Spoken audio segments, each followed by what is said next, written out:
PKA 732. Our guest will be Harley Morenstein. He's late. Taylor? That's okay. This episode is brought to you by our wonderful merchandise and Lock and Load. You can find those links below. Check it out.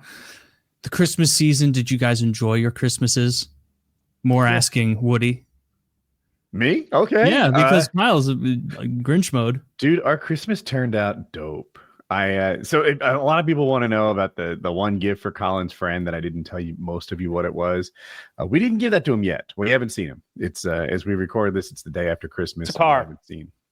It's a Lego set. So I think it was like, oh shit. So I hope he doesn't see this. Don't tell him if you see this. This won't come out until afterward. Yeah, you're good. Yeah, probably. Yeah, I was hoping he'd see it, think it was a car, and then you get the Legos, you'd be like,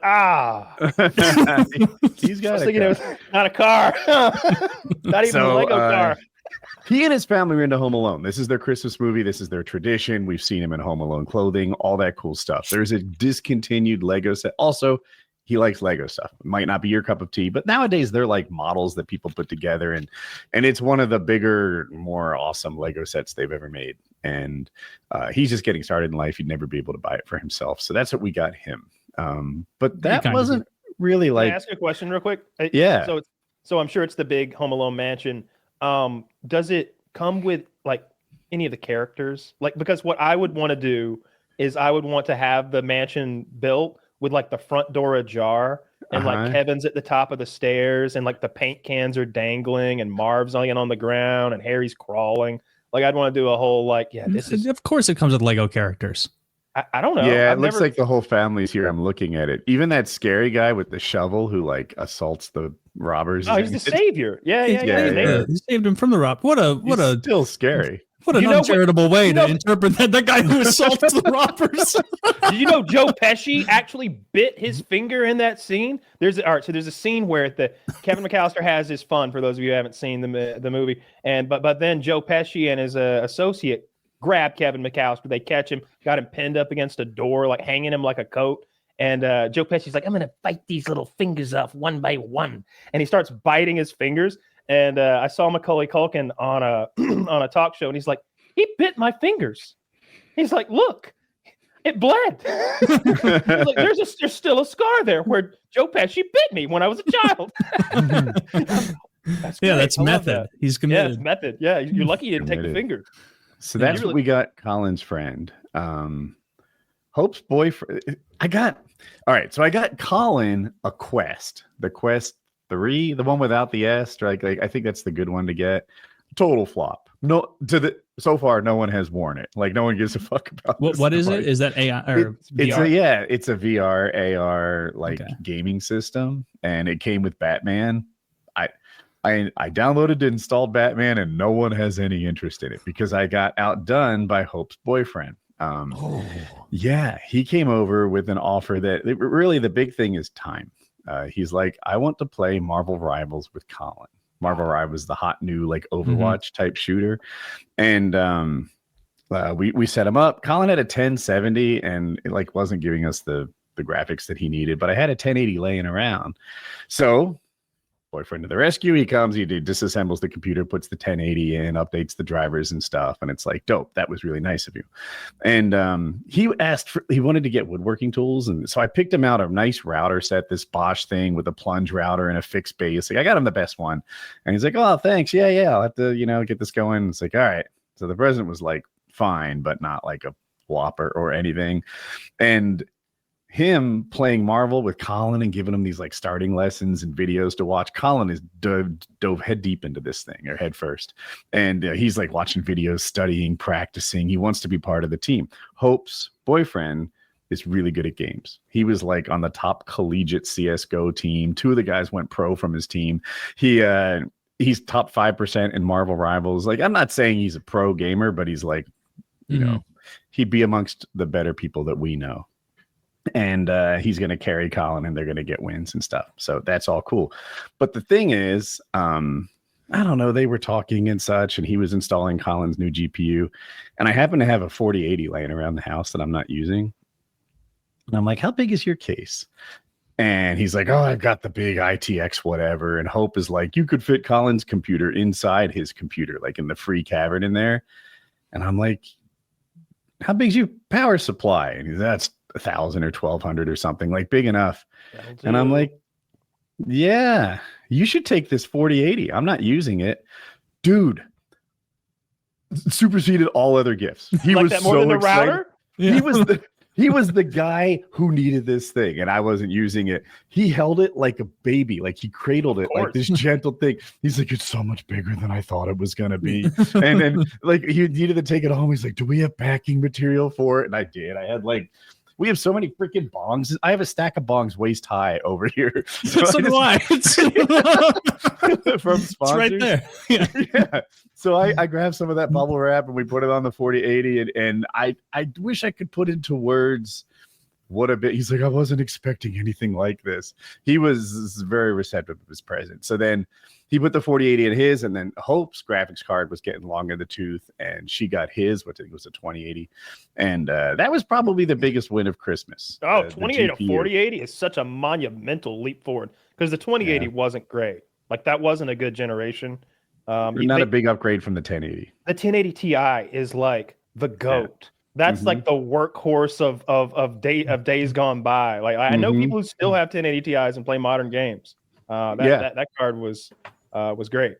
Yeah, that's a big step forward for him. What a nice guy Woody is. Oh, yeah. Think of the mirth. Think of the mirth and the holiday spirit he spread. Think of the cheer. Generosity. Stop it. No, he couldn't have received it any better. It made me feel good. Like it was a Merry Christmas. Nice. That you made. Great. And they're playing. They played just before this show started. Colin and Bretton were playing games together. That's great. Sick. Super That's cool. great. Yeah, I'm sorry you didn't like the quest. I love the quest. I beat Someone will the have shit fun out with it for sure. I beat the shit out of all the Batman was fun. It's quick games, couple hours. I like all the Beat Saber stuff. I like all the bow shooting stuff. I haven't fucked around with the Tarkov clone, but I'm going to. I played it on my old Vive, but I haven't played it on the new Quest. But I've got pistols for my Quest. You like pop the controllers into a Nintendo blaster, so it's a better like form factor. And I'm gonna get a rifle too if I do the Tarkov thing, because then you're the Quest probably would have been a hit. I just got out and gifted by Tom. Oh yeah, big time. Yeah. Like, hey, we can do a free to play game together, and everyone's like, "Fuck your Quest. Let's talk about Marvel Rivals." I'm like, all right, it's Merry Christmas, Harley. Someone said free. Someone said free. Is that what you said? I'm down. Yeah, Woody's handing out free stuff. Free shower. Yeah, free showers this way, Harley. Come on. You free Palestine though. Right? Why are you so late, Harley? Why are you so late? You know what? Couple things actually. Number one, fuck you guys. Oh wait, is that the way we're going? Because I was just on your podcast. You still owe me. You still owe me though, but you still owe me for your podcast. You were early. You were early, and you know what? I was like, he did that to fuck with me. Like he did that to fuck with me, not even to be nice. Like he wanted to be there just to tap. He wanted to be tapping his foot. Yeah. Was anybody late for your podcast? When I came into my podcast, he was standing in the back of his room with his arms crossed, tapping his foot. That's not true. I was with his dick out, and then he started coming in his own mouth. That sounds. And we all followed suit. No, guys, Merry Christmas, by the way. Merry Christmas to all. Yeah, you know what? I'll be honest. Fucking back in the day when I was a Jew, I used to. I was the only Jewish kid in my class, full classroom, and Christmas was really sick, but I felt like competitive about it. You know. Mm-hmm. I was always like, yeah, but Hanukkah 8 days and all that, and deep down I know like Jews aren't even big about Hanukkah like Christmas. Yeah, just trying to compete, being like, 8 days, all that. These days, I remember there was like a time where it was like, there's a war on Christmas, and there was all this shit going on. These days, I love like 1994 so much that I'm like, yo, Merry Christmas. No, dude, it's December 24th. Hanukkah also starts for like the first time in like 4,000 years on Christmas. It's not though. Hanukkah day one is not competing with just Christmas. It's Merry Christmas. I love a good Merry Christmas. This is like, listen, I spent 10 days down in Florida. Christmas decorations everywhere. You got fucking crackheads. Yeah, right. Fentanyl dudes just being like, Merry Christmas in my face. They always think I'm one of them. When they see the way I move my body and how I walk, they always think I'm one of them. They're always like, yo, they thought they saw me yesterday or something, you know, in the pit. Harley, in the when Fed is pit. Hanukkah? Like, I know it's not the same. I time think every no. I year, think but can this you year, like I think it's explain when day one now. But like, usually when is Hanukkah? Like, does it often fall in front of it, behind it? Remind me. It's been like, I swear it's been like a month before sometimes. I swear it's been like November 2nd, Hanukkah. Yeah, I don't know. I know it's the year like 5,789 or something right now. Yeah. But I don't know if it's the fucking... It's not one of the big deal Jew holidays. It's like a minor leaguer holiday for them, but it happens during Christmas. And so they're like, well, everybody else is having a big like, stocks are low. Kids are fucking eating this Jesus shit up. We got to do something. But to get in and they're like, presents. Yeah, and presents. like, all right. Money Harley, let me ask you this, because I keep hearing that Hanukkah is not a major Jewish holiday. And I know that if you're a rabbi, that might be your belief system. But if I ask you, amongst the Jewish holidays, which ones get the bulk of Jewish people's like enthusiasm and attention? Isn't Hanukkah like number one or way up there? Enthusiasm and attention don't line up the same. When I grew up with a lot of people that weren't that Jewish. There was a lot of attention on Yom Kippur, but you're not that enthusiastic about it. Like the strongest, hardest hitting Jewish holidays are always like, look how much this sucked. Tisha B'Av. We're gonna be sad about a temple that was destroyed. This is ridiculous. Do you guys celebrate Hitler Day too? Close. I mean, maybe they have that. What is it? Israel Independence Day. Oh yeah. But Close enough. I still feel like I didn't get the answer I was targeting. Like Hanukkah is I love way Hanukkah. up there in terms of in terms like culturally. If you're asking me, my best holiday memories are absolutely Hanukkah, because it was like we have a Hanukkah bush at my house. It's like literally looks like a Christmas tree. Kids love Christmas trees, right? I loved Christmas trees. You loved Christmas lights, all that. We had like shit like you'll spin a dreidel because it's Hanukkah, and you're like, hell yeah, dude. This is what it's all so I about. grew up in New Jersey, where Jewish people had a heavy cultural influence, and a bunch of the houses had like white and blue lights, and you kind of suspect they're like likely to be suspected, Jewish eh? You kind of suspected they were Jews. All right, the phrase. No, I'm just now making the connection. I never thought about the blue light thing. I thought it was just a different. That's almost like a festive. slap in the face to my holiday mirth. You know, I don't like it.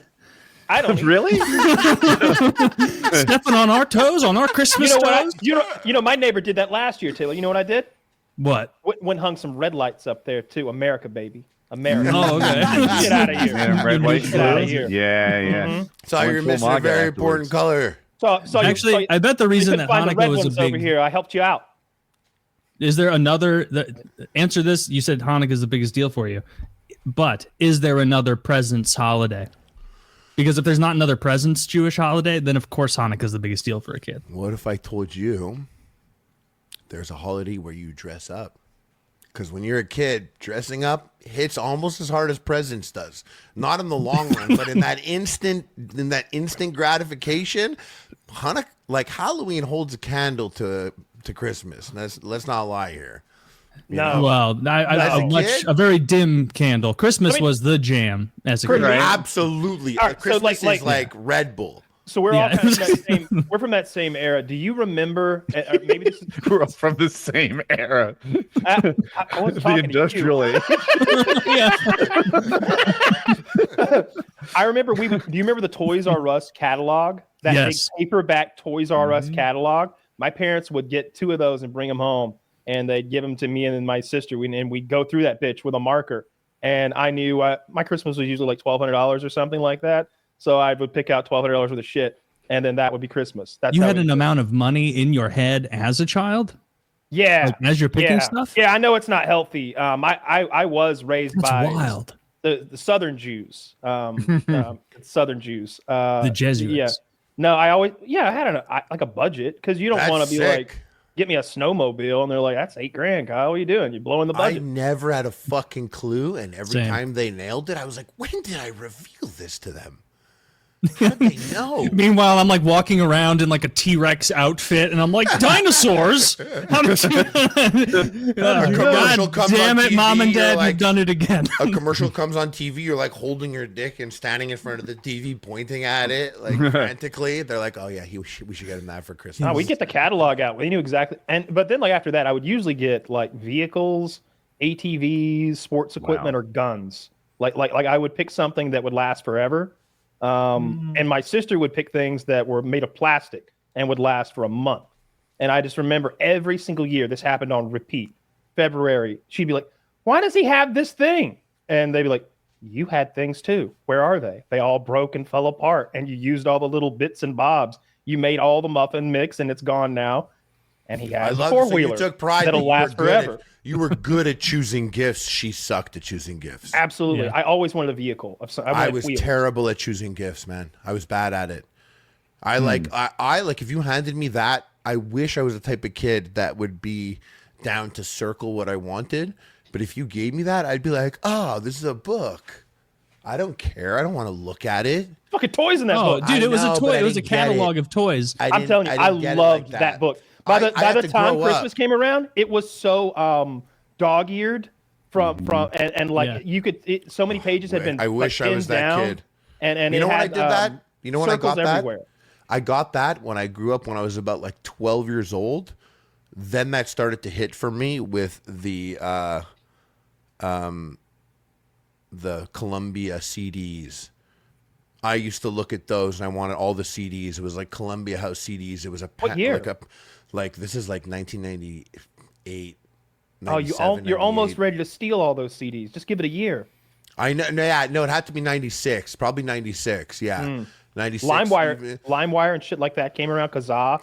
Don't you remember those things? It was like you paid 01. 45 cents and you could choose 20 CDs, but then they're like, then we're going to make you pay for all the CDs every month. No, I genuinely never bought music in my. I think I bought like 3 CDs in my entire life. I got a couple of Eminem they were bad. CDs. You're good at buying stuff, and those were bad, bad purchases. I liked Eminem and Weird Al Yankovic. That was my music taste as a kid. Buying music back in the day was hard because like you might be into a band or like a song, so then you buy their album. And I never realized, like, I didn't know the rest of the album. So this thing comes with like 12 songs on it. Turns out I like 1 or 2 of them. I really like one. And I try to tell myself I like 2 more. Yep. And now it's not like that. Now you just get what you want. Did you guys ever get bold with the circling of things? Where sometimes you'd like get most of a page in one circle where you'd be like 7 years old and you'd like flip to the dinosaur, the Power Ranger, the action figure page of the catalog. And it'd be like, that can't miss with any of these, like almost outlining the entire page. I circled so much that it was still a surprise to me as a young kid. Cause I knew I wasn't going to get everything I was circling, but all of it was good. I can remember this one year. I wanted a stereo. And I picked out a stereo that I wanted. It had a record player and a radio and like 2 speakers that were like 2 feet tall. And I wanted it so bad. I used to look at the catalog every day. And every day I'd tell my mom that I wanted this thing. I didn't want there to be any confusion as to what this was about. And when I finally got it, I was disappointed. Like it wasn't as good as I thought it was. I tried to tell her. Wanted? Yeah, I tried to tell her that wasn't the one I actually wanted. Oh. And she grabs the catalog and she brings it to me. And the picture had been worn out. I pointed at it so often. Oh my God. You pointed a dent in the picture. The picture, it was all faded and rubbed together and ruined.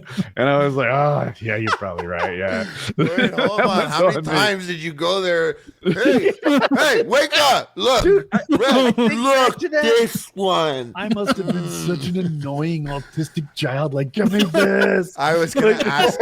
How old were you? 16. Probably 8. Yeah. Okay. See, that's very reasonable. You never know. Sometimes you'd be like 27, man. I'll be honest. But you know what? You were saying it like you must have been such an annoying autistic child. No, dude. I was straight up retarded. I was big, strong, retarded about it. Like I didn't have the book. I didn't have the image. You know, I just knew what I wanted and like hoped that I would get it. And I think my parents did psyops. Like I think they would talk. Like I always got oftentimes because what I would do is we would do Hanukkah, but my big gifts believe it or not, came on Christmas because I celebrated Christmas every single year with Lynch. You guys know Lynch. That's so crazy. The guy on the podcast, my cousin. I would go to Vancouver and I would celebrate Christmas with him. And those were the big presents. And oftentimes the presents there, he got the same one. So our parents were doing some shit where they're looking at our ICQ messages or something like that because we both get a snowboard. Get one free. Yeah. We both get a snowboard. We both like I remember like we both got garanimals. We were adorable. One of my favorite gifts ever was a Nike tracksuit. I think about that time. I was like in such a between time of my life. Like it went from the 6th grade to the 7th grade. So now I'm in high school in grade 7 to 11. I got a Nike tracksuit and was like, oh, my life is about to fucking change. Really? Like I put so much into this. It was just like kind of gay. Even now that I think about it, it was like green, white, and blue. The colors like What had you seen that made you think that was like a really cool look? Like an NBA player running out onto the court in a commercial or something, like not even in a like it was a tracksuit. It was so sick. Like I could dance in this. Like when I put it on, I was the sickest guy. But then the rest of like, you know what? Harley. It was actually years later. I was like, you know what? I should have just kept it real and got that one. I would have been ahead of the game. But no, it was like a zany Nike one. It was like crazy, but it was sick. But it's something that like female gym teacher wears now. Yeah. You know? Which is Dude, kind up of until cool I was again. 12, any kind of clothes was like a loss of a present. Where I would like, if I'm like 10 and I'm opening presents and it's like socks or a shirt or a tracksuit, I'm like, thank you so much. Like thanking and everything because I was instilled. No one did that you to better me. be fucking grateful. But like, No one did that I was to me. just like, no, I No don't one did want that to me. Nobody did that? No, that's like getting touched as a kid. That's so awful. I'm sorry. Nobody That I was me like or thankful? gave me socks. Dude, now we know that I got he the was the kid uncaring that their relative? parents didn't want to fuck with. They got him the wrong thing. Imagine Kyle in front of the tree, the fury in his eye. Yeah. Dude, sometimes I'll do you get, you know those thoughts you have of like you'll just have a thought when you're cooking something in your kitchen and you're like, I could burn my entire house down and be on the news. Like if I could intentionally burn my whole house down. Like thoughts like that. I'll think about like sitting opening presents as like a man in his 30s now and like being overtly pouty. 20. Like being a real shithead. Like, oh, thanks, I guess. just being a dismissive cunt. Yeah. And I would never do that because it'd be mortifying. But that's a very funny thing to imagine. Like an ingrate 33-year-old shithead who's mad. Do you guys have a like Christmas present hit home? Like really was your home run lifetime best grand slam? Absolutely. What is I it you think about all of? the time? It was in the 4th grade, a small like 18-inch television and a Sega Genesis.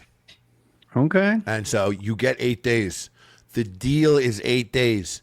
And like I said, I was straight up fucking retarded, bro. Like I was like, it has to be 8 days for a month. Like my parents, they had to hide the presents elsewhere because I'm like, they can't hide it up on a shelf. Like I'm taller than my parents at like 9 years old. And I'm stupid. I'm like pulling their clothes out of their closet and stuff. I found the presents every single year, all the time. And then I would sit there shaking. Were you slick about it? No, I wasn't a slick kid. Me I thought too. I was lying about it, trying to, being like, I don't know why I did that. Maybe the cleaning lady did that. But when I got that present, it was 8 days, and my parents were very fucking clear. They're like, it's only 2 presents. It's only 2 presents. You want it the first day? You can get them both the first day. And I was like, yes, better be good, blah, blah, blah. A TV and a Sega Genesis. Is fucking fire. Like I have huge issues sleeping today because that gift was so sick. That is a cool gift. What year was that? The Sega Genesis that you got it? 94. I want to go around the table. Who else has a grand slam? I can think of one. I feel like I got a like strong double one year. I got Grand Theft Auto Vice City, and it was a big deal because I was like, I didn't think they would get me that game because it's a game about like beating whores to death and stuff. Mhm. And I don't remember what year it was, but I was Gotta get your pretty money young. back. I might have been 14. I don't remember when it came out. But I was pretty young. I was just like, yeah, this is perfect. This is exactly what I want to do all day is kill whores and steal cars. Thank you so much. It was just like this. I really appreciated Vice City. It was like I don't know how they knew I wanted that either. I think that was part of it. That it was like they saw on the news that it was really bad. And I think they just went out. Our kid's gonna eat that shit up. Yeah. You know, you always like see that meme of a parent who goes out with no information and tries to get a good video game for their kid, and they get some piece of shit at GameStop. Call of Duty 2. They get a Modern Warfare, and it's like, dude, that's the one from 15 years ago, though. Remember Lee Carvalho's putting challenge? Yes. From with The Simpsons? With pencil and scorecard Yeah, included. with pencil and scorecard included. He wanted bone death or whatever the fuck. But I love that you're like, I don't know how my parents knew that. They like walking by your room and you're like there with a pillow and you're like, suck this dick, bitch. Suck the fucking dick, bitch. I wasn't Give me my money back. I wasn't raping upholstery in my room at 14. Jesus. No, you gave them some sign. They knew you'd eat that shit up. They're like, our kid fucking loves killing whores. I got an N64 in the mid 90s, a bit younger than you guys, but I remember the only console we had before that was some like bullshit old Sega. And the only game we had on it that worked right was like a motorcycle racing game, but it was single player. And so it was like how long you could survive on the road until like a pixelated car knocked you off or like an antelope ran it because like a desert surrounding. Or and you got to that part in the Hated game it. that no one ever figured out how to get past where the whole road is broken and it's like some weird answer. Like I had an older cousin. And I had in my head when we played, I'm like, I just haven't gotten to the next part of the game yet. But then he played it and survived long enough that it was like, there's no next part to this game. It's just there wasn't even a score. You didn't know. Before YouTube, you would have no idea. And the people who found out couldn't share that information beyond like their nerdy friends, their little friend group or whatever. So there was no guide. Playing those old games was sometimes you could buy magazines about the game at the store. Yeah, I got those for Nintendo Pokemon. with like experts. Did you know that? Nintendo had this number on the back, and they had a Nintendo expert. You had to take a whole. It was expensive. We actually had somebody on the show, I remember, who was a Nintendo expert, and you had to pass a test. Wolf paintball to become Rebel Cop. The Nintendo expert. I don't know. Guess who it was. Somebody who's Dude, but like I remember going from that square, horrible, weird controller, and then opening up the N64, and like having this thought of like the future is now. Like this is like a space age technology. Look at the controller. Look at all the prongs and the buttons, and it has a shape that you're meant to grab. When I got my my Sega Saturn, I thought that cleaning the discs extra would make the game look better. So I'd be like huffing on them and like polishing the CD up, scratching the shit out of it. and I'm like, ooh, it looks better now. That's crisp. Jackie got me a new controller for Christmas this year, right? Yesterday, I got a new controller, and I was so excited about it. I asked her for it. She asked me what to get and stuff, so I gave her a link. Getting gifts as a dad is a different experience. Like, here's a link on Amazon. Anyway, the gap between what I hoped it would do for me and what it's done for me so far is I am suppressing my gamer rage. This is the controller. What's that bad boy? It's the Razer Wolf Pack 3 or something. I forget. Wolverine 3 Pro. It's their good one. You play it has Elden, 4 buttons on the back like that. And these little switches here control how much the trigger moves. See, that's full swing. Yeah. And then here, it just moves a little bit. Yeah, it's good for like quick. No, it's good for quick trigger pulls. Like if you have a pistol in a game, you want the short pull. Or in Elden Ring, you have to parry. In Elden Ring, there's a very careful, like you take your sword and you swing it across, and the timing is really tough.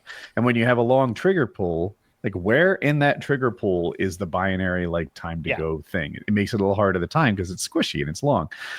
So I was like, this thing's going to be dope. Now I have 4 switches on the back. I'm always there. No more taking my thumbs off these sticks. I'm ready to go. I played like 60 seconds yesterday, I was like, all right, it works. I'm gonna be fine. Whatever. I live streamed today, and I am the worst me thus far. I fucking suck. I'm trying to jump. Learning and curve. I'm rolling. The buttons have all shifted.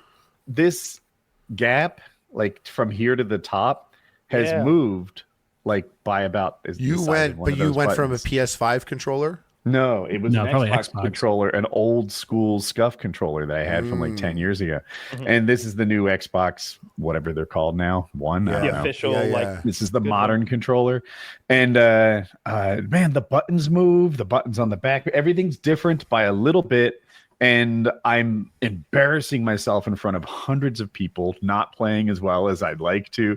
And I'm sure they don't share these feelings, but I do. No, they don't. Only people came into my stream every time, actually, and only spoke about how you're back at streaming, and it's really sick, and they're so hyped about it. And I'm supposed to tell Taylor. That's if you guys molded into one person. Tyler. Yeah. Tile. And they want Taylor to stream. Yeah, they came in at my stream and they said, Woody, it's nice that you're streaming, but I like Taylor more. Would you tell him to start? And I'm like... It's like, do you not see how kind of rude that is? How do you think I feel? They do that to me with Woody. What? Nobody. They come in, they're like, dude, Woody's... Yeah, no, they do. They love you. They're actually so happy that you're streaming there. You guys have such an existing bunch of people on Twitch that I feel like that's who makes up a lot of my stream viewership. Shout out to the people lads. that I've had. Yeah. So they want us to play some Helldivers. Helldivers too, and I've been all over it. It's so fucking. It's great. What kind of Helldiver are you? My chat's been really nice. I want to just get that out there. They're super. I mean, there's always a few, but it's. You have to be warped in the head to not realize it's 99.5% nice. And they've been cool. But did you guys do any? I wish I was doing better. Yes, that's right. Did you guys do any like heavy overeating? Anyone just feasting? Normal overeating. I had potatoes with gravy. Yeah, Woody had 7 almonds before bed. And Kyle, you said you like skipped dinner on Christmas. Yeah. Despicable. I didn't do a Christmas dinner at all. Just despicable. I'm pretty sure I ordered Kung Pao chicken. Oh, you had a Jewish Christmas? Hell yeah, me too. I ate Jewish. I ate Chinese food also. I Kung Pao chicken. It was great. It was very spicy. Salt and pepper shrimp. We had a giant seafood boil at my grandma's house on the evening of the 23rd. I ate crab legs until like my hands were sore. I was absolutely feasting. And I've said this before, but like the speed that like you have to take a shit after eating that amount of crab, it's astounding. Like you know when you eat asparagus, you pee 30 minutes later, and it's like, how is it already in my pee? How did it go so rapidly? Yeah. Same with the crab leg, not as extreme, but yeah.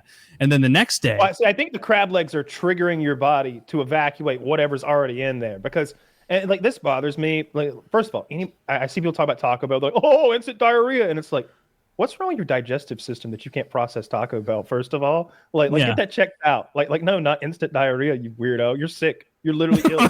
It's true. People say that to me. They're like, well, I'll be at the airport. I'm like, oh, I didn't get a tacos. And they're like, oh, but then you're gonna be on the plane. I'm like, okay. Tacos don't make me like just have diarrhea.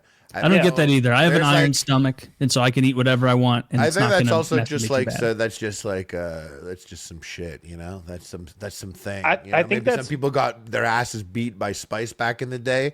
We're different out here, though. We're fucking raised on that. We're raised on that one chip challenge, bro.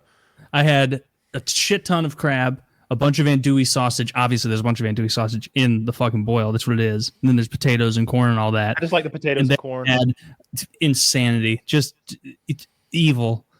Sometimes I go to seafood boils. I did actually this month. I went to seafood boil, and I kept it I wanted my work to be little.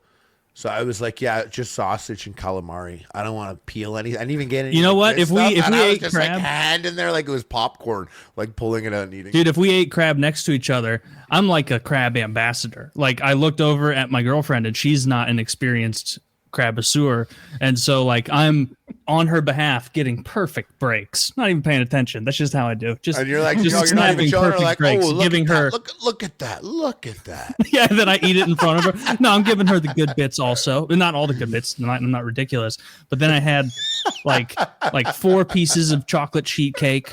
My grandma made homemade chocolate sheet cake, and she made homemade fudge. Sheet cake? It's just a big sheet cake That's Oh, chocolate sheet cake. cake, sheet Yeah, cake, sheet cake. okay. And it was delicious. And then I had a quart of whole milk. And then I ate more. A quart of whole milk. What do you mean a quart? How did you measure out a quart? Because it came in a quart bottle, idiot. You took your own bottle of. What kind of feast is this? This is outrageous. No, these were just random things I was doing later in the evening. Like I was Your hungry, grandmother and so I ate. I want to know about the milk. Traditional Taylor Christmas Eve dinner. It's you Christmas imagine Eve, idiot. Come on. I bet your What's grandma the spends milk, $10,000 a year on food. I wouldn't be surprised. She makes a ton of it. Yeah, but I know it was a quart because I'm on a 5-day streak right now where I'm drinking a quart of full milk every day because I have a bunch of them, and it's so good. It's fantastic. Kyle's fat. out. Kyle, you are grinched up, and I'm jolly maxing. And it makes you furious. and you hate it. And you absolutely hate it. You're literally turning into Santa Claus. You're talking about cookies and milk over there. And you're like, order milk a day. But no, because I am curious about the milk. Hey, though. guess milk, what I'm hitting as soon as the show's over while playing AoE 2. Another quart of milk. No. Now. I'm you got curious some about cookies the for that milk. Maybe a cookie or two. Who's to say? You got Christmas cookies? You got gingerbread men? What are you rocking? A little bit, a little bit of fudge, a little bit of brownies. Maybe. Fudge isn't a cookie. That's a confectionery. Do you know how much fat is in fudge? It's fat. Fudge got me this year. It's chocolate Christmas flavor. I had way more fudge this year. Yeah. Actually, I'm looking at my cheeks now. My cheeks are way. I'm looking at this. I'm like, this is from fudge. Yeah. My face looked different on stream. In all 2 days seriousness, this has got to end because I'm drinking 650 calories of milk a day. The milk is crazy. Because you know what would happen? I was driving around the other day, doing errands, and I went to the gas. I went to a gas station, and I was gonna get an energy drink, and I saw the milk section, and I always wondered who the fuck is buying milk at a gas station by the quart. This guy. Yeah, and so I bought some, and I was driving around doing errands, and I'm like, I feel rejuvenated. I feel energized. I feel good. I'm gonna keep like doing a man who this. just downed 600 creamy calories. With cake. I'm just picturing Will Ferrell in Anchorman drinking that carton of milk, that paper carton of milk they don't even make anymore. I drank a paper carton of milk last night. But wait, I see, because when you said the milk and everything else you're saying, I was like, oh yeah, dude, that's such a seafood weird boil. I was like, get into preach, in dude. the your life. Sweet, fucking the sausages. Hell Well, yeah, dude, late middle. And then you were like, like this, it's already passed. A quart of whole milk. If you're a woman, it'd be a geriatric pregnancy at this point. Oh dear. I would have kept the milk. I would have kept the milk secret. I wouldn't have brought that part up. I would have said everything, and I was like, oh, they don't need to know about the milk. It's okay. It's the season. If I'm doing this in March, fine. We've got to. March, you're giving yourself 70-day buffer of a quart of milk a day. How many gallons is that? That's right, February. The Comad diet. No. You keep going till Easter. That's Jolly Maxing. You're talking about the 28 gallons of milk. Woody's the only one who fucking gets it. That I'm Jolly Maxing, and that's just drinking a bunch of milk. That's part of it. So wait, you brought your girlfriend to your grandparents' house? Yeah. It was. We played Secret Hitler because you need 6 to play that. That's a super fun game, and it was me and my brothers and all of our wives and girlfriends, and played that a bunch. Also over 8 while playing that. It was great. Had a whole prime rib the next day. I didn't eat the whole prime rib. I had a couple steaks. Anyone new this holiday, or had she met everyone before? No, it met everybody many times. Okay. Yeah, it's that side of my family. It's only my grandparents and then me and my brothers. His cousin. And Let's so it's get it out there. Yeah. Oh, my bad. Right, I forgot. Was they she all like, what know do each other, Woody. Yeah, that's the way it goes. Was she like, from what do I wear? Bama. She like, what do I wear? No, she like brought one nice outfit because she's like, I know we're gonna take Christmas pictures and everything, and like I didn't even bring jeans. I was just sweatpants, t-shirts. Like I looked like I'd just been let out of prison. I was in sweatpants and like a Tom and Jerry shirt that I think I had for free. You took the pictures in that? No. I actually opened a couple presents of clothes. I was really banking on those clothes and then popped those on. Looked okay. My man brought all elastic waistbands because he knew he was going to single-handedly kill a gallon of milk before he came home. That's true. I did. I did. My grandma had a half gallon of milk in one of those glass bottles. Absolutely. I did learn this, and I don't want to kill Jolly anyone's Max. vibe. And in fact, I too I've been jolly maxing a little bit myself.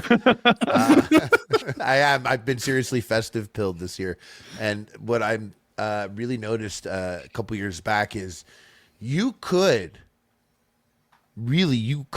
fuck up your whole year if you jolly max hard enough. in that one period of time, from like, if you kick it from like Thanksgiving all the way to Christmas and you really mean it, yeah, you could fuck up the whole year. What do you mean fuck up the whole year? Like you just got a lot of work to bounce back. Like you got to have, like you're going to really have, weight.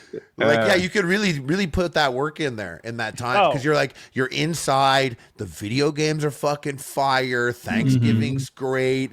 You're like, oh, it's Christmas pretty much in 2 weeks. So it's pretty much Christmas now. Family's in town. I'm going to go do all the things.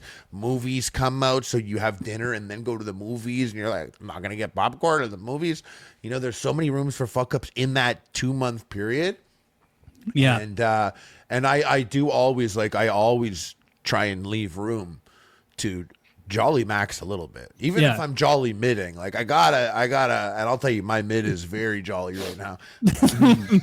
Man, I've got a bit of a jolly mid. Not a bit. I'm jolly as hell. Today, my sister made like this French toast fucking thing. It was just tons of challah bread and like egg and like this whole vanilla thing, and it's basically a cake. Like it was like a tall ass French toast cake. It's like casual fucking epic meal she made, and like she brought it to my house and left it there, and it's enough for like 8 people for 4 days.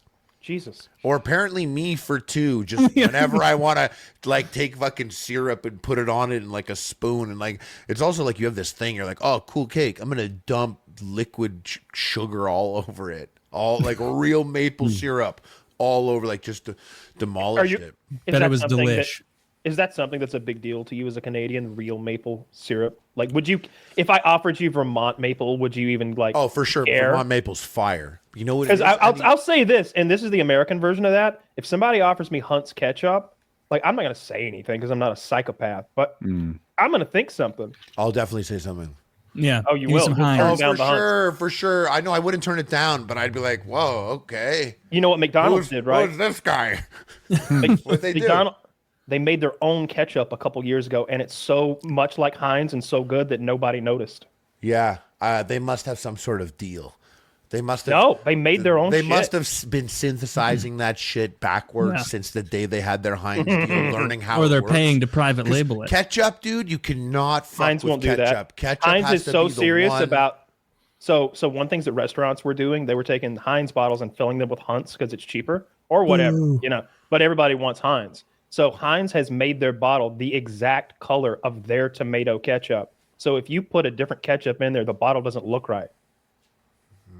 That's a lot of trouble. Don't waste this shit here. You got to bring that shit on my podcast, bro. Oh, sorry, man. I was going to tell you this. Kind of fun fact. Yeah, I'm glad you brought that up. Let's bounce to that. So, couple things. Did y'all ever get those special Whoppers up there where you live? Remember, we talked about the elote Whopper. We talked about I never saw them. I never saw them.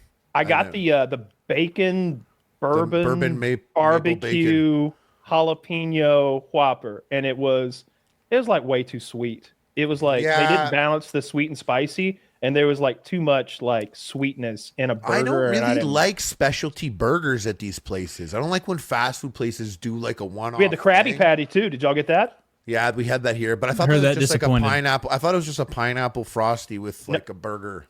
Yeah, so they did the pineapple frosty with a Big Mac sauce, and they did like they made a special sauce essentially for the regular hamburger, and they called that a Krabby Patty. I thought the sauce was okay. I had to try it. Whenever they do a special thing like that, I'm like, I want to know what that's like. Harley, why don't you like it when they do special one-off burgers? Because they never listen. There's rare ones. Like I remember. What's up, Taylor? You got something to say? It's just this part of Jolly Maxie. You just laugh. This is such a funny thing to take umbrage with.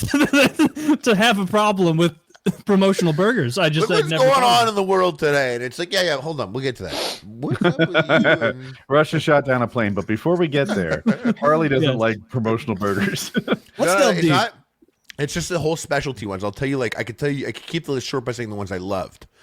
When Flintstones, the movie came out, I tried a McRib, and I was a huge kid, so I was able to try. Okay, I remember that. They did like the brontosaurus, like yeah, burger type and thing. it was great. I thought it was good. It didn't taste like it ended up tasting later on in many other years. I remember when the Baconator was a specialty burger at Wendy's. That was 93 or 94, Thought that right? was sick. Yeah, 90, maybe 93. Yeah, 93. 93, 94. I think. What were you? That's the John Goodman Flintstone movie. I was 7. I was 6 or 7. I remember it though. I remember watching the movie and I remember eating the McRib. Yeah, but Baconator was incredible. I remember the Arch Deluxe and McChicken Deluxe. Do you remember these at McDonald's? Yeah, of course. They were big, and the whole commercial was they had a real chef. Like it was a it real was chef ooh la at la. McDonald's. Yeah, they were big burgers. I liked those. Do you remember the original $5 burger from Carl's Jr. / Hardee's when they did that promotion? In Canada. Dude, it was revolutionary because at the time, $5 was a lot for a hamburger, and they were like, "Look, we admit it, we've got a $5 hamburger. Check it out, though." And they had like artisanal fucking ingredients. Like they had better tomato, lettuce, and pickles, and it was a genuinely big. I think it was a 1/3 pound, and everybody else is a 1/4 pound at the most. Was it an Angus burger, Rich? It was. Yeah. Yeah, it was genuinely It was good. really good. And then I found out how many calories were in them and I stopped getting them. But they're Meal for a man. That's how you get. That's how you promote that. Yeah, you add that computer programmer lifestyle with 1,200 calorie burgers and you turn into a roly-poly. And then Wendy's, when I was selling cars, Wendy's had this burger I would eat every single day.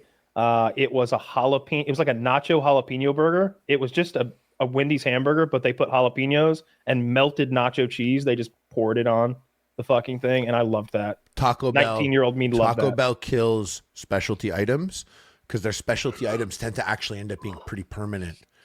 Like their Doritos Locos Taco ended up being pretty permanent. Like all things like Cheesy Gordita Crunch and the Chalupa, they weren't always destined to be a part of the menu forever. They came out, people liked it, and they were good. But there was one thing they had that it was 99 cents when I was living in LA. It was a burrito that was 99 cents with like a spicy beef in it and Fritos and cheese. And it was 99 cents, and it was fucking great. The Fritos I can't eat. Bell suffered from the same like cheapflation that So much. Dude, Really? it's Taco awful. Bell. It's incredibly bad. You thought they had no room to go less than where they were? When you look at what I remember, they used to do like that box of tacos and burritos. It was maybe 10 or even 20, and it was cheap. It was like $12 for 10 or something, and you could mix and match tacos and burritos. Now the cheapest thing on their menu is like $3.28 for a bean burrito. Wow. There are the 99. They have something called a cheese roll up.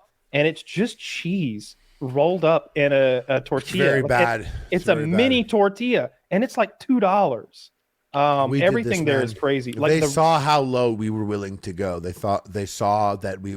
Well, the worst part is it's not even food. Like it's bad food. Like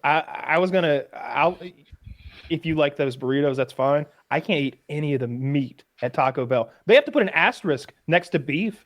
You know that, right? Like that's not considered beef. Even what in the Taco United Bell States. does it's cool though is every single item can be modified to be a vegan version. Yeah, but potatoes or something on there, sure. Yeah, they have the black beans also. So like I know a lot of people that like want fast food, and if they're vegan, Taco Bell is their go-to, and they swear by it. They love it. Yeah, I guess so. That makes sense. But yeah, it's way too expensive. It's disgusting food if you ask me. Well, we're paying for these fucking people, dude. What people? The people that want just black bean burritos and shit, that messes the whole system up. There's some mathematical equation, dude. It's my dollar. It's my dollar going towards that fucking vegan burrito, dude. I think we're just squeezing this too hard. Maybe. I don't know anything I'm talking about.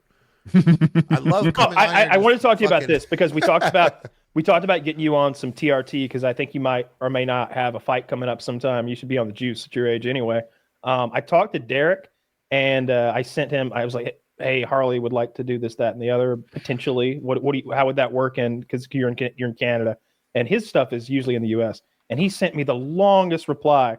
But then the next day, I got a new phone. So that reply, I keep forgetting to get off my old phone and send to you. But I'm remembering myself right now. But he had a lot of good advice if you're into that. Merrick Health, by the way, is doing anything like that.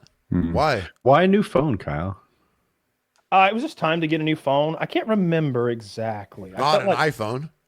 No, I'm fucking Android forever. Hell yeah, dude. So many people were with you and they abandoned you. Oh, wanted a better camera. What's that?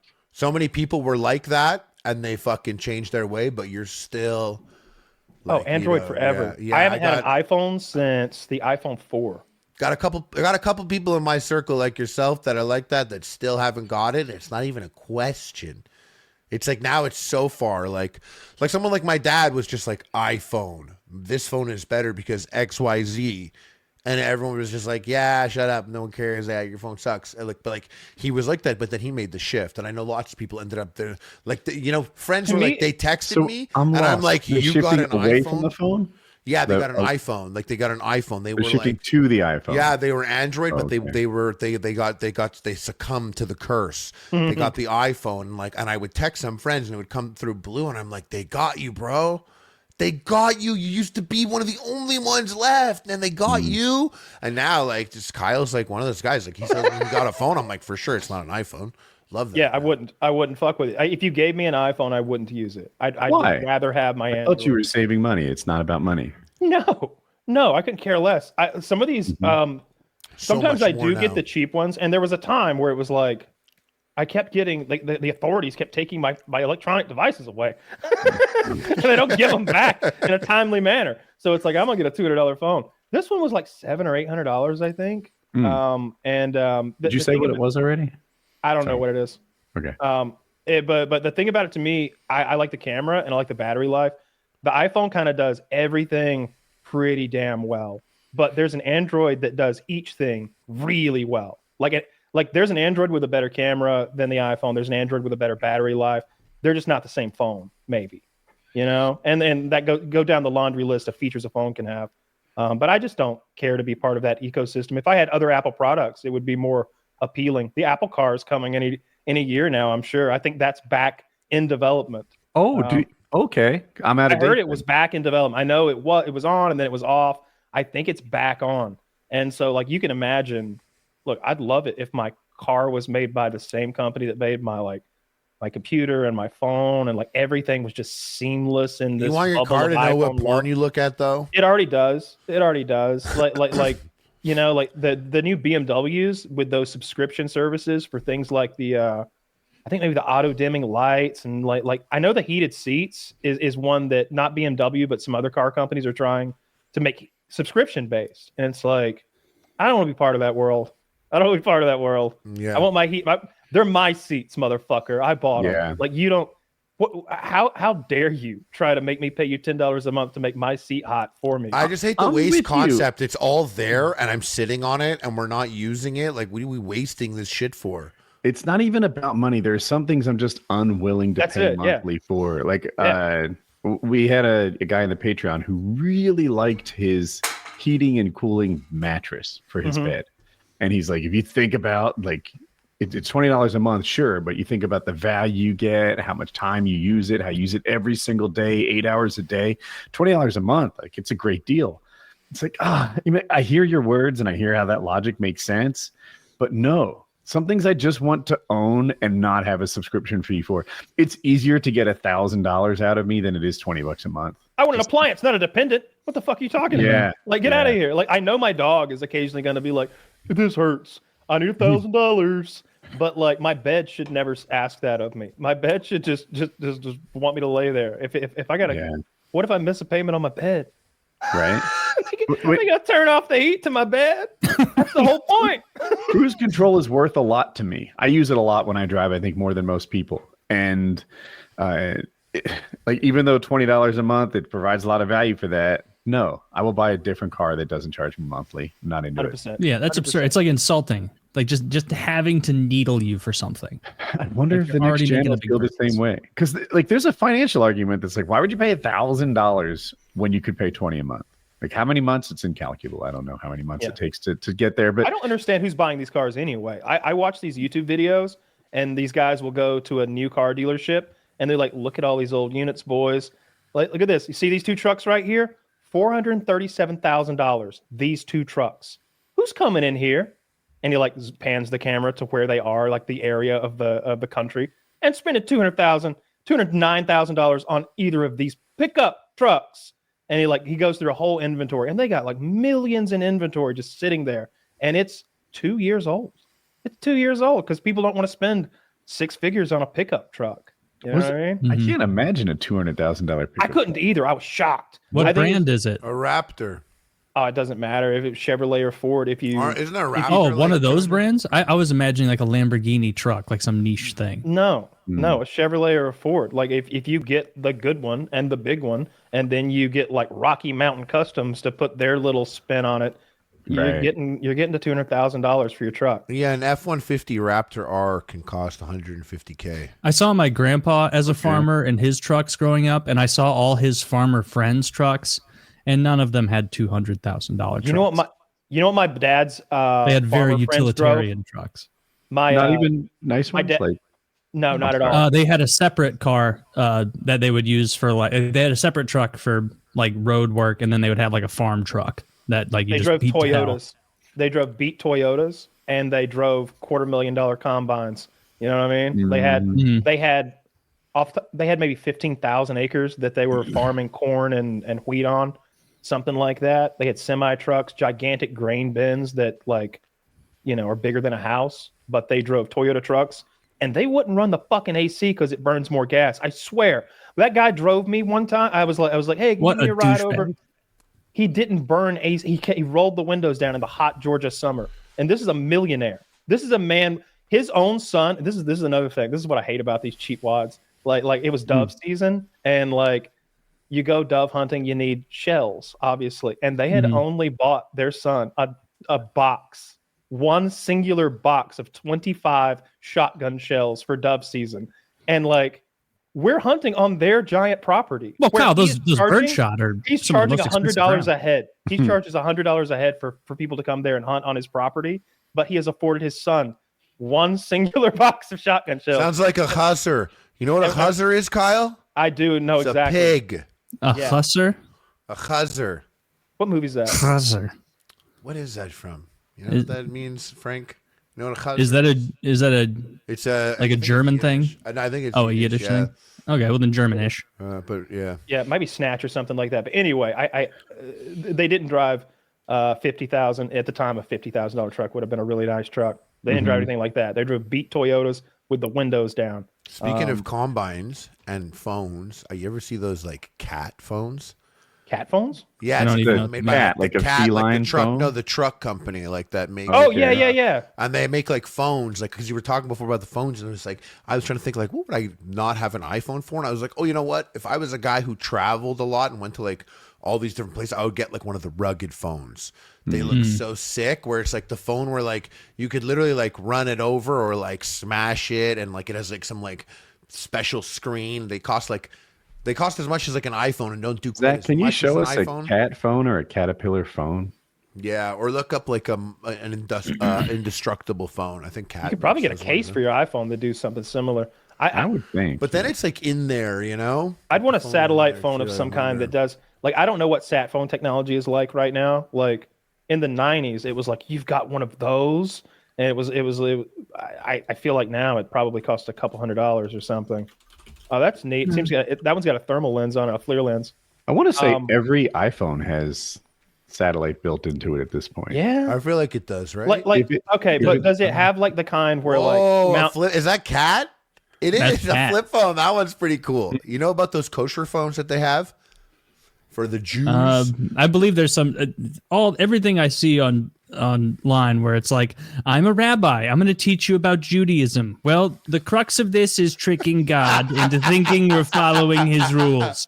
He says to stay inside on the Sabbath, on Shabbos, but what I like to do is hang little strings from light poles, and now it means I can go to my favorite deli, and I tricked God. And it's like, this is really defeating the spirit of the rule when you're doing this kind of thing. Very funny. But then you say if you what if that's what God's like, though? What if he's very like... They'll flip some shit like that. Like God's I see this 2023, you left your home during Shabbos? I had the strings. Oh, I see the strings. sorry. So the sorry. strings. You don't So have to tell me about the sorry. strings. I know the strings strings, now. the rules, the corresponding No, rules. but with if the you're string. like you're trying to Me and Taylor are in line God, behind that guy. Like, we've really made some mistakes in life, Taylor. Like, you think there's any way to like scoop this together in the next 5 seconds? I don't know. This guy's good. Can we hire him to represent us after this? I don't know. How do you? What makes you think he's a lawyer, Taylor? Come on, be real. He's definitely a lawyer. Turns out he's a doctor. Like, I was one of them. Fuck. I got one of the watched- finance ones. Did y'all watch Squid Games when it came out a couple years ago? Yeah. Yeah, I think we all did. Yeah, Squid I just Game. We were also really bored. That was like an Squid Game, early Singular. COVID wait, thing, no, wait, right? hold on. Wait, I put on Squid Game. I woke up that morning and I just put on the first show that was there. And I watched it, and it was the guy, just the main character, and he was just a deadbeat gambling dad and fucking up. And it was, and I paused it, and I was like, "This is really good. I'm gonna watch with my girlfriend when she wakes up." And she woke up, and I was like, "This show I was watching is really good." This took a turn. Sorry. I wish. And then yes, I was like, oh yeah, you got to watch this show. I put it on. It was really good. This guy's a good actor. Wait, what are you laughing at? What the fuck's going on? Like, you know, as we Are have you our Jolly Maxing too now? No, I'm sorry to interrupt. It's just like The as we spirit go of the through our- season. As we go through our conversation here, every now and then Zach will have a little interjection in the chat, and I looked over to catch up with what's been going on, and he's got the most, like, forgive me, Zach, but like white trash interjections, like the most sad life, like Eeyore from fucking Winnie the Pooh type shit. like earlier when Harley was talking about getting a Sega and a TV for Christmas, Zach goes, I got an old motel TV when I was in kindergarten for my NES. I was like, oh, sick, man. And then just now he goes, Rent-A-Center took my mom's bed and refrigerator a couple times. Actually, all of these are A couple times. No, all of these are banger lines. Now They that let you rent pointed again? all of these are banger lines. Now that you pointed out, like with no context, just be like, they never got him his Spurs. Yeah. Milo. Milo's Pajama Spurs. jeans. USS Wings of Redemption. Now, Kyle, I know all those references. I know every Kyle, reference. correct me if I'm wrong. Rent-A-Center is for, frugal millionaires, right? So a lot of people don't know this, Taylor, but it's better to rent your small appliances, end tables, couches, and such. You don't want to own these things outright. Right. No. So Taylor, you you've don't heard of want to pay interest rates, $40 right? for a mixer when you could pay $20 a month. Think about it. Yeah. That's right. You want to be flexible. So if you need to, on the hat, drop of the hat, just head to the other side of the country. You need that flexibility. Mhm. What if you get drafted by a professional sports team? These are all possibilities. What if the cops catch on? You don't want to own your mattress. You want to rent it. I mean, every time I've driven by a Rent-A-Center, I'm like, man, this sucks. that's so sad. Yeah. I never noticed or saw one of those in Canada, or I don't know what it is. And I remember like driving by it in the US and be like, what do they do there? And then hearing about this whole thing and being like, oh, Yeah. okay. It's like a bunch of ex-cons tricking people into renting end tables. Woody's right. Yeah, that's what it is.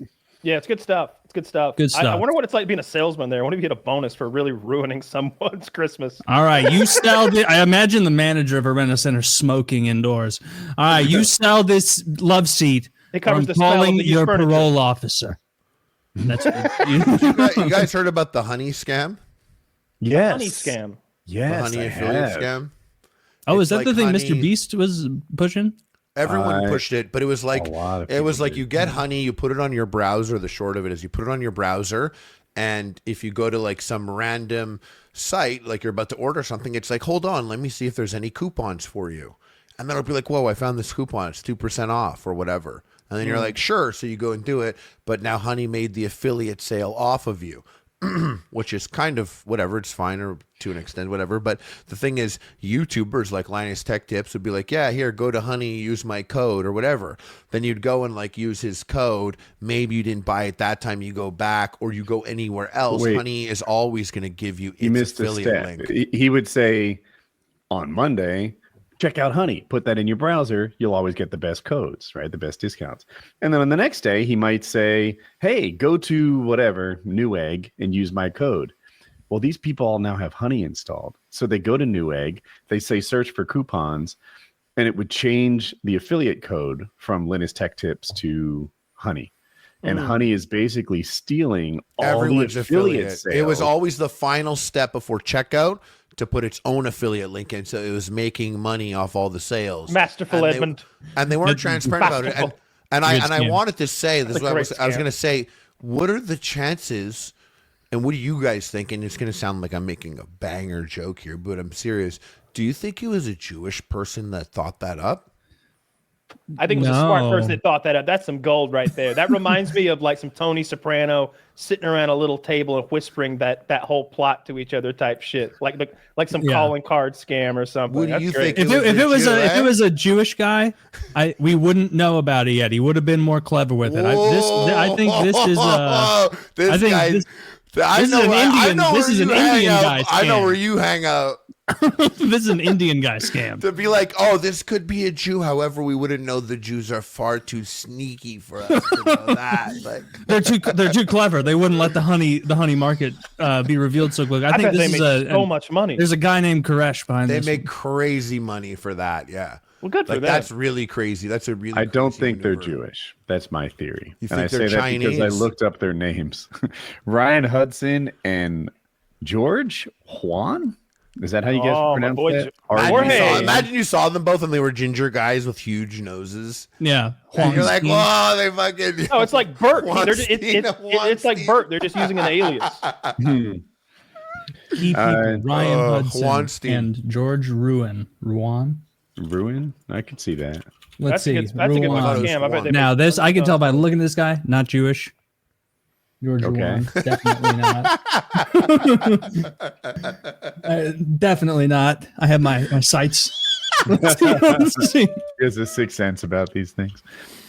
Harley, do you play Helldivers? Oh man, I've been killing it lately. I went back so they added like urban. Oh, I know. I'm playing a lot.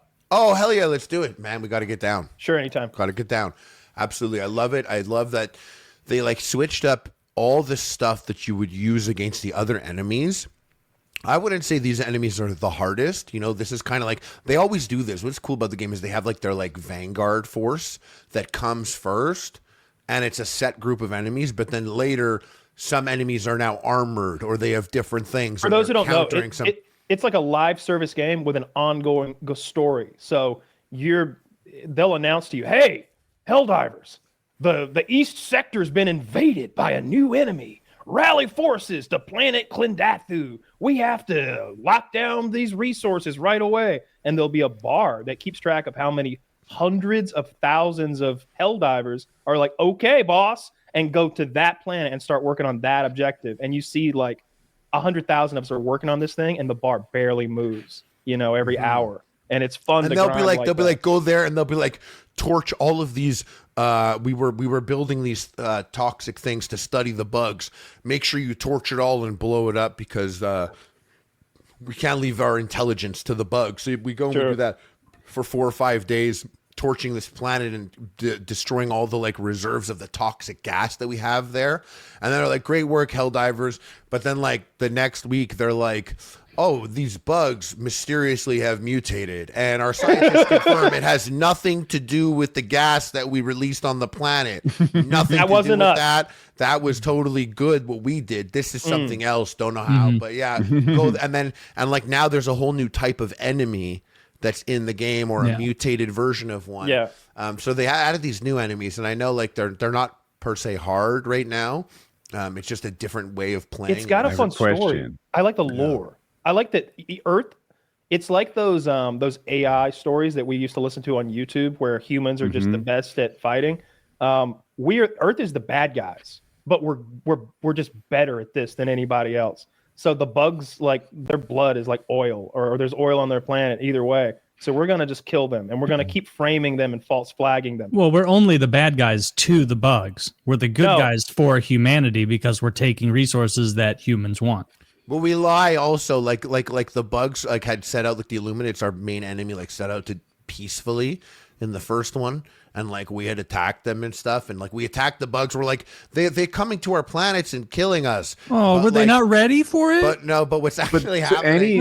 Hold on, do you have any sense of morality or right and wrong? No, there's that it's bad to go to like sentient beings and murder them because you can burn their blood. But we're even doing dirtier. We're doing dirtier. We're taking the bugs from their planets and we're like putting them on our colonies, and then the bugs attack the colonies. But like we put them there, and then on missions we have to go to the planets, and they're like, destroy this broadcasting tower, and the broadcasting tower will be like, we're super earthlings. It's super Earth that are moving the bugs. It's like they can't travel. We're doing this to ourselves, and we're Helldivers, and we're like blowing up the thing, just being like, what's that? You shut down. About? Yeah, you're shutting down the Freedom Fighters truth broadcast, and when you blow it up, the music goes dun dun dun dun dun dun. Mission accomplished, Helldiver, and you're like, fuck yeah, for Super Earth.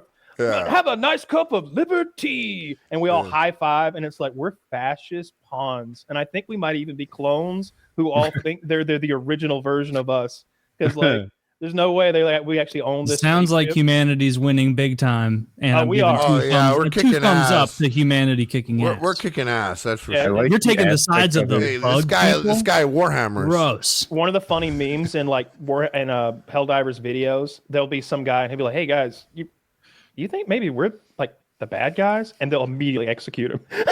They'll immediately, boom, traitor executed, sir. Good job. Yeah, good job. whenever people on the subreddit sounds like a problem solved. When people talk about something, they'll just be like, "Oh yeah, the Helldivers. They did this, and that's so messed up," or something, and it'll have like a picture of like a Helldiver with a phone out, and on the phone it's like a picture of a democracy officer, and it's like, democracy officer wants to speak to you. Yeah.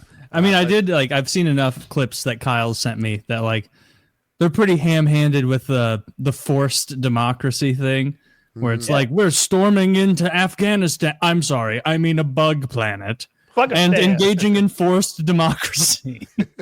Yeah, and the robots are even better because the robots are very intelligent, like and peaceful, and they'll like sort of beg for peace.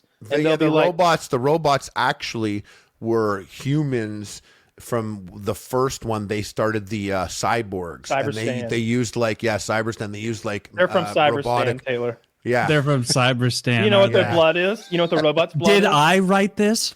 Taylor, we're not even using a special space fuel. Do you know what the robot's blood is? Oil. It's oil. Well, it's 710, which is just oil. Like if you flip it around. Yeah, because they realized how gay and contrived it would be if it was literally oil in their blood. Dude, it's fun. It's fun. I enjoy the satire. It's as long as it's fun. Who cares? Starship Troopers, and it mimics like the. It does what you've always wanted a good video game to do, and it mimics for the new enemy. It's those tripod squid things from Half-Life, the Striders from Half-Life, or War of the Worlds. But also War of the Worlds with Tom Cruise. Yeah. But then they also zombify humans, so you kind of get like a zombie game. The zombie humans are called the voteless. Yeah, the voteless. Yeah, Kyle, when the first time we played together, you blew me up. I blow lots of people up. That's half the fun of the game. Half the fun of the game. They added a car. They added a car.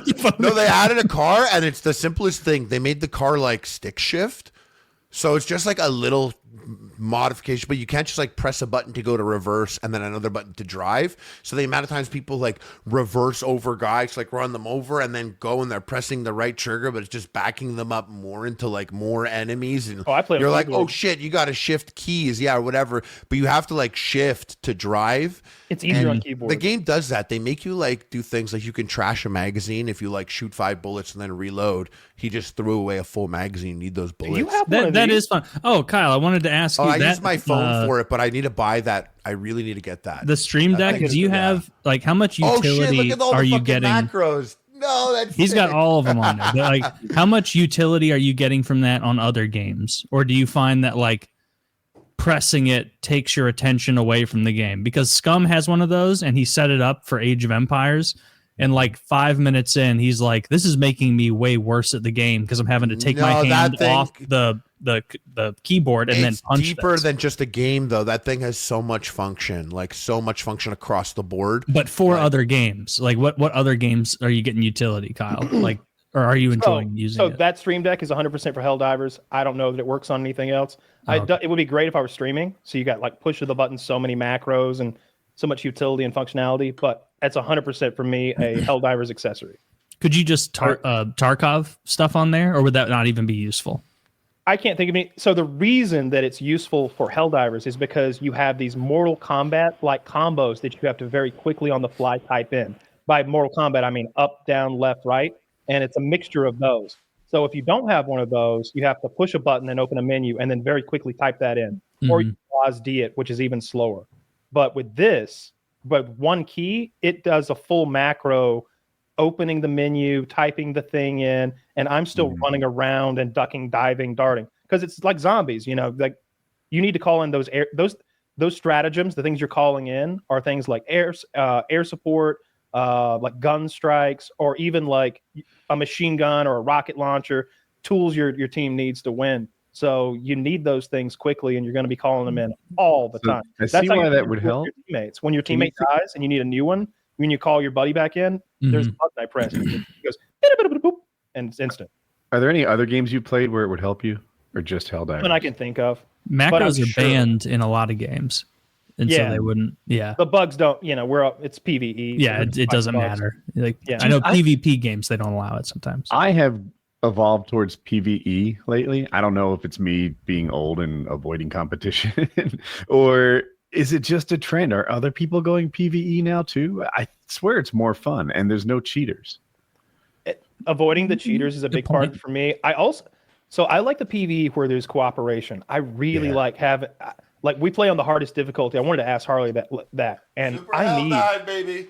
Yeah, Super Helldive. And I get mad at my friends when they like, let's just do a difficulty 7. I'm like, dude, every difficulty can turn to shit randomly, or just like fuck you. Let's just do the most. Let's go all in. I only do difficulty 10, and is it for loot? Like you get the most loot at the high difficulty? There is a loot aspect to it, but the loot aspect isn't truly pressing. It's not like a pressing thing where that would make. You probably have everything unlocked already. The loot's almost. I have one ship module left. I need like 150 orange. Samples. I'm in a similar place because I played so much a year ago. But I have 750 hours in this game. I don't have that much. Maybe 200 or 300 tops, something like that. I love it though. I love the role playing aspect. I like the silliness. And there are so many weapons. I love bringing in people and showing them the billions little nuances in the game. We should all 4 of us Helldive. It's $20 by the way. I have the game. So if we all want to all expensive. If we want to all 4 Helldive, are you listening, bro? No. It's a holiday special. Woody, it's $20. All the time and hear this $20. You think I'm made of money? Jesus Christ! Yeah, that's right. Woody, no, Woody. They're not selling it right. So what you're gonna do is you're gonna get in the Discord chat, and they're gonna say to do the tutorial, and the tutorial actually is very uplifting. The guy over the speaker is super encouraging. He's like, "You're doing great, soldier. To the next room." And then I like that. And then you're gonna get out with your friends, and then Kyle's gonna rocket you and kill you. Wait, he did it on purpose? Yeah, I might have. I don't remember. I genuinely have no memory of this. I don't know why he's taking it so But it personally. wasn't a big deal because I teleported back in right away. I just came down in another pod, so it doesn't seem like it mattered. Dude, killing your teammates and dying by teammates, when people are like, sorry, yo, my bad, sorry. So I'm like, dude, this is half the game. Yeah, sometimes I'd be playing and I'd feel like I'd get one of those giant guns or something, and it was always because Kyle or Scum was literally like, "Hey, Taylor, come over here, pick this up, use this," trying to get me more excited about it. And I'd be using that, and I'd feel like I was mowing through things. But then, like over to the left of my screen, like Kyle or Scum is like actually doing the bulk of the damage, and I'm like, I don't feel like I'm helping at all. That's also what I love about the game. You're like the little dog. You're like I was a little dog through the fence. I was trying to help. You just need to learn the game because you right away you unlock like super powerful shit. You can fuck the bugs up. I like fighting the bugs. The two first stratagems are like 2 stratagems that I use on the Illuminate all the time, which are Precision Strike and the LMG. And those are the first 2 you get the game. It's one of the rare games that respects your time. This is what's really important, is it respects your time a lot. What you get from it is valuable in terms of the experience. You don't spend a lot of time not in game. and you can like literally throw it on for 15 minutes, 20 minutes, or 40 minutes, get what you wanted from it and be happy with that. And your progress when you do these things is really fair.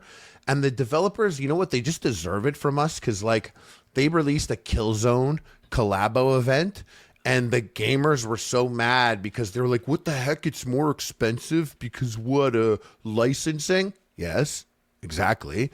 But they were still mad about it, and the developers were like, "Oh, sorry. Here's half the Killzone stuff for free," and like just like hooked it up, and it's like they didn't like hook it up. It's a Sony property, and they're both Sony properties. But I'm just saying, like they really do.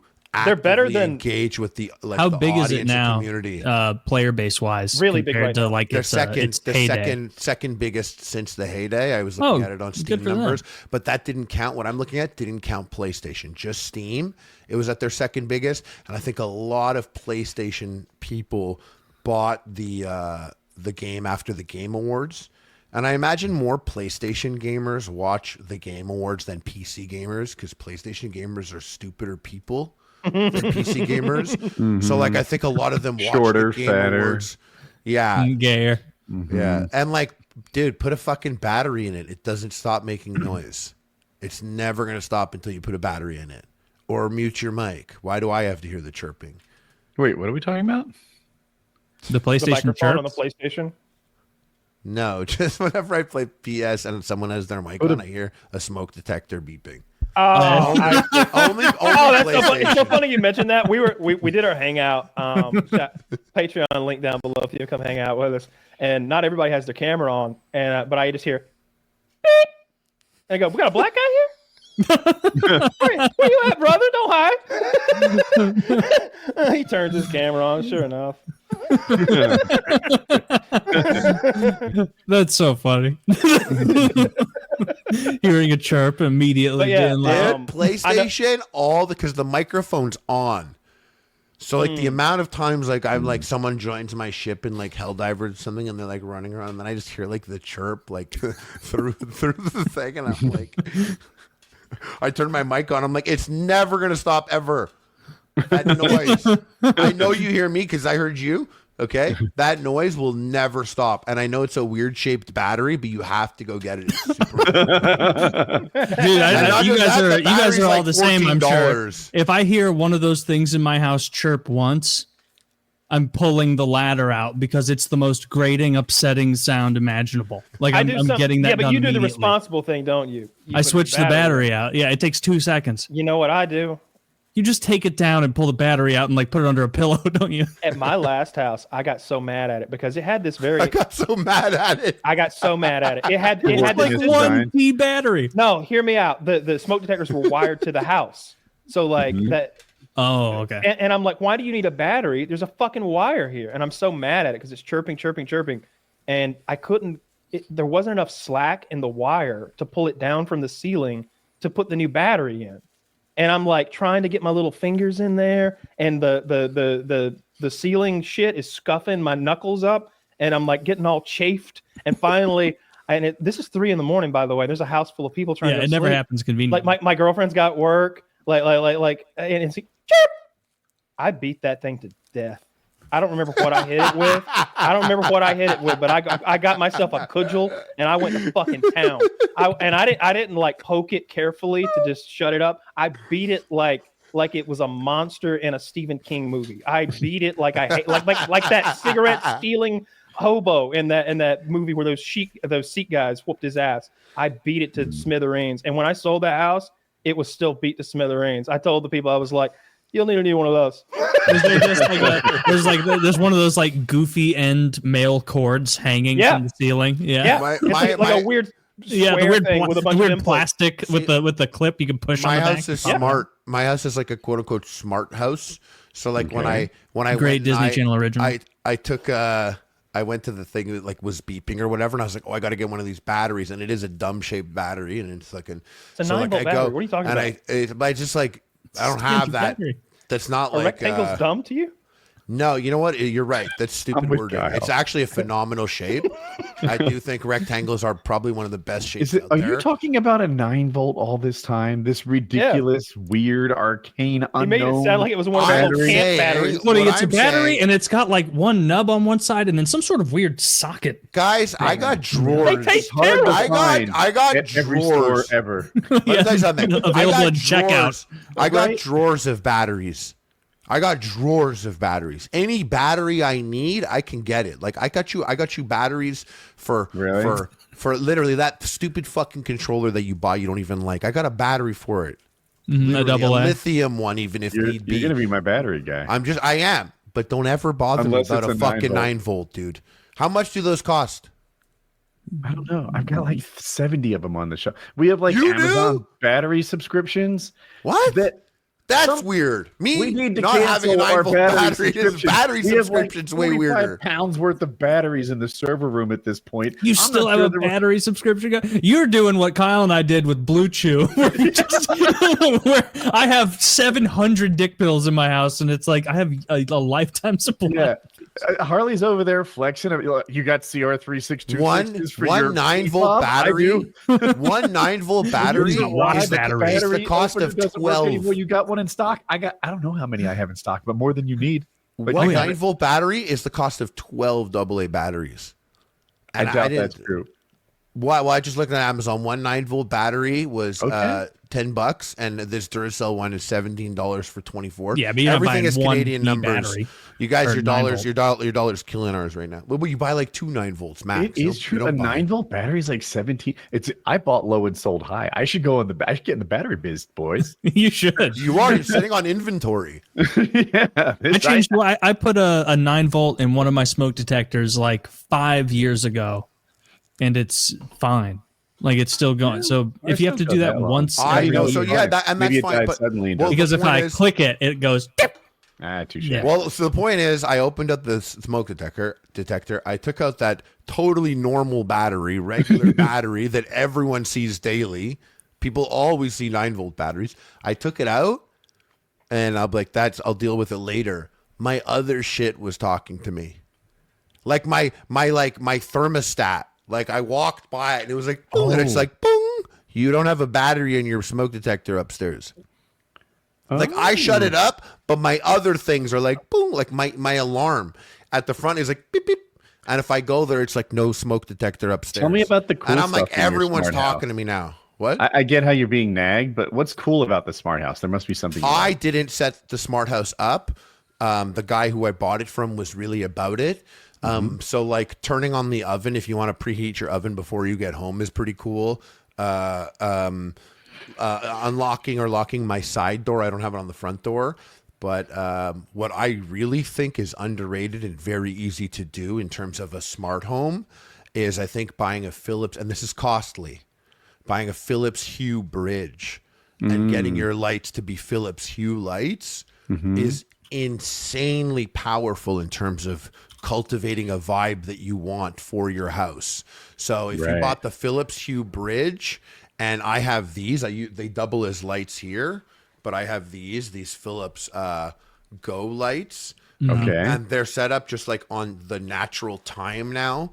So like they're in relax mode. They were just in read mode before, but like in the morning they'll be the color of your house with the sun shining in. And I have them all over the place. And then I have a strip behind my TV with 2 like TV light things. So in my living room, like my chandelier and my kitchen lights are all different colors or whatever, like of light bulbs. But since I put Philips Hue lights in, they're the same color. When they're the same color, different times of nights, they're different things. Sometimes like someone's watching a movie there and someone's in the kitchen, so you could turn on one light and make it like a bright light and everything else could be dark around it. I have all these different settings. And behind the TV, you could set it up this way, but I didn't do it because I like to game on my TV, and they don't have like a 2.1 HDMI thing with it, but you could set your TV up with the lights so that like when there's explosions and stuff happening, the lights behind the TV are mimicking that, and it displays it across the walls, and it's very cool. really cool. But I never set that up. Mine just has like lights behind it and like a strip under my kitchen island. But I really got caught up. I ended up spending like $2,500 on like lights around the house. Yeah, you got the Philips lights. Yeah, but these ones are like you can get one for like $70, and I say getting like a couple of those and setting them up around the house. You would be so surprised what it does. Even like something weird, like you turn off all the lights for TV. And I don't like it to be like completely dark, but it like everyone wants it darker. But having like a dark like one over there splashed on the wall like just makes everything feel cozier kind of. They have like candlelit set ones where you can like change it to candlelit, so it looks like it's like mimicking a lit candle, and it goes a far way in actually making you like feel like that, like when you have them. I don't know if you could see that it's pulsing now. Yeah, we can kind of see it. Yeah, it's cool. I like the. Great. I definitely like having the RGB on all the lamps in the house and being able to make those, like especially for movies, I'll make them like, I don't know, yellow or blue or green or something like that. Something so we're not in the pitch black, but also it doesn't mess with your eyes for the movie. Yeah. What gaming mouse do all of you use? Kyle, I know you have that Logitech with the heavy wheel. Was it 502 or something? I have a Rival 600, and it used to be like I could go wireless back and forth, but you have the 502, Kyle? I do. I also have the 502. It's great. And I really like the mouse. I don't have any complaints about it. I have a different preference than Kyle. I like that it's wireless. The wire really messes with my aim when things get in tight. Huh. And I have a mouse pad that charges it. So I just haven't thought about the battery in it for like 5 years. That's like cool. A long time. Yeah, that's really sick. I like that a lot. That's chill. Okay, so this Logitech 502, this is the boy. This is the mouse to get. That's the one that Kyle recommended to me for Warhammer, because we changed something in Warhammer where you could zoom out all the way, and you can click something on that 502 Logitech that makes, and it has like a heavy metal wheel, which is kind of nice, where it no longer clicks up. It'll go from ratchet wheels up. Yeah. It's this button. So this is, I don't know if you can see how it kind of like has notches. The ratchet. Oh no, that button closes you out of the podcast, actually. So it turns out that's a macro. That's so funny. That's hilarious. Wait, Harley, what was the name of yours again? Sorry, I just wanted to mine is a Steel Series. Press here and it Rival spins. 600. Yeah, so it's like a ball bearing in there. Like I guess that other button next closes to it your is browser. dangerous. I don't know. Yeah, but like being able to unclick the ratchet mode and go freewheel mode lets us like zoom out super duper fast and responsibly in Warhammer, and that was so clutch.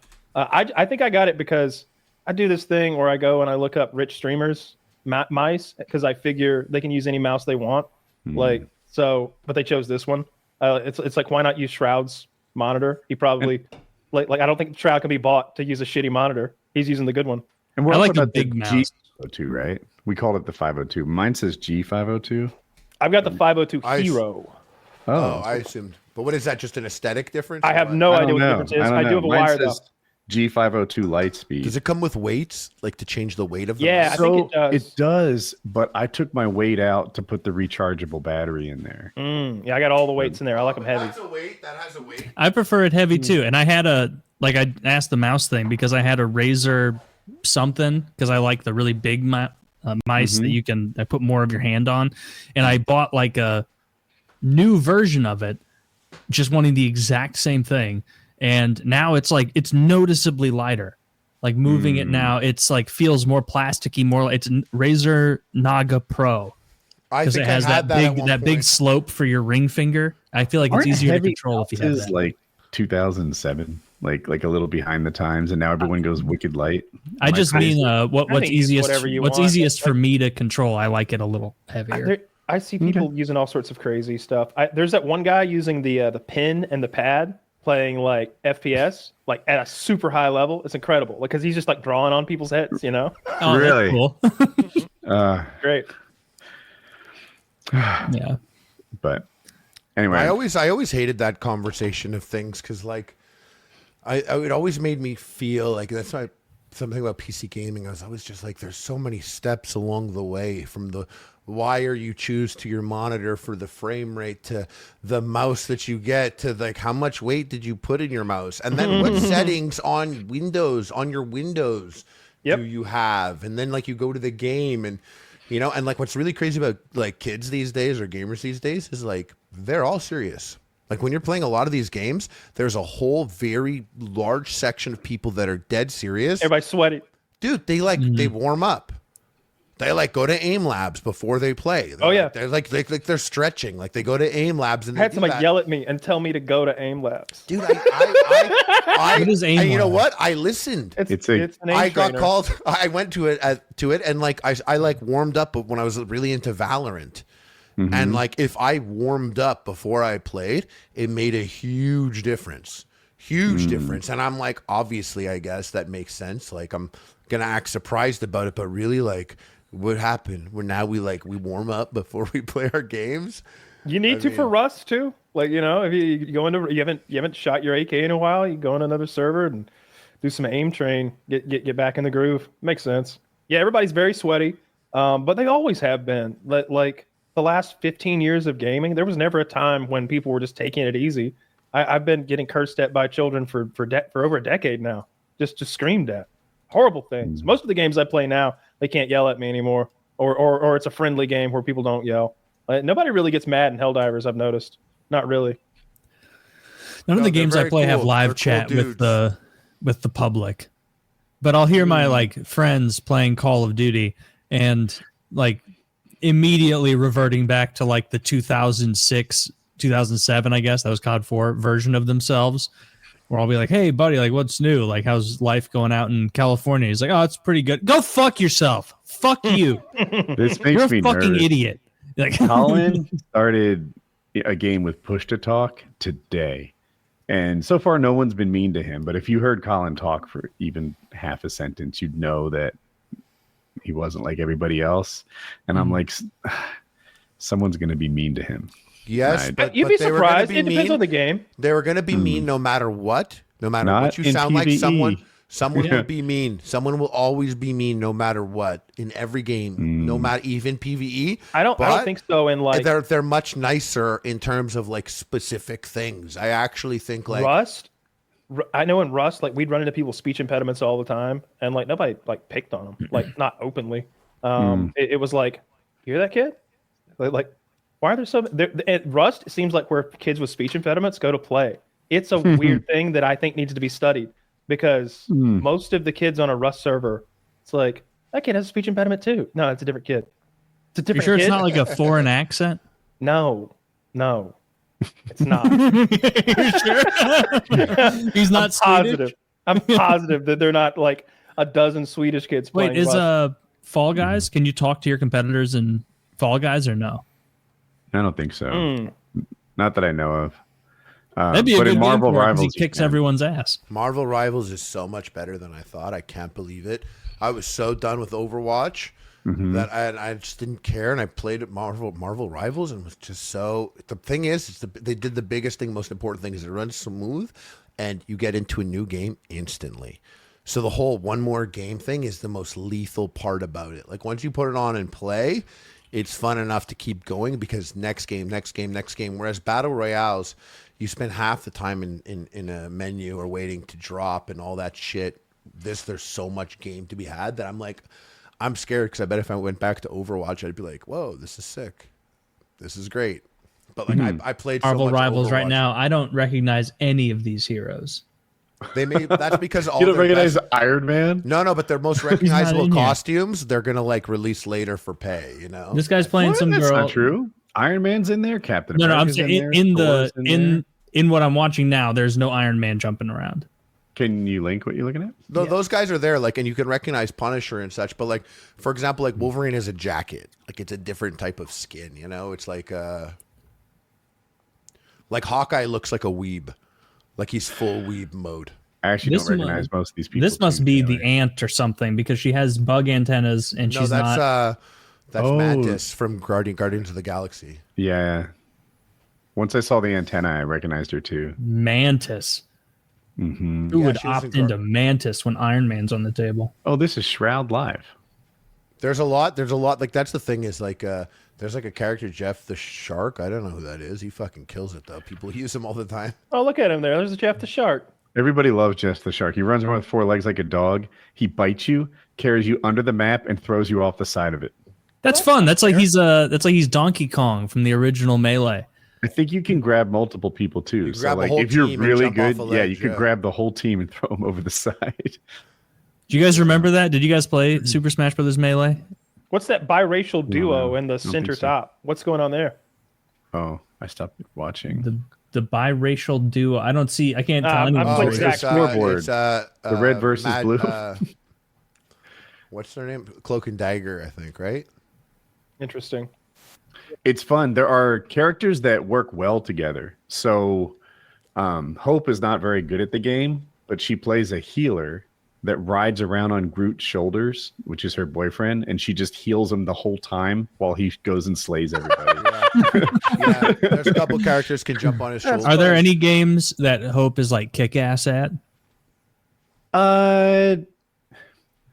Her best game is probably Civilizations, but Kyle's sitting here, and it's hard to be like, she's kick ass when he could probably do I mean, better. did she beat it on deity? Fair enough. I think so, yeah. I Well, think she's she beats good. all the AI. Yeah, Yeah. I mean, it's just two different games.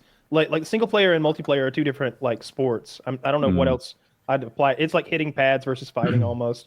Like it's hard to do that like kung fu thing where they hit the sticks just right. Like that's kind of what single player is like. Like you can work out its weaknesses, but the Are you multiplayer- build ordering You got when you're doing scumbags. like Oh, yeah. Kyle, when you're doing Civ? Like if you were to pop in right now, and I'm sure it's Civ specific because that's how those games work. You'd pick someone and you'd be like, all right, turn 1 this, turn 2 this, turn 3 this, turn 4, or are you freewheeling? There's definitely a build order. I would have to catch up though because I don't even know what people are playing anymore. You know, because Civ 7's on the way to come out. Nobody really played Civ 6, and there You said was it that sucked no. compared to Civ 5. Yeah, I didn't like the aesthetic. I didn't like the way it looked all cartoony and childish. It looked like an iPad game to me that you'd give a kid to keep him quiet. But we always played those no quitter mods for Civ 5 in like multiplayer free for alls or 1v1s, and that's just a different game entirely. If you mess up one turn of your build order, you kind of lose. Like genuinely, one turn you'd lose. Sometimes you wouldn't even mess up and you'd lose because if you and the other guy tie, if you both complete this building that gives your team a bonus on the same turn, the game just flips a coin. Oh, what? The game just flips a fucking coin. Yeah. So you're going into the game with a plan in mind, and it's mostly not adaptive. No, it is adaptive. It's kind of hard to explain. It would depend on the race you're using and the map you're doing. We often did scenarios. We did a scenario where my team of 3 is on one side on an island, and your team of 3 is on another island. We're separated by a thin inland ocean. And so in that game mode, we have to decide if we're going to settle on how many cities are we going to settle on the coast? Because those coastal cities are what are going to create the boats that secure the passage and allow for our troops to get to their side to fuck them up. And it's really a race to boats and good boats at that, you know. And it quickly becomes, oh no, here their boats are. Like, because you hide your boats in like stealth. So suddenly one turn, like 10 boats show up and you're like, oh no, it's over. That's really fun to me. Of all the games you play, like Civ is the easiest one for me to be like, okay, I could get probably 2 into this. Like I don't like the turn-based as much as real time, but it's still fun. The battle's real time. When you outsmart someone and like if you scout and you anticipate what they're going to do and then you counter that without their knowledge, maybe by like forward building something that would indicate that you're not going for what you're going for in your back cities. Sure. The culmination of those things is so satisfying in a strategy game where it's like, yes, hours. I It's knew you hours would do of this. plotting. There will be hours of plotting, and you'll be like building an army in stealth and building a road to their side of the map in stealth. And if at any point they discover what you're doing, then you won't have the element of the surprise. War is only worthwhile if you have the element of surprise. It's just like real life. A quagmire isn't going to benefit anybody. We're going to sit here and burn resources. Did you main Germany anyone? advances and builds their tech and their industry up? Like meanwhile, we're over here just killing each other for no reason. So you want to like sweep in there Kiev style and conquer them, and then turn their city into your city as fast as possible. You don't want to. Who is your main Civ? Like if it's a challenging game and you're really setting out to win, who did you play? We would do a system where we banned and drew, so you wouldn't ever get to pick who you got to play. So everybody would ban a couple of Civs. Like, I don't want anyone to be able to have this one or that one. I want Chinese, Egyptians, or Phoenicians or whatever. And then you do this drawing system where a computer would basically assign everybody the races. So I didn't really care. I remember the time we played together, I was looking at all the bonuses of the different Civs, and I was like, Russia gets double uranium and double oil?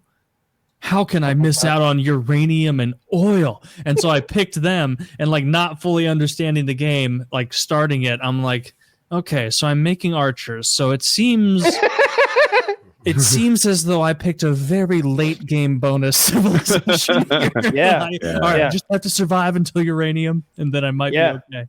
Yeah, but although like in that game, especially before we started playing that mod, it would do this thing where uranium wouldn't be divvied out equally. It'd be like real life. So you might just not have any. And so that means you obviously can't build nuclear weapons or nuclear power. And you're in it. Now your enemies have nuclear weapons. So you had to make some kind of a, hey, buddy, I know you're in the corner of the map and you had that war early and we crippled you and all, and we just left you over there. But I noticed you got some uranium. How about you slide me a little and I make Washington, D.C. disappear? And you'd have little like Discord side chats like that to get their uranium. Yeah. And the whole time they're telling the other guy that they're on his team. So we're just fucking him over. There's lots of like lying behind people's backs. A lot of diplomacy. Yeah. Yes. Real. I enjoy that part too. People get mad. People will get mad and like rage quit and get like friendships would end. Stuff like that would happen. Like people get upset. It's fun. I don't like the length of the game. And furthermore, same. Not only can the game go like more than 2 hours, threaten 4 hours, but sometimes a 4-hour game, 2 hours in, you realize it's hopeless. You are not winning. But like, I guess forfeiting is considered bad. No, you need to slowly suck up and endure your beating over the 2 hour long period of time it takes. Yes, those flip though. Those flip. Yes and those no. can definitely flip. They can, but like what we would do, it's called a vote of irrelevancy. And you would say, I want a vote of irrelevancy. I think I'm irrelevant to the outcome of this game. And then all the players would vote whether you can leave or not, basically. Obviously, you could just alt F4 and say, suck a dick. But then they don't let you play with them anymore. Mm-hmm. Well, they won't let you play with them anymore. It's called the no quitters group. So you do something like that. And usually they'd let you out. Like if you're crippled, like they'll just let you out. You're building archers over there in one city in the corner of the map. You can go. Your Arctic archers can fade off into the sunset and you can go do something else. Yeah. I do like the one-off games like Civ or like Age of Empires where you can just hop in, play, and then that's it. Like you're not building towards anything else in a future game. Like just hop on, play a couple games. Or I guess in Civ's sense, you hop on, in play. Civ, you can build an empire. Well, in Civ, like if you're playing single player, and I think that's what's so addictive about it and why so many people love it, is you can build your empire an hour at a time every day, kind of like Sim City, a lot like Sim City. And by the time it's over, you've got your little Minecraft world. You've conquered all the AI, and I would usually leave some poor AI like in the corner over there and like surround him completely with military. So anytime he stepped out of line, we just kill them all and just get a diplomatic victory, or it used to be economic victories possible. All that shit. Those games are great to get high and play. Which I think there's two types of games to me. There's only two categories. There's games that are good to play high, and there's games that aren't good to play high. So you don't categorize by like shooter, RPS. What's a bad game to play high? I play all the games I like high. I can't play twitchy stuff high. I don't think I need that. That's me in flow zone. Yeah, I hit my flow state. If I'm playing Tarkov or like Helldivers or even Darktide, you play Darktide, Harley? That's sick. Yeah. That game's amazing. Yeah. I like to get good and high for that and get into a rhythm of destruction. They really screwed the pooch on Darktide by not releasing a full game when they released it. And a scoreboard. You've got to put a scoreboard in. Is there still not a scoreboard without a mod? They don't want there to be one. They don't want there to be one. Unreal. What's the fucking point? Dude, Battlefield came out. That Battlefield was PvP. Like, it was crazy. When 4 people go into an arena and we're gonna kill thousands of enemies, like you'd commonly kill 700 to 1,000 enemies. I want to know how many I got.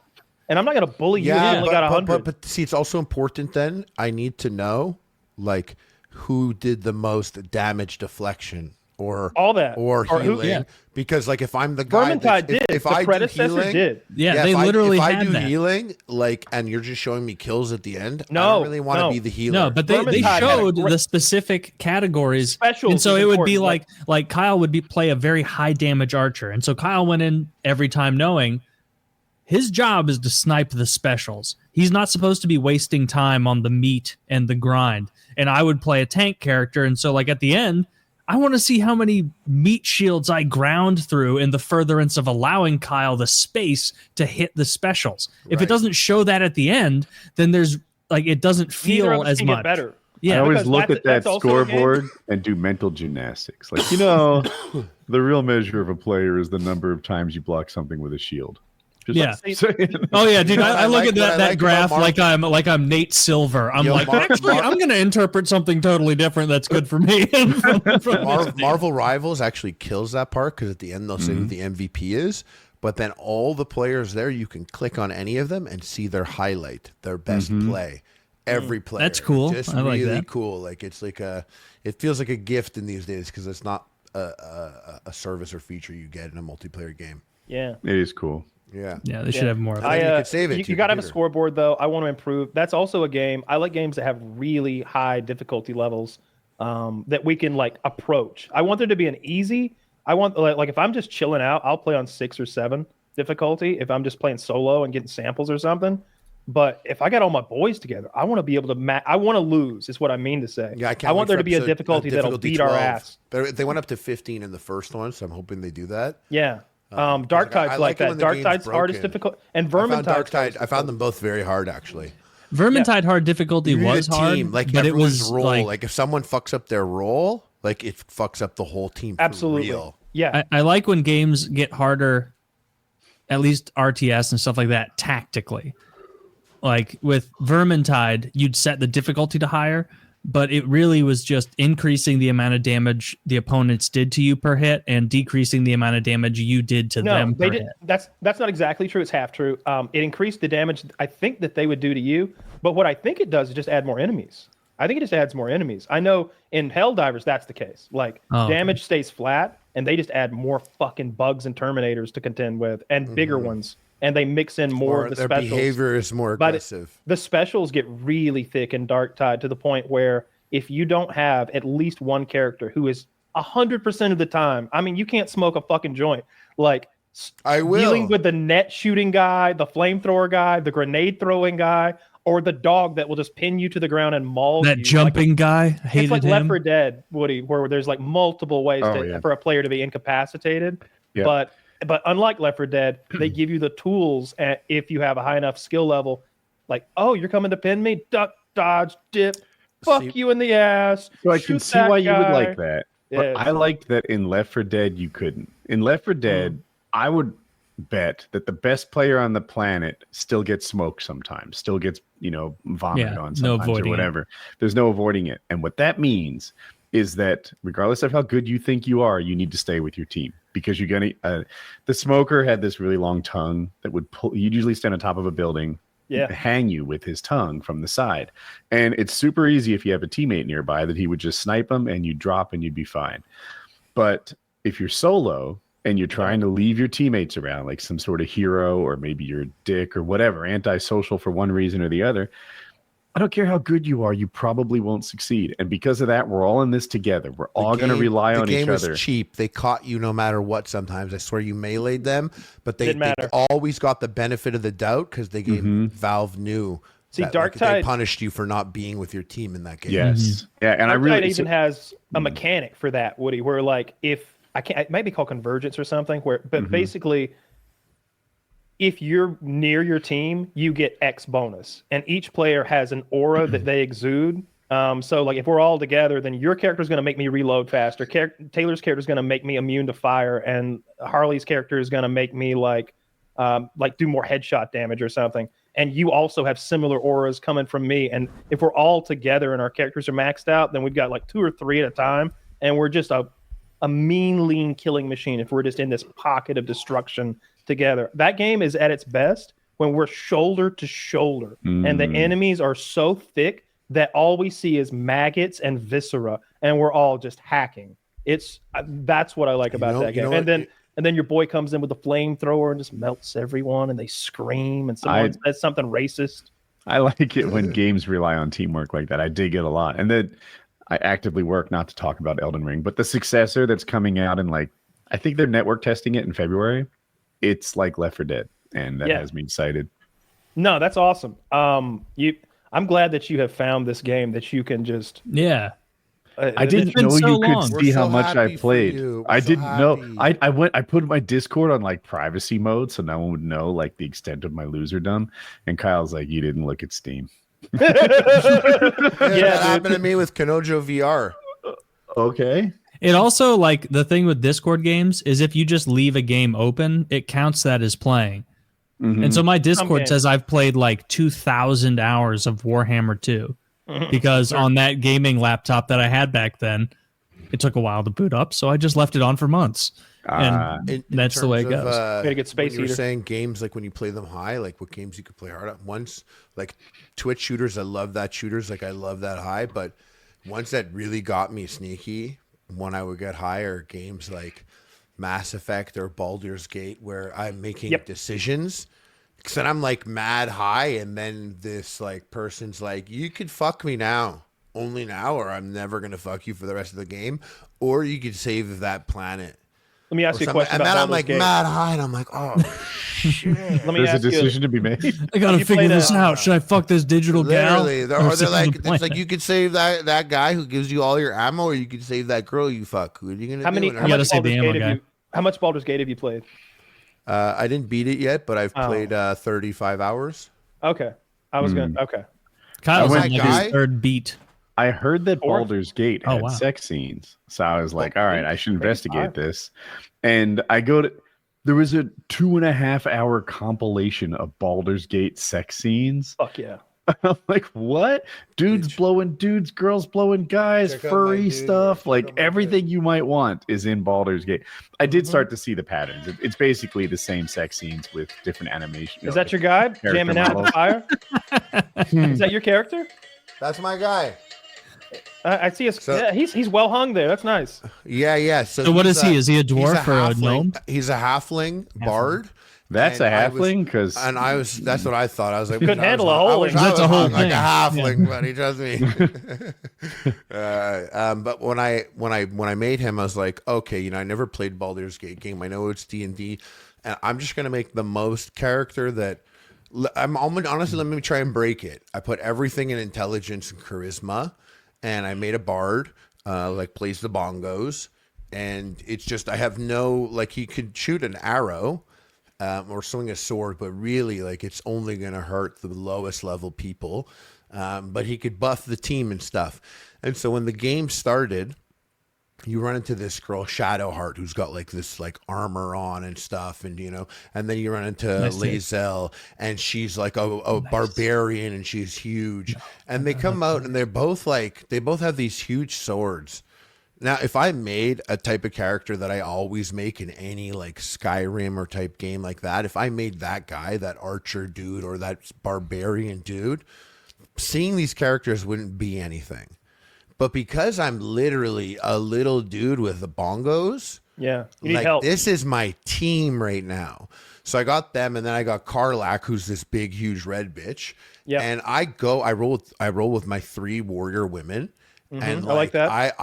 I'll walk up, I hold them, they hang back in the bush, and then I walk up to the goblin camp, what's up? And they're all maybe we kill you now. And I talk to them, and it's I'm rolling 30s because I'll cast a spell on myself. You're so charismatic. So they're it's to win this dialogue is 15, which is very high, and I'm rolling 27. And then they bring out their animals, and they're maybe they eat you. And because I can speak, because I chose one of my main abilities to speak to animals. The animals come up and I'm like, hello, Sarah. Yeah, what's up, Matt? Rebecca, nice to meet you. And I'm talking to them and they vibe. And then I go back to my team and I'm like, yeah, we can go through the goblin camp. Don't touch any shit. Don't fuck around, whatever. Then I come across orcs and they're like, you know, I try and like, can I tell you, talk like, them, but I did crit fail once. And like in a scenario like that, or sometimes there is no way out, they're going to fight you. And when that happens, then I take my 3 warrior women and they come up and Karlak literally takes my character and throws you. Yeah, he gets damaged. Like I get thrown back and I get damaged a little bit. Hurts. But now I'm all the way back there. I take out the bongos, start playing, and these bitches just cream. They just fucking cream them. And I'm trying to fuck them all. But did you fuck them all? Yeah. I kissed one of them, but because I don't like, once again, I'm like, let me do stuff that I would never do in other games. I played Mass Effect 30 times and I never played as FemShep. Maybe that's some baggage I got to unpack. I don't know. I'm not like, dude, I'm not gay, bro. I'm fucking John Shepard. You know what I mean? I mean, I'm not fucking John Shepard. I am. I always play Shepard. the girl. Yeah. So in this case, I heard you could fuck a guy and he's a druid. He could also be a bear. Yep. So I'm sitting here, I'm like, maybe I should fuck the man when he's a bear. I did. Like, okay. Did you? Tell me about it, bro. Of course Tell me did. all about it. Did he it. please you? I heard that you like suck each other off. But see, my you're character a girl. is my first character was like a half elf, half halfling. But you fucked the guy as a girl, or I was definitely a girl. I have a vagina. That's gay. Well, I mean, the bear had a penis. You can't use that as a measure. It's 2024, Kyle. It's actually not gay because you said the bear had a penis and you are a girl. It's straight sex between a halfling elf it's girl like and a bear man. Bestiality. And you know what I like? The bear man like asked for permission first. He's like, "Are you sure?" Because I'm like, I got a big bear cock. Because I'm a bear. He's like, because I'm finna tear you and up. because I'm gonna bend you over and I got big bear claws and they're gonna ruin your back. Yeah, you're gonna be ribbons by the end. He was gentle. No, I love that game. I've ran through it a few times. I like to play it. Are you always a girl? Probably. Well, we'll see. You can also play as like the characters that are in the game, and they have their own stories that you can. You can, if you play as them, you get to like flesh their pre-made story out more. And my first time I played as a Dark Urge character, so everything's really like bonkers and random. That scene you mentioned, Harley, where you run into the orc camp and you got to talk your way out of it. They're like, maybe we just got you here. And I was just like, maybe I got you here. And he's like, oh, I didn't know that was possible. And he's like, maybe you eat this dog shit and we'll let you leave. You know, how about that? And I was like, actually, you eat the dog shit. And he's like, wait. Well, I don't want to eat it. It's like, eat it. And the guy's just his perk is no you. He eats the dog shit in front of all of his boys. He eats the dog shit in front of all of his boys. And then me and my gals went into the castle too. You didn't even kill him? No, left him there to like live that down. What about the loot? Now his name is Karlak the Shit Eater. What if he had a good sword in his inventory? Those guys paid me. Those guys paid me. Thing. I told them like it was the same thing. Like when I ended up talking to them, it was like they wanted to rob me, and I was like, "No, you're gonna give me money." Nobody robs me. And they were like, "What?" And I was like, "Yeah." And I forgot. I have like 3 options. I could like be like deceptive, or I could like sometimes it doesn't intimidating. It doesn't make me powerful. It doesn't make me powerful at manipulation. Like I don't remember that. Maybe it'll give me nobody's right. It'll give me like 3 different types of emotions that I could play on with different benefits. It doesn't always necessarily make you overpowered in one specifically. Yeah, that game's crazy because like you always stop and there's always really cool ways to approach battles. Like one time, go ahead. I was gonna say we tried to play multiplayer in that, but you all have to like sit there together and be glued to the story and play turn by turn. And it's not going to do, that's hard to get. It would be good during pandemic, something like that. If we sat it would be good for a LAN. Like if we were sat around a Dungeons and Dragons table and it was like we could all talk to each other as we played, that it would be more conducive to that. But like, I'd be like, it's your move, dude. What are you doing? It's your move. We're all waiting on you. Oh, sorry. Dude, I got what did you do? Why'd you cast that? I got locked in jail for robbing a body that was already dead. And then there was no way out of jail. That was their friend who had just died giving his life for the kingdom. And you hustled over there and rifled through his pockets in front of his friends he just died for. They were not even barely looking Baldur's at me. Gate 3? Yeah. In Baldur's Gate 3. In the first scene where you stop the goblin invasion of the secret forest kingdom. And you go in that guy's pockets, they get mad. What you do is you drag his body in the bushes and then you go through his pockets. Okay, well, I take didn't know the that. whole body. See, I take the body. You take the whole body. I take the whole body. I've got a case with everyone's body in it. That's a main character. Minthara is in my trunk at my house. I keep that bitch there. You want to see her? You want to see Minthara? I'll open the game up right now. She's still in that trunk. I like the idea that virtual world exists and there really is a Minthara somewhere suffering in that trunk. Yes. I was waiting for me to show you to her. No, she's dead in the game. She's dead. The underworld, this like underworld area, and we're walking through these coffins. There's coffins everywhere, and we were walking, and Shadowheart. I said at the top, she's like super religious. It was like Shadowheart passed a check of something. I don't know what it was, and Karlak, I just took her and grabbed the coffin because right next to us is just a hole, like a void. It was like a cliffside, and I told her like grab the coffin and throw it. And so she grabbed it and threw it over the ledge. And as it was flying over the ledge, it like opens up with like a skeleton warrior like shambling out. I lost all the loot, but I was like, fuck it. What do these skeletons have? A couple of gold. And all the girls grab the coffins. They all grab coffins and like they throw them over the ledges with the skeletons in it. And I'm like, that's so sick. This was supposed to be a little scene, but this is just what I happened to think ambush. of doing. Yeah. You're walking into like a subterranean cavern type area and there's all these coffins there. And you're like, I can tell by the way already, right? Those coffins don't look right. Those don't look like background elements. You know what I mean? Those look like something that can be interacted with, but they're all laying out. I think this is going to be some kind of a Dracula ambush or something.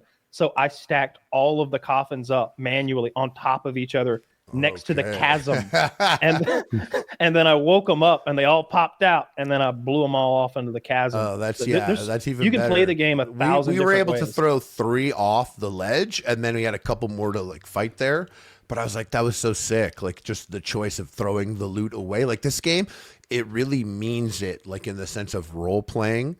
Like how games used to do it, and it's like AAA modern games never hit role playing on this level like this game does. You could like take any random item and like infuse it with light and use it to solve a particular problem where you need light. Like there's so many options, and when I thought about there's lots of evil choices too. I wanted Cyberpunk to be like this. I wanted Cyberpunk to be like this. That's a good choice. When you were like, you could have been Corpo and you could have gone down that I really overthought the game. Like, I'm like, oh, maybe I'll be solving some missions in a business room. But like, it never became like that. But I kind of wanted that. But when I started playing Baldur's Gate and I made this bard, I do solve a lot of shit by talking or being charismatic or having extra dialogue options and stuff. And like, it really does, like the abilities that you're given are cool. Like it's like to throw something or pick something up and hit something with it. You could do it like with anything in the game. And when I thought about it, I was like, this is actually the basis for what would make the sickest Star Trek game.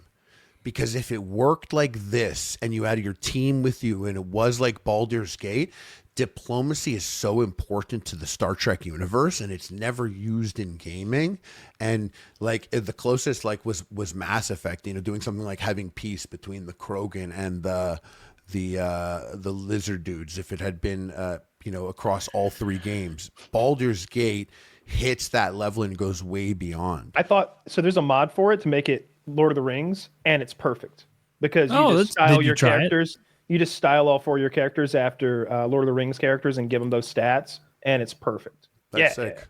Did you play through the whole thing with that, or just test it out? I just tested it out. It was cool. I don't like playing with the whole squad. I just like my main character. Yeah, Baldur's Gate's wonderful. I didn't think I was going to camp. You were going back to your ship. And it was like the bridge of your ship and, you know, fast traveling to different planets and everything. No, yeah, I feel you. Like, yeah. Like your away team could be your 4 guys. No, is the demand there for a Star Trek game like that? Like how big is Star Trek's fan base? No, it's not. There. That's where Helldivers kills it because they just steal other people's IP and like integrate it into theirs. Like you get, like I said, you get to fight zombies on one map. You get to fight Terminators from the Terminator universe. Essentially, they're just Terminators It's like playing the Terminator 3 movie you always wanted. And like you're fighting like dreadnoughts also, like Warhammer. Yeah. The Next Generation ruined Star Trek. As much as I like the Next Generation, it made Star Trek boring. If you go to all the other Star Treks, like the Star Trek movies, oh my gosh, they're like, we have a problem that we need solved. Does anyone have motocross, mixed martial arts, and skydiving experience? And suddenly the fucking Beastie Boys music starts playing and they incorporate all these things and they're fighting. That's fun Star Trek to me. Oh, the Next Generation the new movies? Yeah, the Next Generation Star Trek. Oh my gosh, it's like, how can we out clever these guys? Are there any puzzles? How many lights can we count? The new diplomacy. How many lights can we count? How dare you? Wait, what are the wait, hold on. But I've seen the first Star Trek movie. Is the one from 2009? Was that Next Generation or was that regular Star? That's regular Star Trek. Yeah. So like that 2009 movie you're talking about. This is the one where like Captain Kirk goes from the sports car to actually becoming captain. Yeah, he it shows. So I really like that one. I felt like it wasn't as popular as it should have been, and I like the next ones too. But I think it was just me. Too. No, I love them. I love that trilogy. I watch it like every year. I thought it was so sick. And that trilogy, when I saw it, before I saw the first trailer for that first Star Trek movie, I thought Star Trek was so ugly. I would put it on TV, and I thought it was so lame. Watching them there being like, well, I'm going to have my tea, and then I'm going to go talk to that alien. Right? The guy's sipping like, Earl tea. He's worried about Wesley's Crusher's homeschool progress all or of it. something. And like that Star fixing Trek? the problem, they used to be like, I flipped the switch, and I reversed these, and now it's okay. And Right? it's like, way to go. And they're just like talking with on made the up bridge. words, talked about how he solved our time conundrum. And then I saw that trailer where he's like ripping it as the kid, and the cop pulls him over, and he's like, my name's James Kirk. And James Tiberius Kirk. Yeah, I was like, that's Star Trek. And then I saw the movie. I thought it was so sick. I'm like, I'm going to go watch Star Trek. Now I like Star Trek. And I went and I loaded up the 1950s Star Trek. And I was like, this is 60s. So fucking stupid and ugly and shit. You can't go back to that one. I hated it. It was so bad. And then I put on Star Trek Next Generation because I'm like, let's see what all the fuss is about now with my good big brain. Now I'm smart. I can appreciate it, you know, and I put it on. And then I had to call up a friend that I just knew, who I haven't spoke to forever, and his family loves Star Trek. And I called him up and I was like, dude, can I ask you a question? Why the fuck does Star Trek suck? Why does it suck? And he was like, what do you do? And I'm like, the show, the old one. He was like, yeah, that sucks. That's terrible. I'm like, but now I'm watching Next Generation. He's like, oh, it's the greatest show of all. I'm like, so why does it suck? And he was like, well, you started watching from the beginning? I was like, yeah. He's like, does Riker have a beard? And I said, no. And he's like, then the show's not good. And I was like, so when is due? He's like, just go right here.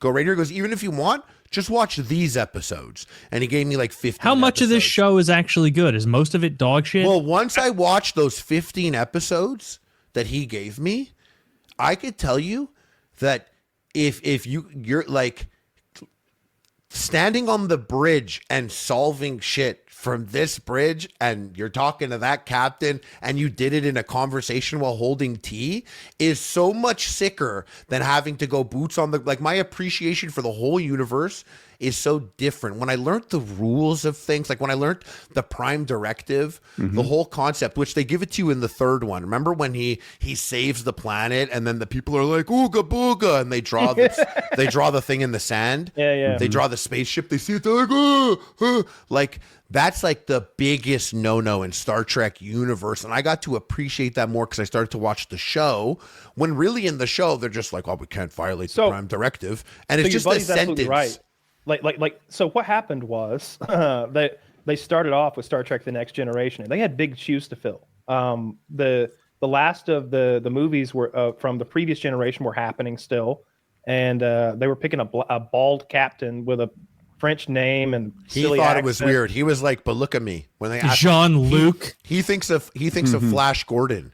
He thought he was going to wear I think they tried it with a wig. He thought he was going to have a wig. I was under the impression I'd be attractive. But the first season is the first season is genuinely garbage. On my rewatches, I always skip the first season and a little of the second season. But there are like 7 seasons of 22 episodes each. So there's plenty of good Star Trek. And there are about 15 or 20 episodes mixed in that are genuinely gold. They're really fucking good. And I like that stuff. I don't like the Star Trek shouldn't be an action movie because that's not what it is. It's not a It genre. It could be both. It could be both. Because I grew up, like I'm saying, like that. Those movies got me into Star Trek, and there is a happy medium for sure. It fucking War is the last so awesome. So like, have you watched any Deep Space Nine? Because that's the best Trek. Deep Space Nine has a war toward the end of it. That's a war where we're taking on some people from the other side of the galaxy who have like clone soldiers, and they want to exterminate us by the billions. And that's a really good show. Aren't they like space communists, like gay space communists? Well, yeah, but you don't need money, because what would you need money for? What do you want that you would spend the money on? Sick like episode when these people who got cryogenically frozen, their tombs are like found, and they come back and they're like, "Where's my money?" Like, you literally don't need it, and they're like, "Well, fuck this guy," and they're like, "No, like it's you don't know how it works anymore." Yeah, they were impressed with Picard because really, military careers, they're not like white collar jobs. That's sick. Like, so they had that bias. So they defeated scarcity and still found problems. Well, no, the Federation has defeated scarcity. There are plenty of places outside their protective bubble where it's a hellscape, like Star Wars. You can go get a job if you want. Why do they care about those places then?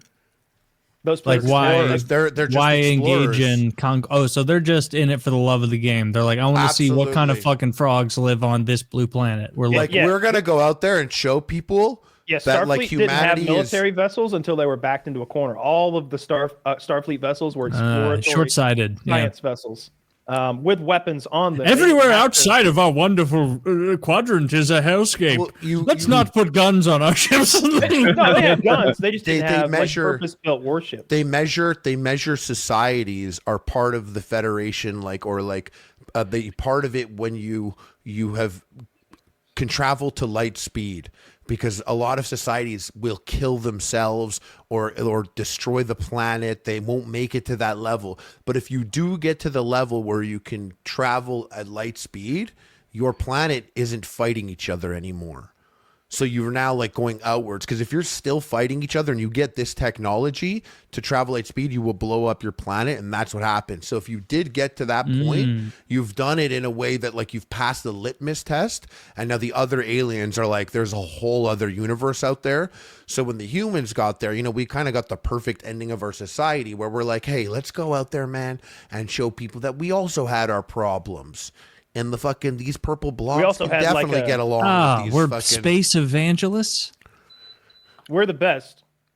What are you talking about? I don't know why you're hating on my childhood here. My beloved franchise. I've heard enough, goddammit. You people don't know what you're talking about. You were shitting on Christmas earlier. Wonderful show. It has its drawbacks. There are boring times. There's plenty of techno babble and bad writing. But for every episode of techno babble, there's a half a titty hanging out, and there's a camel toe from a wannabe supermodel. All right, that show has sex appeal. Goddammit. All right, I like Star Trek. I like most of the Star Trek that there is, and I've seen every bit of it. I've seen all of it. I like the new Trek, even though it's not as serious. It's more like quirky and silly. Lower Decks is the animated one, and I love it. Those it just cool ended. Too, yeah. And but you have to. Next Generation is the gateway. If you can, I think Deep Space Nine's the gateway. Watch like the best episodes of Next Generation. But I got one for people even listening at home a little bit. This one right here, season 5, episode 2, Darmok. Yeah, very random. Darmok enchilada at Tanagra.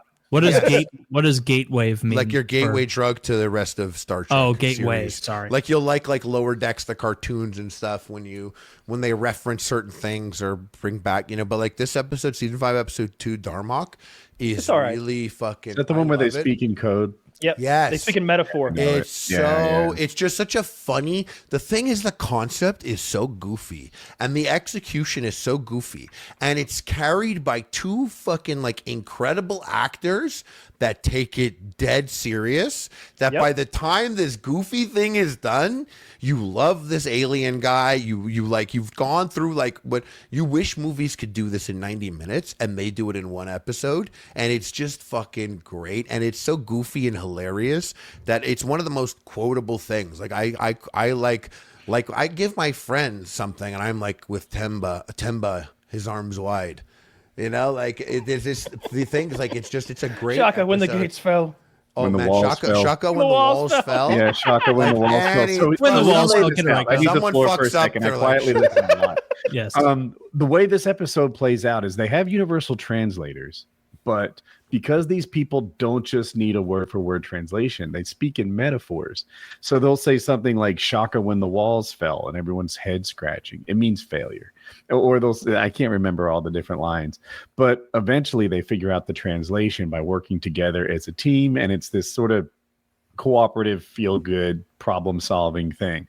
But it to me lacks the freaking base jumping MMA Captain fighting stuff. Yeah. Well, there is an invisible predator that they have to fight off with knives. You know what? You know what's fun? That Do you think a mask- society could So even the mask achieve? of the monster, the guys from Red Letter Media bought that mask and they have it. That's pretty sick. Yeah. Sick. Nice. What did you ask, Taylor? I was saying, like, the idea that a society that communicated in such an inefficient way could it doesn't make any become sense. peers with Yeah. The fact a that they did it- society the that fact doesn't. that he Like, have you doesn't- ever seen the those fact that he graphs? doesn't solve it right away is also ridiculous. Have you ever seen Yeah. those graphs that show efficiency of language, like by Sure. words versus the No. amount of information conveyed? It's really interesting. And so you can see, like, there are some languages where there's a huge capacity for both, like Italian, I have a where really- you a can be really- very inefficient or you can be pretty efficient.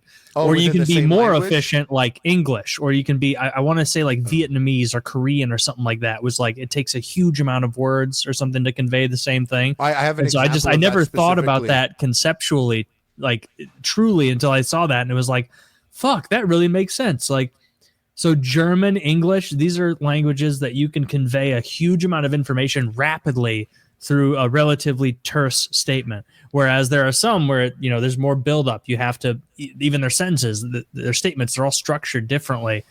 And how would that impact over time your ability to achieve things? Because it would all be, you know, In- prorated in- over in 100 China- years. Creators in by China? that because I do. What? I Content judge creators? content creators by the efficiency of their language. Of course. Hard. A disregard for like the word economy when speaking. It bothers It's a big deal. And people will sometimes spend the first minute or even 2 minutes of their video telling you what they're going to tell you. Now, I recognize some importance of an intro, like, hey guys, I'm playing this game with one arm tied behind my back in this way. But you need to let me know the rules of that you're doing in less than 20 seconds. If you spend 2 minutes, bro, what are we doing here? This is taking too long. That's why this show, it's important to me that we get to the stuff people would actually want to hear inside of 15 seconds. Yeah, brought to you by blah, blah, blah, and then start. Go. Yeah. In what's it called? In Chinese language, like counting to 10. Yeah, it's called like, Onzhou China. it's like ich, ni, san, shi, go, and it's fast. So on average, a Chinese person can remember about 10 numbers, whereas English speakers can remember about 7 based on how long the words, like there is nothing as long as 7, the number 7 letters, the word 7 in the Chinese. And then when you get to like 10, 11, 12, 13, when you're 8 and you're learning to count, or 6, you're learning to count, and you get to 11, this is a whole new word and a number attached to it. Whereas in the Chinese language, 11 is 10, 1. And then when you get to 20, we just got a new word. For them, it's 210. So the math of the number is physically in the word of what it is.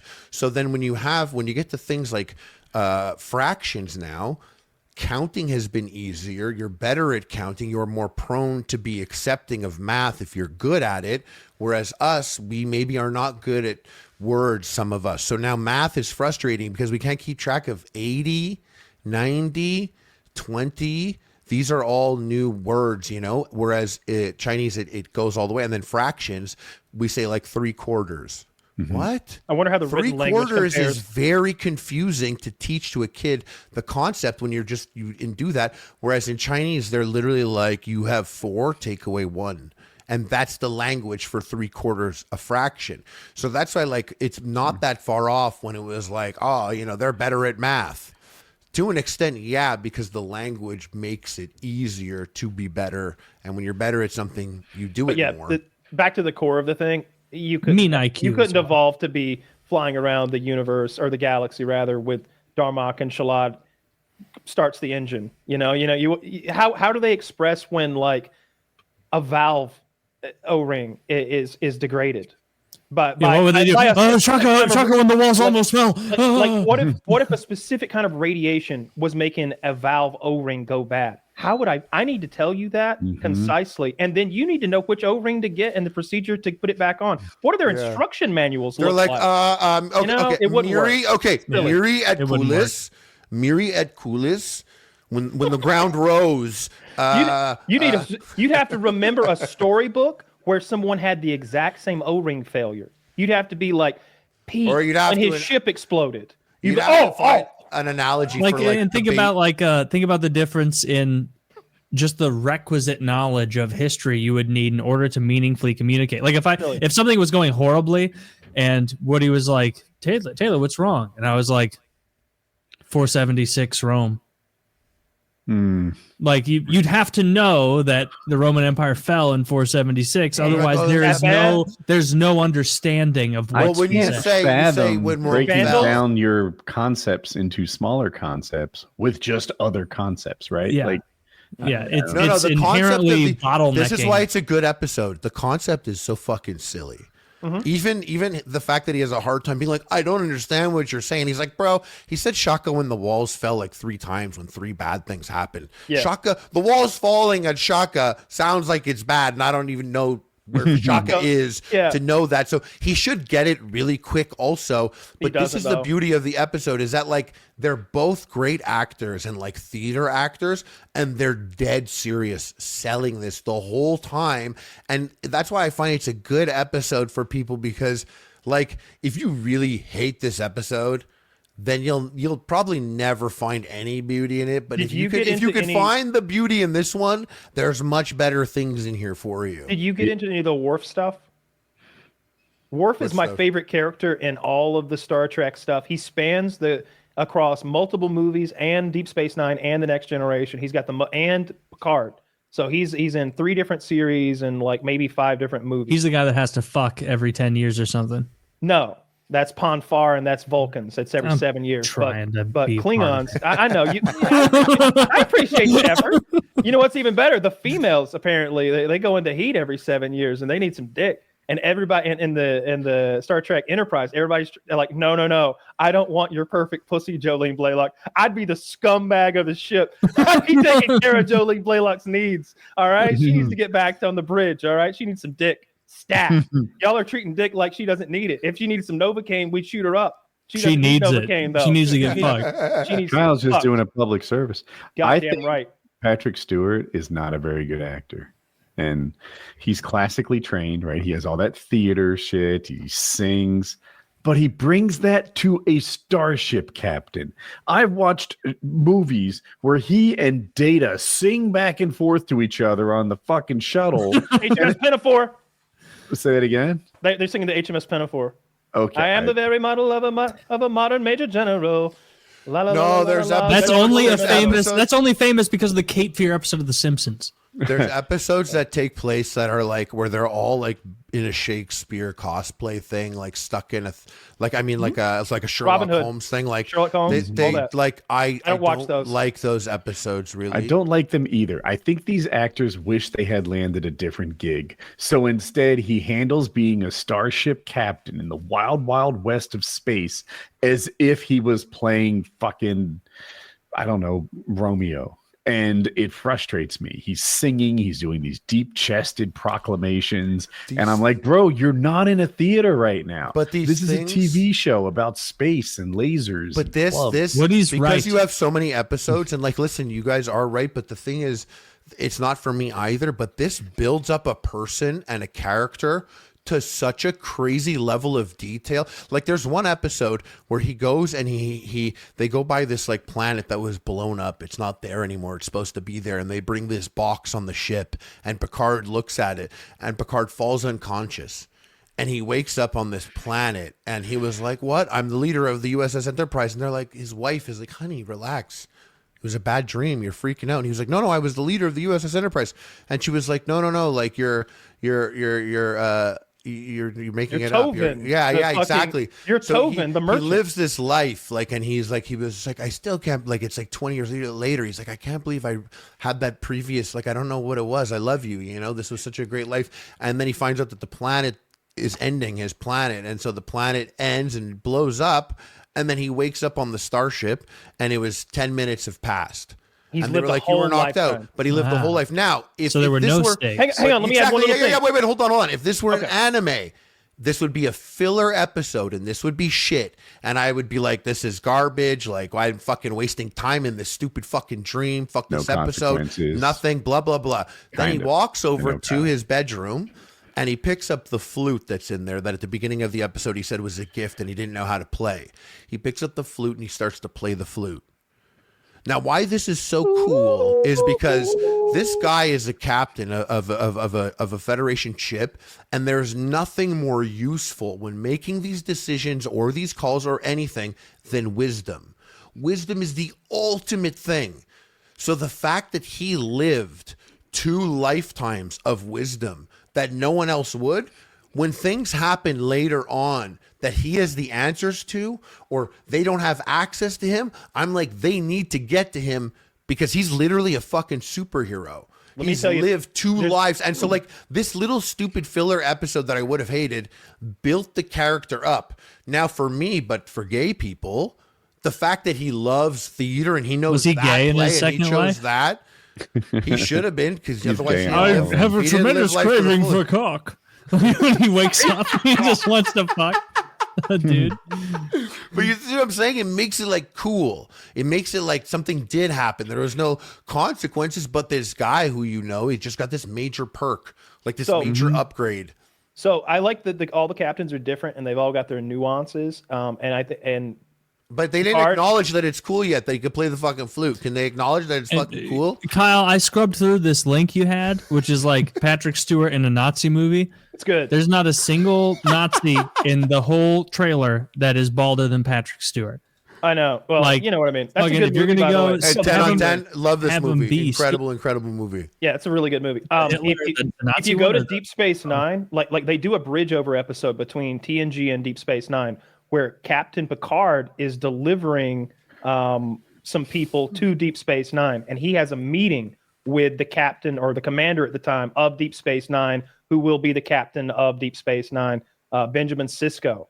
Well, what Picard doesn't know is why their meeting is so tense and why Sisko is staring at him with daggers in his eyes and hate. Because Picard was taken over by the Borg, and the Borg invaded and they killed tens of thousands of people. They destroyed a bunch of ships, and Benjamin Sisko's wife was on one of those ships, and he watched her burn alive. He's like, you burnt my wife alive. We're not going to be chill. I don't really want this job, by the way. And Picard's like... That gives you crazy perspective on the grand scope of it all.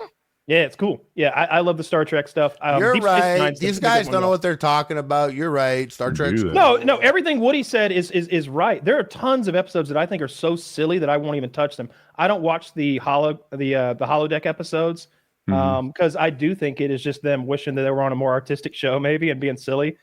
Stretching their legs, playing some more characters. I want to sing. Yeah, I want to sing too. Well, I want to put on that Cicero nose. Yeah, that'd be great. Apparently, Patrick Stewart was the one that, like, when they were doing the show, it was going to be more like the old one, and he was like, "No, if I want to do it, I'm going to be very serious about it. Like, I want to be serious." And they thought it was going to be campier, and when the rest of the cast saw him come in and do it like really how he did it, they were like, "Oh, so that's the show." And then they all shifted like how they were going to be based on him coming in and being like, no, I'm doing this dead serious. I'm not going to be like it's not going to be a campy thing. I understand, like, to a new audience, though, it is hard to get into. You've got to know where to start. And there's a lot of fat that you want to avoid. And it's hard to avoid it. Some of those movies are dreadful.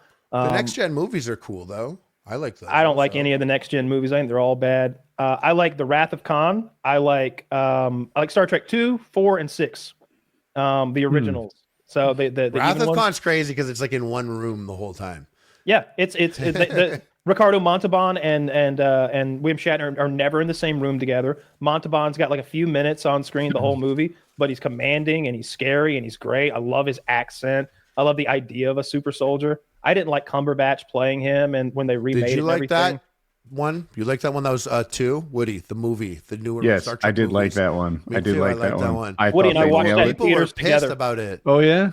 Mm-hmm. I forgot that. Yeah, I liked it. I thought it was great, and he made Khan practically a superhero, really hard to kill, and I liked it. I like Star Trek when it's a little bit more physical. Mm-hmm. There's a perfect place. There's a perfect place there. Yeah, there It's is. actually in the gaming world. They should be able to hit it, but Before we jump to something other than Star Trek, use code PKA or code Jizz. Get yourself some Lock and Load. It's a wonderful product. It's going to make you come like a man. No longer those little tiddlywink loads dripping out of the end of your dick.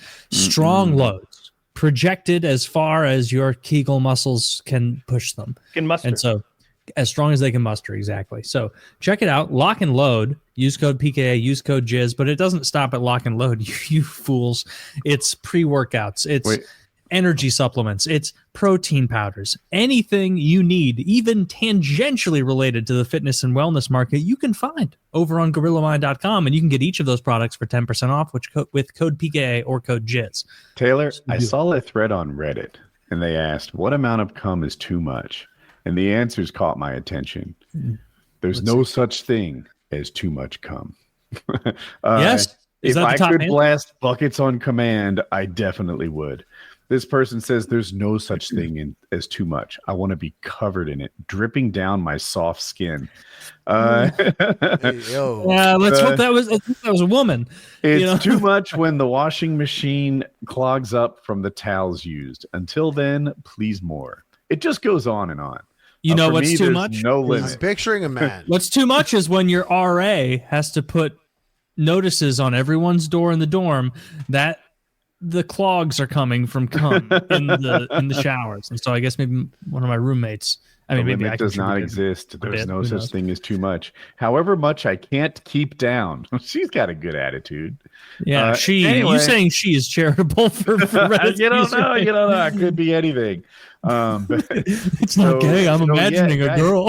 If you're Probably a bear. wondering if you have enough, then no, you don't. Not without. If you don't think you have enough, you're correct, and you need our supplement to fix that about yourself. So check it out.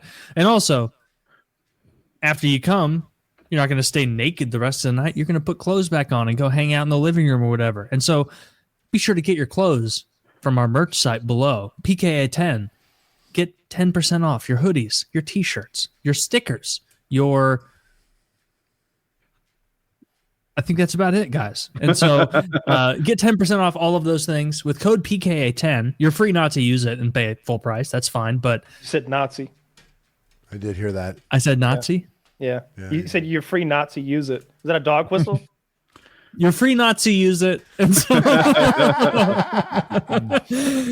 if you're a free Nazi, use it. You know, that's the thing about our products is we don't care about your political inclinations. We don't As ask. long- And we don't as tell. long as the money is green, we're good. If you're a fucking Maoist and you want to wear our hoodie, fucking wear it up. Never turn a Maoist away.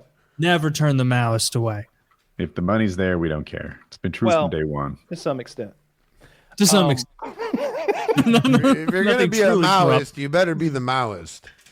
That's like the weirdest group of people you'll see on social media where like someone will just absentmindedly, because it's history, be like, Mao, like tens of millions of people were killed because of his policies. And someone will be like, and they deserved it because they were rich. And it's like, what do you think? Do you think there were 20 million rich Chinese peasants in the 19th century? Like, are you retarded? Like, no, a lot of them are still barely living. Seemingly, they're eating bugs in wet markets. Don't like that. Oh, if you go to the Merrick Health link, by the way, he's doing a $10,000 body transformation challenge this year. Starting, I think you can enter on his on that website. There's a link there. I think it starts in January. Obviously, And what is it? Cool. Check it out. $10,000 body transformation challenge. I saw you had some before and after pictures of people who had gotten in shape on there. I'm guessing that they're gonna pay the person who most effectively changes their body in the next year. Give them $10,000. I bet 2022 Kyle would be right up there with the winners or whatever year it was. It's not too late. We could go again. Yeah. 2021, I want to say, right? We could get scary. Yeah, it's a good guess. But yeah, like Kyle's transformation was not a common. We could all get scary if you want. I don't think I'll inject you. You'll inject. Yeah, it's like I fucking. I was looking at pictures of shirtless Kyle. Like if you were my neighbor, I'd just let you do it. But you're a million miles away, effectively. You won't get on. Are we finished ads? Yes, we are finished ads, sir. Taylor, did you see Eddie Hall arm wrestle Brian Shaw? No, dude. Before I see it, it has to be a Brian Shaw victory. It just has to be. You think? What? Because his arm is longer and they're both unbelievably strong, and so I feel like that leverage would really help you. Or maybe he wins. No, yeah, a longer forearm. He wins 4-2. It wasn't a clean sweep. Eddie Hall won twice, and he won 4 times. There was another one where Brian Shaw kind of lost. It was like a foul. He slipped out in a losing position, which I thought meant a loss, but it didn't seem to be included in the 4-2 at all. So I was confused. But it was neat to watch them prep for it. They're both. That's cool. I want to say like not professional arm wrestlers, but they're not regular people either. They definitely know how to jockey for grip as they're setting up. They both know how to go over the top. They both know more about arm wrestling than I do. And they're both massively strong. Brian Shaw's so much bigger than Eddie Hall, but Eddie Hall was world's strongest man too. Like don't go acting like he's nothing. Yeah. And it was fun. And it seemed like there was genuine heat. Like there's pushing and shoving. Brian Shaw apologizes for his behavior to the camera afterwards. Like I would say Eddie Hall was kind of the bigger jerk in my interpretation of it. But I was watching Brian Shaw's video, so maybe he showed, those moments and not. Well, that's also like Eddie Hall. Like he's more bombastic in it. Like Brian Shaw is such a giant in that world of strongmen. Even amongst strongmen, he's a giant guy, and so he plays the more like humble, like I'm just a workaday fucking giant who does these things, and so that's cool. I need to watch this because I super glad Brian Shaw won because he's great guy. Of all the strongmen, he's my favorite. The way he'll like I remember the videos I was watching of his from years ago where someone would, I think it was Juji actually, who was hanging out with him, Juji Mufu. And he was like, hey, Brian, we just came up with this new weirdly angled block that weighs 80 pounds. That's really difficult to grab and pick up because they were doing that grip strength thing. And Brian Shaw reaches down and kind of finagles his hand the right way and picks it up very easily.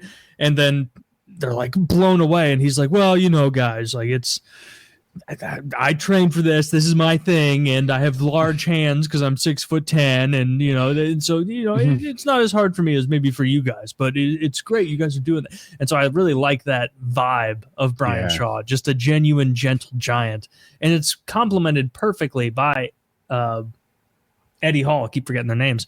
The bombastic, which you forget, this guy Eddie Hall is also 6'3" or 6'4". This guy's a big fucking dude. 5'2" next to Brian Shaw. He's only you see him against Brian Shaw, and then you see him against normal people, and it's oh my god, the fuck does Brian Shaw look like next to normal people? Terrifying, destroying villages. Creating legends is. I want to take a picture next to Brian Shaw, put him on a footstool, right? So I'm just that much smaller. We can probably both take. No, do that. We can both take a picture with him, Woody, where we're both a girl sitting on his bicep, we're a pinup picture. Let's get him a Santa Claus beard and sit on his lap. That'd be good, dude. If that's what Santa looked like, we wouldn't have fucking Kyle going Grinch mode. He'd love it. Kyle would have giant cookies out front. Big ass. Yeah, it's really fun. I like those guys. I like it when they fight. I like it when they arm wrestle. I like all that fun stuff. It's cool. So yeah, I was I was watching it and I was this is content that Taylor would love. It's good content. It beat your filter. I don't know. It got filtered somehow. I don't know. Beat my algorithm. It is also funny. I'm watching it now, and how much Brian has to lean down to even get to the arm wrestling table feels like a little bit of a detriment, where it's his legs are bowed the whole time. Yeah. It's sick. The strongman sport is so neat. It just sucks that they haven't found a way to like make it awesome to watch, because there's no way to know how heavy that stone is. Dude, they're gross looking. Nobody wants to see that. Dude, have you seen an O line? Those people are disgusting, but it's fun to watch the NFL. Covered in commercialized sold jerseys with a big helmet covering their head with a visor on top of that. I couldn't tell you what my quarterback looks like. No, but you could, have you seen after the play some of those big O-line fucking country-fed Nebraska boys like stand up and they got that big gut that's like barely not even being held in by the. You know what I'm talking about. And they're more athletic than you guess. And they're like quick. There's no comparison between those like those ab humans, those meta humans in the World's Strongest Man contest. They don't look like real people. Their proportions are out of whack. Their body fat is incredibly unhealthy. Like to the common man, to the layman. They're honestly, like, oh my God, what's wrong with them? Kyle, have you heard the term power belly? Yeah, of course. They use it for leverage. Yeah, yeah. So for the listener who maybe doesn't know what a power belly is, it's what you'd think, a big fucking pregnant looking belly that extends. But if your mission is to squat down and pick up a solid rock beach ball size thing, then it turns out that power belly is a really nice sort of resting position to help you leverage and get it up. So like to Kyle's point, I don't really want to bang any of the strongman competitors. They're not my kink, but maybe just Taylor's. It would seem. Yeah, one or two. Like I don't want to go like take their beer kegs away or anything. I'm just saying you don't get me to watch. Try to. I still like them on my TV. Their feats of strength are what most of them are wild. Some of them I can't appreciate. Like I don't know how hard it is to pull a train slightly downhill. I just don't really have an appreciation for that. The car carry seems fun. Whenever they get inside that car that's got the squat bar on it. Yeah. Yeah. But they lift the whole thing. Some of them I can't, like, or even a deadlift. Like they do a deadlift, but then the sides are so high. The bar is like lifted off the ground more so than normal. And I'm like, I don't know how that translates to the deadlift that I am familiar with. Look, I would like it more if it was more adversarial. If it were more like American Gladiators or even like Squid Game or something like that. Like, I get you're trying to be a real sport. You're trying to compare yourself to maybe Olympic lifts or something like that, track and field stuff. But I'd rather. What are we talking about? We're talking about two of those guys arm wrestling, and that was the event. So why not have the world's strongest man throw in some tug of war? Arm wrestling, tug of war. I like where your head is. How about that thing where they both stand on a column? I don't know what the stick is called that has pads on either side. American Gladiators. Yeah, where they have to knock each other off. Yeah. Yeah. Do you guys know what that is called? Jousting. I remember I saw it with American Gladiators as a kid. Yeah.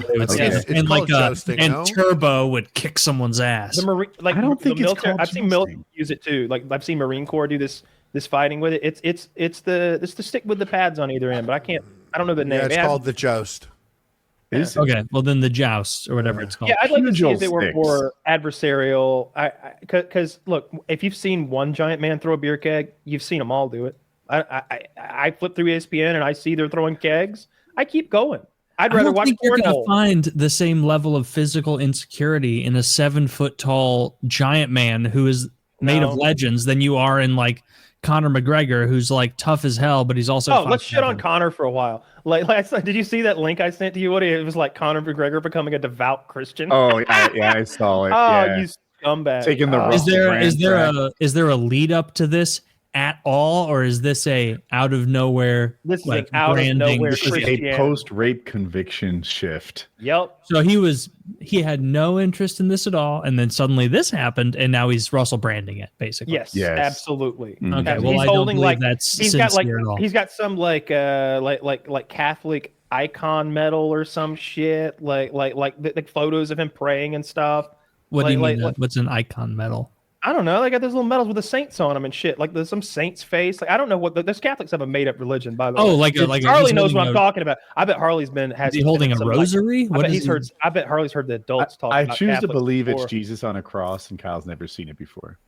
That'd be so funny. It's like icon. I have no recollection. He's this obscure religious. They'll have like a rosary, and then they'll have like a locket with like a photograph of a saint in it, like Saint Christopher's face on a little silver like pocket locket type thing attached to the rosary. Don't you make fun of that shit. My grandma does shit like that. That stuff is non-fucking sense. The whole icon thing is that's an idol. Those people should have been burned a long time ago. Like, it's a shame the Catholic Church doesn't have more power, or they take care of that. You think so? You think you have a thorough understanding? We need to empower the priests. Of Catholicism. All right, we've been defunding the church for too long, Taylor. I don't like it. Taylor, these poor men are trying to get laid. Would you have some children? They're just trying to fake it after they get caught being rapists. The Catholics are the absolute worst. That whole like, hey, yeah, God and all that, yeah. Well, but I'm the middleman. So you don't want to pay me if you want to talk to the creator of the universe. Pay me well. Yeah, but actually I did all this horrible stuff. In fact, I poisoned some people with my brewery. Yeah, well, pay me extra well this month. I'll tell God. He'll eat school. All that nonsense. Yeah, the paying for access I really dislike about at least old school Catholicism. I don't know how much they're doing that now. Oh, they stopped that. No, I mean, they're good guys. Back in the day, it was like they would imply like you can't pray at all, like it has to go through us. Of course. Now I don't know. I don't think that's canon, but also I don't know. I would imagine if you want like absolvement, you're going to have to go through a priest. You know what I mean? Like maybe you could say maybe the priest could direct you to say some Hail Marys or something. But I think if you've committed especially a mortal sin and you want absolvement, you want to go to heaven, I'm pretty positive you're going to have to involve a priest. Yeah, if you're like if you're purely Catholic, I don't know, because I have some Catholic friends that are saying that. See, all right, I'm not like I don't know enough about it. Conor McGregor was actually, I was wrong. It turns out what he had, it wasn't weird at all. He has a St. Christopher necklace. See, it's a symbol of protection, guidance, and safe travel. I have one of those for my Baldur's Gate elf. It keeps her safe wherever she goes. Dude, that gives him the same way it gives your elf bonuses. It gives him bonuses. You think so? Does it? Yeah, maybe it shields him from the mate charges. It shields him from the legal quagmire that is his rapes. What a jerk! Or his molestation. He'll fight. Did he get convicted of rape? Is that right? You know, he said he was going to fight Logan Paul. He said that's his next fight. Like, what a scumbag piece of shit. I wish he would fight Jake Paul. He wanted to. I don't think Jake wants to. Who's the main fighter? Wait. Jake probably said he doesn't fight rapists. No, Jake doesn't want to fight him right now. I don't think. I read that Jake feels like Logan snaked the fight from him, but no, Jake is the bigger draw for fights. Who fought Mike Tyson? Jake or Logan? Yeah, Jake. But Logan fought Floyd Mayweather. They both get big names. Yeah, but I think Jake is a better fighter now. I agree. Logan agreed with that too. They were on a podcast. Did you watch Jake on Logan's podcast? Yep. Certainly not. It's really. I just saw clips of it. It's really funny. They're just like kind of like brothers really beefing. It's like really like they're really mean. The two brothers just like being like they haven't spoken a while, I guess. Are they building up to a fight with one another? Logan says that kind of, but like as a joke, but Jake's like, yeah, right. Because Jake knows that Logan is the better boxer. It's just even like KSI talks about fighting Jake now. I don't think KSI could fight Jake. Like I think like Jake really wants to fight Canelo. Yeah, I think. So isn't that guy like 5'8"? Like he's a Mexican lower weight boxer. He's a really sick boxer. No, I knew he was a great boxer, but I thought he would have a huge weight advantage. I'm gonna look up how small he is because he's 5'7". Yeah, so he's gonna fight some 6'4" guy. That's absurd. He knows how to pick him. God damn it, the man wins fights. Jake's not 6'4" at all. Yeah, Logan is very big. I don't even think Jake is 6 feet. I think you would know. You have a good height radar as someone who's just out of the game. I met them both, and Logan was remarkably tall. Yes, I have Jake at 6'1", and I also have 5'7", like Kyle did. He put on a lot of weight for Tyson. He'd have to lose the weight if he fought him. But yeah, I don't know. I don't think he would fight Conor. I don't care what they do. Connor's just like kind of like he's doing like he's doing a thing. He's trying to like. You know, he needs. I will watch, but I think Kyle's right.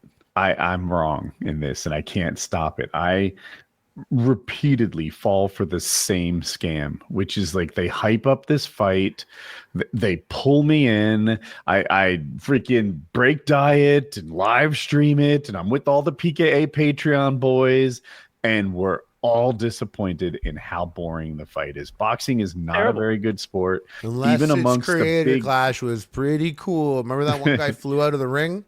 Even amongst the big like guys who were throwing bombs, it seems like there aren't many finishes, and don't care.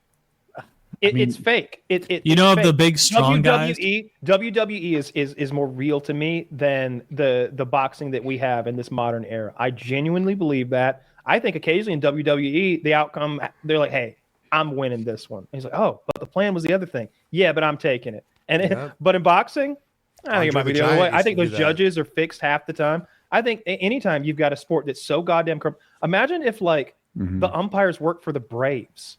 Not just work for them, but like the Braves pitcher. Hats. Imagine the Braves pitcher going over there and like taking the umpire aside and being like, yo, you thought that was a little inside?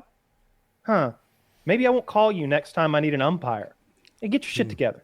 You know, like that's what Floyd Mayweather can do when he's putting on his boxing match. He can. That's his judge. Those are his judges. That people that's his don't even touch him when he rep. boxes. Yeah, like people barely get hands on him at all. Like he's like a really strong, freaky human. Really strong people. Kyle, you know Rascal McGovens, of course you do. The guy who finds the pedophiles and punishes them. Hunter. I follow him on Twitter, and he will occasionally post weightlifting videos, and he's one of those like giant guys that wears oversized t-shirts, so you can't really tell how strong he is. And he was doing 200-pound dumbbell presses, incline. That dude is... Wait, like 100 pounds each? No. Or 200 each? No. 200 each. That guy is a monster. And so it's no wonder, like when you watch his like clips or videos, it's like, damn, I didn't realize that pedophiles were so short. How did he get it up? Did he have help to like get him in? He kicked it up to his legs and then leaned back and started pressing them back and forth. That dude is his name's Alex Rosen. He's a fucking monster. He puts terror into the hearts of pedophiles. Dude, that's so much power that he's developed there. Like that's so much manhandling horsepower. Yeah, that's incredibly strong. I think I would. I think that the most I would have used like 80s or something like that. Yeah, dude, like, 200. People who don't lift don't realize the insane strength that is. Yeah, like when the ends of the dumbbells are so close. Yeah, when the ends of the dumbbells are so close, just holding them like this, that you have to like almost move a bit away because there's 10 inches of weight. It was incline dumbbell presses. He was incline dumbbell pressing like 200 pounds in each hand, like for reps. That dude's a monster. That's crazy strong. I would argue that like once you get into the bigger weights, I don't really like doing dumbbells anymore. Like I want a barbell or something I can have safety or control with. Sometimes just like swinging the dumbbells into position and lifting them up is like dangerous or that's like bad on my joints or something. Controlling the weight, though, getting them up like that. You can tell you're going how heavy and like how accustomed to it he is because he does that, right leg like quick jump to get it up here. That's what I do. Yeah, I put it on my knee and it helps me like throw it into place. Yeah. I still think that like when I'm at my best and I start getting strong into the bigger weights, I get away from dumbbells. Mm-hmm. Yeah, it's if I do you need too. It's easier with barbell. You need a spotter when you're that close to like your failures and stuff like that. Anyway, getting 200 pounds up and then getting this one up and then like the mechanics of transitioning from each position that's required, and then when you're done, presumably exhausted, getting them down safely. Yeah. Like how do you finish this exercise? Do you just drop them? Because I'm okay with that. I've done that before. But you can't always unless you've got a big in the clip I saw, he was also being more controlled in the drop where it wasn't a huge drop. It was like a return to the knees and then a drop. And then like I saw a clip of him where he's just enormous. Honestly. That's crazy. Being like walking up to some goober who's trying to talk to a 14-year-old and he's like, "Hey, looking for Trixie?" And I'm like, oh, that guy must be more scared than he's ever been in his entire life. No, sir, I am not. No, sir, I am not looking for Trixie. I was looking for the Christian school. Is it around here? I was looking for the Conor McGregor school of absolvement of guilt via faux religious conversion. Yeah, as scary as Chris Hansen would be, Rascal McGovern's might be even more terrifying because not only are you going down, he might rough you up. Has he roughed anybody up, or does he just sort of menace I think them? he roughs people up sometimes because I follow him on Twitter and I'll see people be like, "You're just victimizing people and entrapping them," and he'll be like, "Sounds curious where you live." They'll be like, "No, please don't come to my house, Mr. Giant Alex Rosen." Ooh, Rosen, Harley. This isn't good for your status as the biggest Jew. I did. I actually looked it up. I was like, oh, it's that guy. I knew him as a different name that also sounded very Jewish. You know his tribal name. Yeah, Well, it's on his Chet, account, but yeah. Chet Goldstein. Chet Goldstein. Isn't that? Is he the EDP guy, right? Yeah. Yeah. He's the one who captured EDP. Yep, he captured EDP, the high level criminal. And isn't he like what's that guy up to now? Did he ever get in trouble? He went back to making YouTube videos, got caught again, dude. Yeah, And then but went like back to has he making been more YouTube videos? No, dude, if I go to a YouTube channel of EDP and he's still What's up, uploading. Mr. Boy? Yeah, he's absolutely he's doing fucking COD commentaries and like taste testing Taco Bell and shit. Like I'm sure he's still making content, man. You can't keep a good dog down. If I search for EDP on YouTube, I get some channel about surfing. This poor guy's guilt by association is hilarious to me. Oh, that poor guy. When I search EDP 445, I'm only getting people talking about him. I'm not getting any of his stuff. Is his channel EDP 445? I would imagine that he's lost his OG channels, and he probably has. Did, and they find him and they blocked them. Yeah, and maybe he's on Rumble. Isn't that where they go? I don't even know if you can go there. But that guy Alex Rosen and Chet Goldstein, he said the N-word in 2019, and he was like, "Yeah, but I'm not apologizing." People say that word has power. He's like, "No," he's like, "I'm Jewish, and I don't think that making Jew jokes or Holocaust has power." So. Big ups to that guy. That rocks. All right. Well, maybe don't take a stand there. Getting caught for saying the N-word and being like, "Fuck yourself." That's pretty funny. It is a weird thing where when people try to cancel you, if you just say, "Nah, I object to your canceling," it's like, he got me. Okay, my bad. The only way they get you beyond that is by canceling you via the service itself, where it's like they get to YouTube or they get to Twitter or whatever. There's always Rumble. You see that new?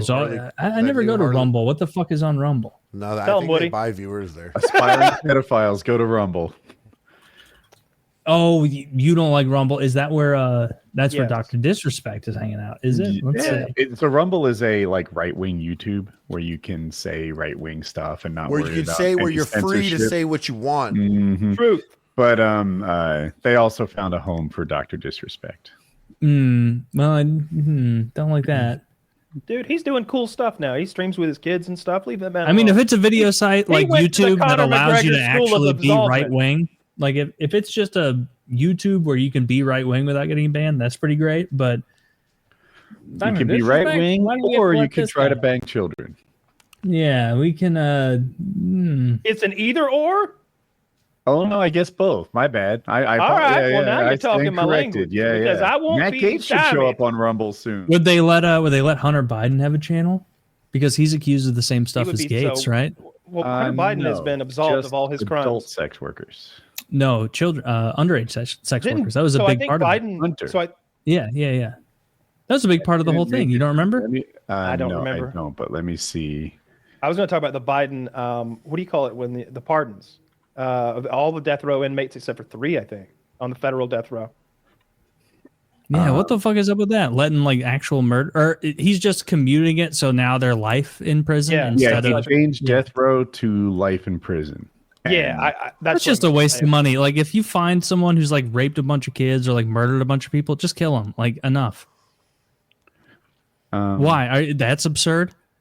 Yeah, I think some people think it's morally repugnant to end their life regardless of what they've done. I think it's morally repugnant what they did to get there. Well, Joe Biden disagrees. Except in the me cases, and old Joe disagree again. I think the 3 he kept were like the 3 racist school shooters or mass shooters or something like that. The white ones. Oh, okay. Only the white ones. Yeah, of course, because like racism is worse than anything. It is the greatest threat facing America today. What we really need to think is like these guys were mean while they did reprehensible things. Yeah. Well, I look forward to the Trump inauguration. I think it's going to be the party of the year. I think I saw some article that said that billionaires and corporations were donating millions of dollars. I think they used the term. They said 7 figures, donations for the Trump inauguration. So I don't know what that means, but I'm expecting a party.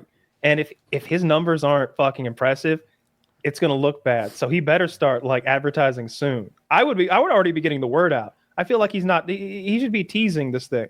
I bet you he throws a big party and gets a big crowd. I bet he succeeds where he didn't the first time. Yeah, I look forward to seeing it. I haven't heard much from him recently. Oh, really? From old Donnie J. All right, maybe my finger's not on the pulse. Yeah. Talking about buying my Greenland. country. He's talking about buying Greenland. Yeah, the Greenland thing. He says he wants to take back Panama. No, he hasn't actually said military force, but I haven't heard him talk about buying it. I've heard him talk about like, Jimmy Carter made a big mistake in giving it back. It's really ours. Lots of people. Of course, he like quadruples the number. 38,000 people died making this. It was like 8,000. And 8,000 people died making the Panama Canal. Malaria. Yeah, malaria, mosquitoes. I did not know that.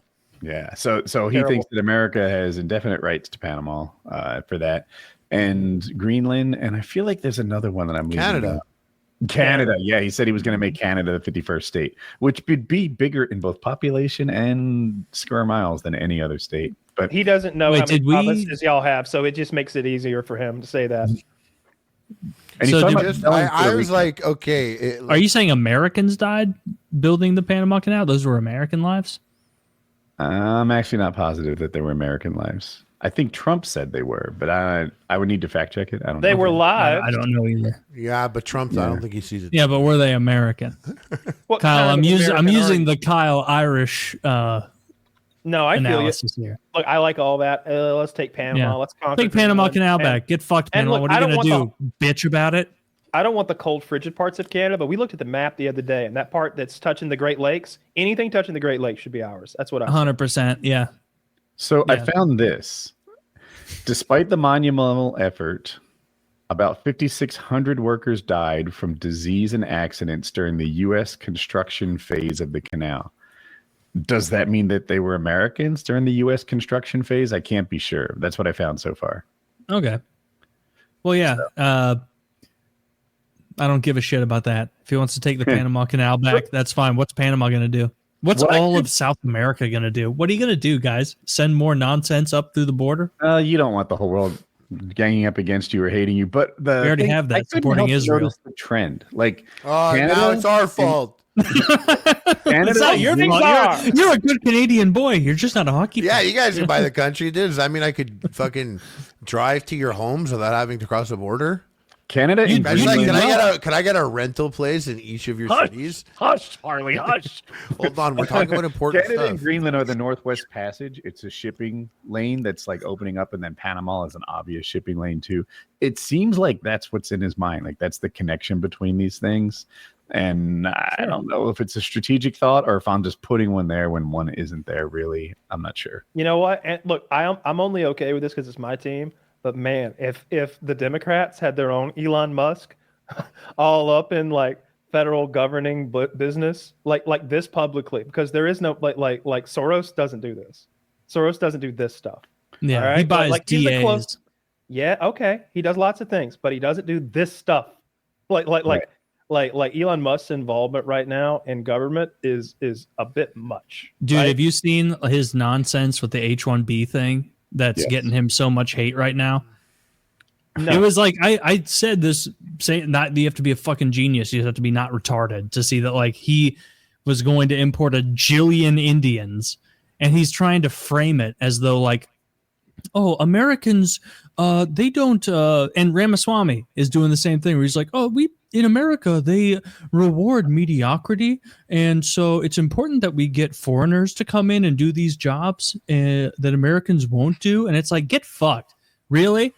What was our immigration level when we landed on the moon? When we discovered nuclear technology? America First didn't even last to the first day of the term. Right? Not even it close. ended before it even started. Now they want to bring in H1. So if people don't know, an H1B visa, it's a special kind of visa to bring in like highly skilled employees for when those skills don't exist in America already. That's the thing, right? So you can't find Americans to fill these jobs. You bring in H1Bs.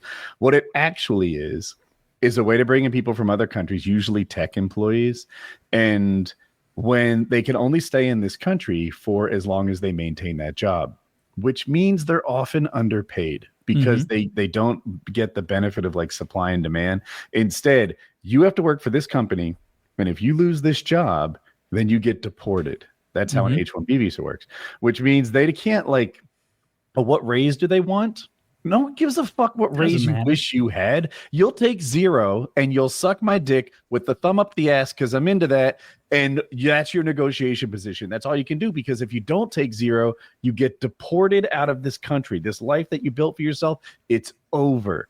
And it drives the wages down of the entire tech sector because you have this influx of employees who don't have the same negotiating position as everyone else. And then now my negotiating position is, why would you hire me when you could hire this guy over here who is forced as an indentured servant of sorts to take this job? That's how H-1B visas work. Yes. Woody, I love when we line up on things. It's so great. You are 1,000,000,000% right. That is exactly what it is. And it is a bunch of tech bros. Let's like talk about Elon January Musk. 6th.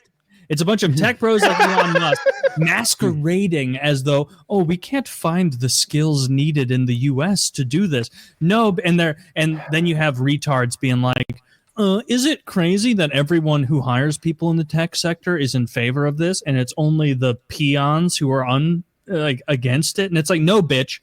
What it really clearly elucidates is that the people who stand to gain financially by paying people less are all in favor of this borderline slave class, and all the normal Americans who are not standing to financially gain from this importation of a jillion Indians are immediately against it. At borderline slave class, I got a chub. I just want to put that out there. It was really good phrasing, but that's the problem. Like I'm not intuitively against bringing in bright minds from other countries. We simultaneously drain their, human resources while boosting our own. But doing it in this like massive way and putting them at a huge negotiation disadvantage when it comes to salaries, just it fucks up the whole labor market in the sector that we have them. And yeah. And it's also this lie that people like Elon Musk and Ramaswamy tell, where it's like, oh, we're bringing in the best and brightest. It's like, no, most H-1B visa holders are working entry and mid-level jobs, and they are undercutting the wages of Americans. And it is a lie that they are banking on you not understanding. And so this is exactly what I said pre-election I was worried about with Ramaswamy and Elon, which is that their true goal is to lower their wages with this infinite immigration from India, where they have this class that they can say, you'll take this money or you can fuck yourself and go back to New Delhi. And how does that impact normal Americans? It's bad for us. It's actually bad to take these jobs that should be going at a higher rate to American citizens and giving it to a foreigner. And so I've loved seeing this enormous pushback on Elon and Vivek and all these fucking cunts trying to push this shit.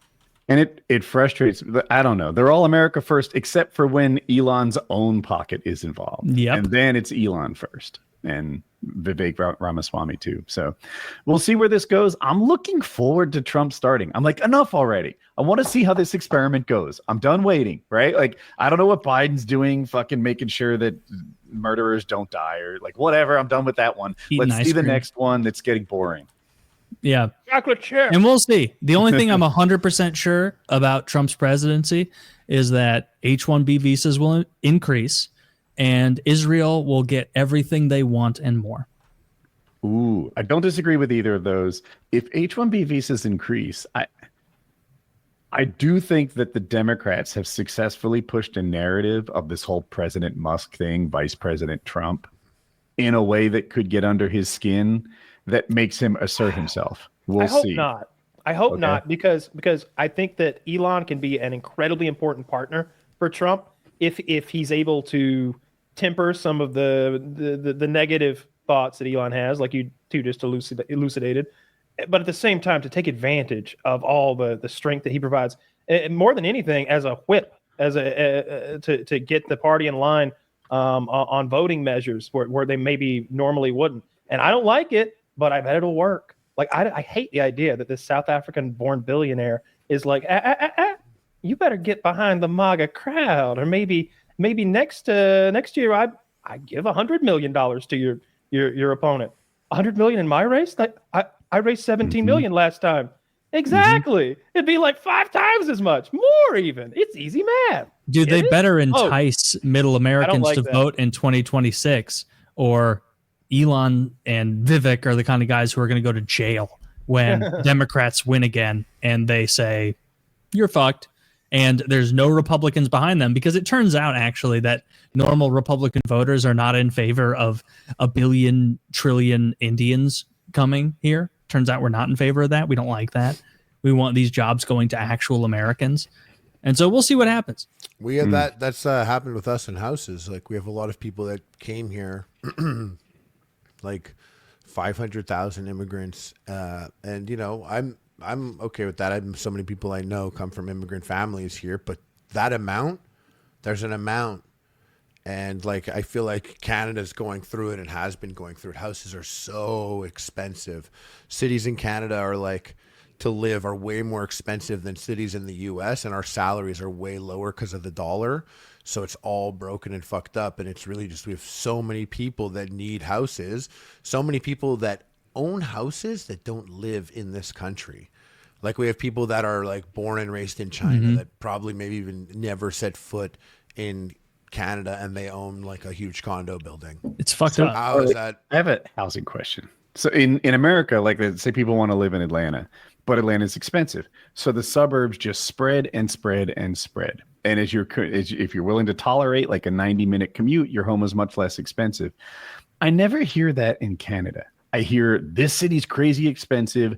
I have to commute 50 minutes, an hour and 10 minutes. Instead, they just say, I can't buy.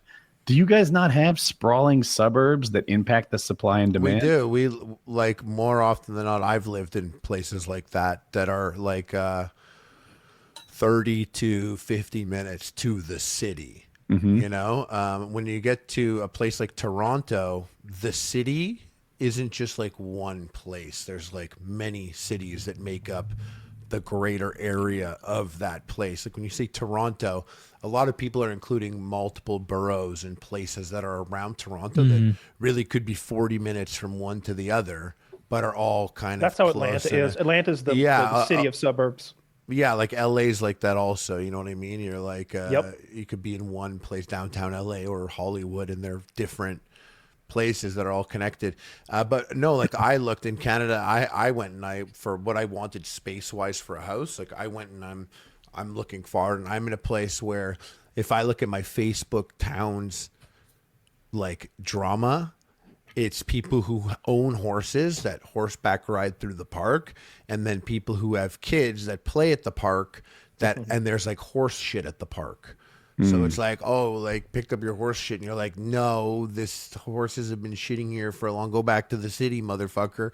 And I live like at a perfect, like that line. That's where I live. And I'm like an hour away from the city, but I don't really ever go there necessarily. But houses are fucked up here. They're so expensive. Like in my area, like, I've been. Did you say where you were? I don't mean to dox you. No, I'm outside of Montreal. Okay. And like, so I'll be like down by like, it's like 5 a.m. and I'm going home, and I see there's this yellow bus that pulls up at near the street, like a corner of the street nearby my house, and like, mad Indian dudes come out of their houses and they hop on the bus. And some of them are dressed like a line cook or whatever, and you know, talking to people around. Like, it goes, they end up working at farms nearby. Some of them get on the city bus and go, and they're working at a restaurant. And what I think about it is, I'm like, damn, like, I hope, like, I know about, you know, immigrant parents. They came here for a better life and they worked really hard so their kids could have more than them. Like, I understand that, but this time I'm looking at this and I'm like, what were they sold? Because coming down here where I live, it's freezing cold. And if you're doing something outside, like to get a good, like you got to get something that's like minus 30 degrees built. If you're doing something outside, and like jeans won't cut it. Like these are like layers, and they're not cheap clothing to really be doing. It's like a very hard, uncomfortable, and like it's colder now than like it's ever been. And it's just, I'm like, what were they sold? Because some of these people, they live like, This sounds like the beginning of an apocalypse novel. There's 3 families, and it's so much colder now. It feels and like the day is so much shorter. It's not in a zombie way, but it is. Yeah, I get like, I think about it like how hard it is. I'm like, they'll have like 3 or 4 families in a house.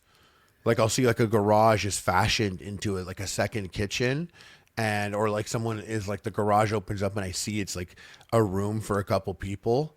So I'm just like, damn, like what were they told? Like it's hard to get a house here. And so like that's really rough for them. But then I find out Canada's talking about people who did buy property and who maybe manage a couple of rental locations. Canada wants to take those places and give them to immigrant families that are coming in. They need somewhere to go. And right, they do, and that's true. But this guy also bought it's these, called India. Now this guy bought these. They can go to India. Do you know what they're doing with guns? So they're taking everyone's guns. Like my buddy has guns, and you got a notice about which ones they're taking. And they give like a generous price. Like you had a gun that was $800, and they're giving $1,000. Cool. That's my Canada money. is such a gay country. That's me buying his gun, and his gun is going to Ukraine. And like all these guys, like they want to put little tags on their guns just so they're like, we can see where it goes for fun. But like really, like it's just That's so smart.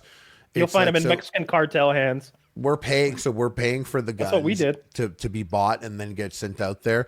And like, you know what? A lot of times, like people used to be like the first Trump election, people used to be like, oh, can I move to Canada? And now like sometimes some people reference that, and I'm like, no one's saying that, dude. No one's saying that. Nobody wants to move to Canada. You guys are in a tailspin. I go to Texas. I go to Florida. Like I see Canadians that have left and go down to the U.S. and no one is saying, oh, I got to move to Canada. That's not it anymore. And you know what? It's sad. It used to be that to an extent.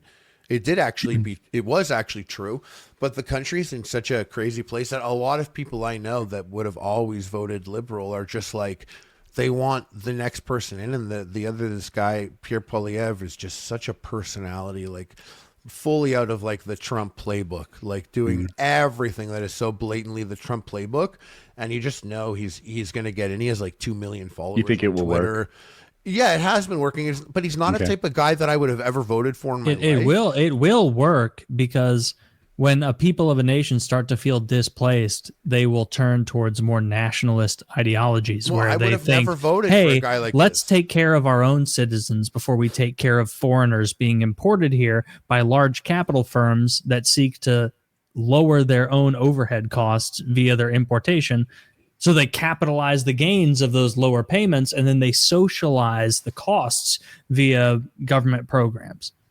And so this is a totally natural swing. When we buy a house now, apparently, and like, you know, I mean, this is me listening to the guy who's running for the Conservative Party of Canada, which isn't the guy I would have ever voted for. By the way, I listen to the guy a lot too, and I like him. Yeah, he's good at it. But he was like saying that like, like when you buy a house in Canada, if you bought a house for $1 million, $300,000 of that is going to the bureaucracy, the bullshit bureaucracy of the house being made. And way less is going to the guy who like actually is building the house, the people that are like doing the 100%. Work. So you're paying like, this extra bit for a third in bureaucracy, huh? It's more than that here though. Like if you look at Joe Rogan was telling this story about they wanted to install a public bathroom in San Francisco. Like they had this problem in San Francisco. It's the shit capital of the world because the hobos shit on the streets everywhere. And they were like, we're going to install a wonderful public bathroom right here in the shit capital. And they were like, okay, it's going to cost, it was either 1.5 or $2.5 million for a toilet inside a little shed, basically on the street. Mm-hmm. And they were like, that's crazy. And this company was like, we'll come to your rescue. Don't worry. It's on us. We're going to install it. We'll supply the thing. We don't like the shit problem either. And, you know, just let us put it in. They're like, actually, 1.2 million was bureaucracy. 300,000 was for labor and materials. Like Why would you think a bathroom would cost millions of dollars? I think San Francisco is like that on purpose because like I bet whoever lives nearby is like, I don't actually want the homeless toilet in my neighborhood. I want it somewhere else. And that like overhead is designed to keep it out. It's there whether they like it or not. Yeah. Okay. So the housing thing back in the 90s, I said all the same things that the young people say now. Like, oh my gosh, homes are so expensive. I have to buy this home for like $187,000. That's what it cost. And my coworkers who are 40, they bought their houses for, 2 apples and a tomato. Like, oh my God, it'd be so nice. Imagine the like fiscal leap forward I would have if my mortgage was low like theirs. So when I hear them saying it now, sometimes I view it through that same lens. Like, kids, we all went through that. But then I look at the prices. And I'm like, this actually is different. It's wild. This is not the same. This isn't like, sure, salaries have gone up since the 90s by what, 50%, 2/3? I don't know. But home prices have like quadrupled. Like it is a lot harder to get into a home now than it once was. Yeah. And I feel for the people who didn't buy it already. Like if you're 30 and you didn't buy a house, like, that blows. Sorry it's a shitty situation. Like I know people, like friends of mine who have good jobs, like they're not making buku bucks or anything crazy, but like they make enough money that if they were transplanted into a similar job with, ratio corrected wages into the 1950s, they would be buying houses. But now they can't. And so the thought of buying a house is an impossibility. And then even if they get the capital to buy a house at this juncture, like right currently, it's like, oh, you get a 6.25% rate. That's crazy. That's really difficult at these prices. They say back in the day, they're like, well, the rates used to be super high on my $40,000 3-bedroom, 2-bath house. And it's like, yeah, no shit, retard. Like it's changed a lot since then. And so a huge part of it is that both the US and Canada have been importing millions of people for years. So many and they've been doing this shit where so many people. These large capital firms, whether it's Musk owned, he's a big, that's so weird. Contributor to this, so where weird. They bring them in, they pay them less than market wages for any American. And then that same person also, because of our new laws, qualifies for benefits as an illegal. And so they're just totally doing that shit where they're privatizing all the profits by paying less for their wage force and then socializing the costs across all the people who don't work in their industry. Who pays for the housing vouchers for that person who's now working and living 9 people to an apartment in Toronto? It's people who live in Toronto who pay for that. It's not those big fucking tech firms. It's absurd what we are asking young people to live in right now. It's an absurd situation, and there is too much of a blasé dismissal of it. Of it was tough for me too as a kid, and it's like, no, that's not what's happening. These people have skills to get into fields, and they are passed over for H-1B visa workers who will do it for a slave wage. And then what happens? Does that H-1B visa worker use all that money here in the US? Or do we see through stats that a large percentage rather of that gets sent back in remittances, which we're losing that money now, whether it's an illegal, cutting a yard or it's an Indian working at Twitter, huge amount of remittances. That's a negative. And then you also have the fact that like now we have like born and bred Americans who cannot get jobs in fields they are totally qualified to enter, but can't. Expand on what you said. Sending money back home is part of the Indian culture.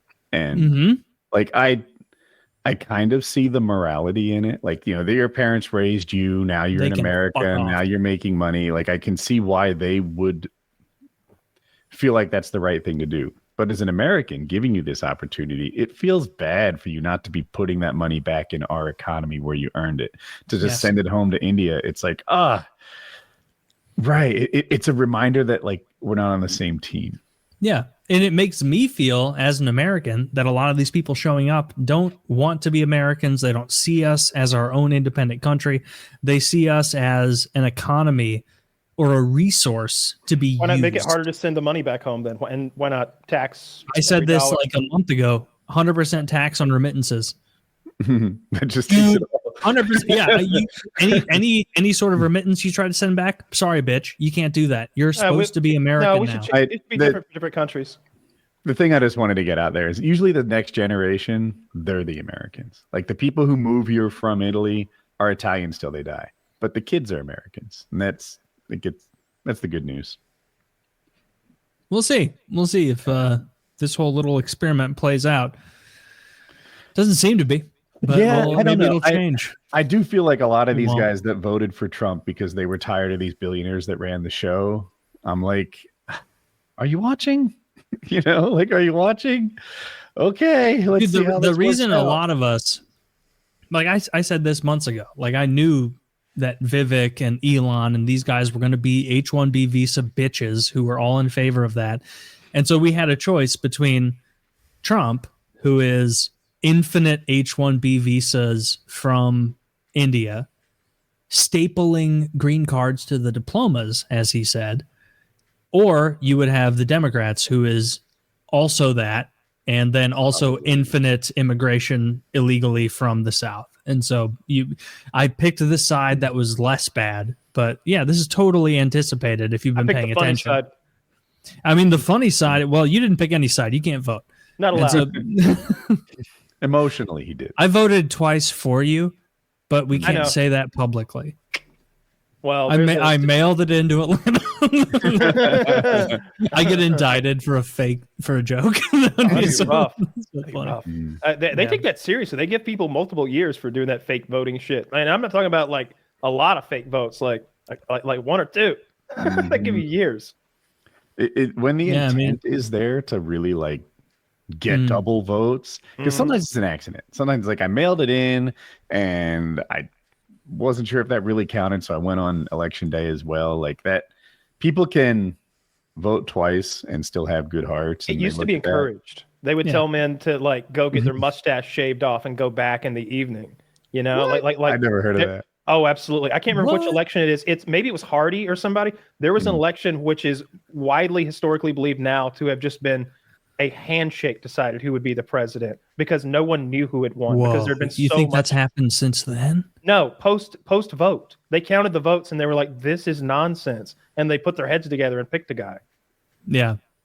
Can you believe that back in the day before we got voting down, that California would sometimes take 6 weeks to count their votes? It's a lot of votes to count. They don't ID people, crazy. So who's to say? Oh, fuck. I was thinking of the 2024 election, not old-timey election. Well, I mean, do we even need to know how people voted there? Is it important? Yes. Oh. No, because we know it went blue. It went blue. Oh, no. You should be more secure in it, though. I guess I don't care. I hope Trump does some cool shit. I hope he if he takes Greenland and the Panama Canal, and I don't want to stop there.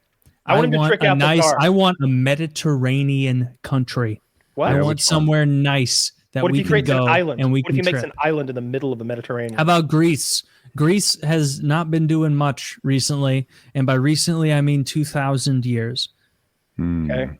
And so maybe we take Greece, and then we have some of the most beautiful Mediterranean vacation spots with nothing required to get there. I'm all for conquering some territory. I don't know why we don't do that anymore. I think Trump doesn't know why we don't do it anymore either, because I remember he would talk about, and we just leave the oil.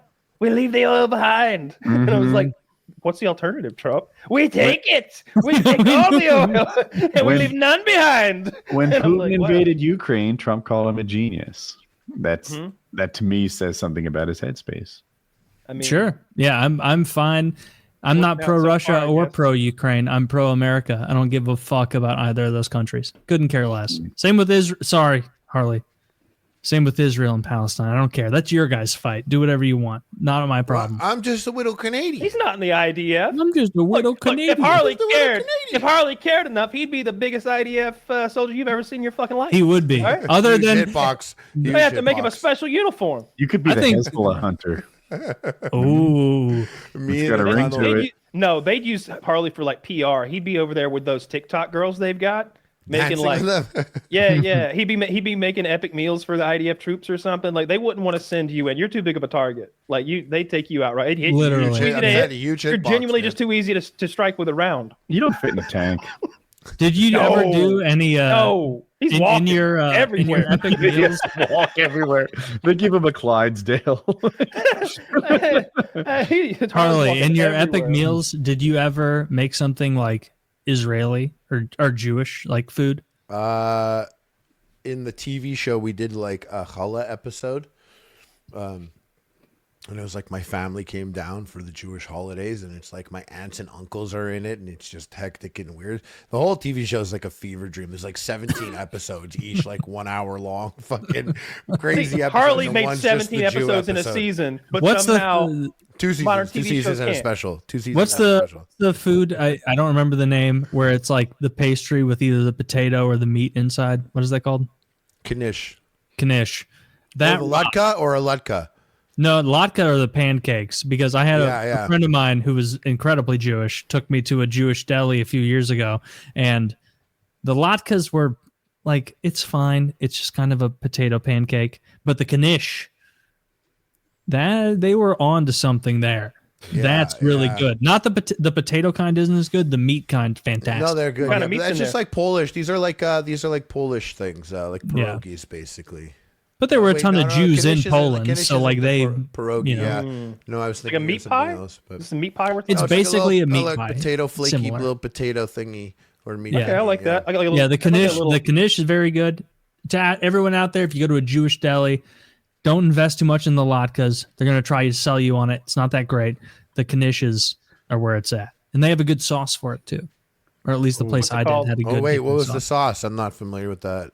It was like a brown, like soy sauce I know looking. It was fucking brown. Yeah, for it was like a sure. brown, like a dark sauce. Looked like soy sauce, but it wasn't soy No, sauce. all It Jewish was very food good. looks like flesh and brown. You know, I always wonder about. It was solid. You're underselling your people here. That Yeah, the but look knish at is matzo great. balls. They look like skin. That's another thing. Matzo ball soup. I Fire, I saw love it. someone eating that, and I was like, so like it's like a make your own noodle as you're Oh. eating it. Didn't like Oh, that no very thanks much. there. No thanks Yeah, there. it's because you use your spoon to like carve off a little bit, and then you eat No, that. you with guys soup. are good with the pastries and stuff. There's a Jerusalem bakery type place near me, and just delicious. All sorts of like pastries and cool stuff like that. But I don't know about those meat pockets y'all got. It's starting to seem a lot like English Oh food. my god! No, well, what English food are you shitting on? Like a shepherd's pie? All is of pretty it. Good. All of it.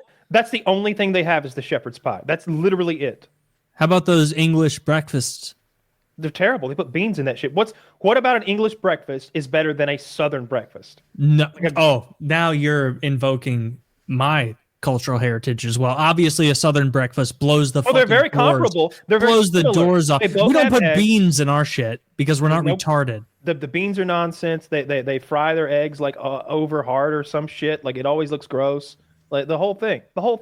Like they don't know what grits are. Their hash browns aren't great. They don't know how crisp to do them hash right. browns. No, Yeah. no, we do hash browns. We gotta boil that shit in butter. What's your Anyway. so your dream breakfast, Kyle? What's that? Oh, I gotta have a waffle. I want a pecan waffle in there. Ooh. I want like 2 scrambled eggs with cheese. I want sausage links, not sausage patties, not bacon either. Mild And, cheddar on your eggs or what? No, American. I want American in there. I want that plasticky melted cheese in there. Oh, you're Fuck like yeah, it's American on delicious. your eggs? American cheese on the eggs. That's what I like. Oh, want I you to don't fold like these that. eggs up.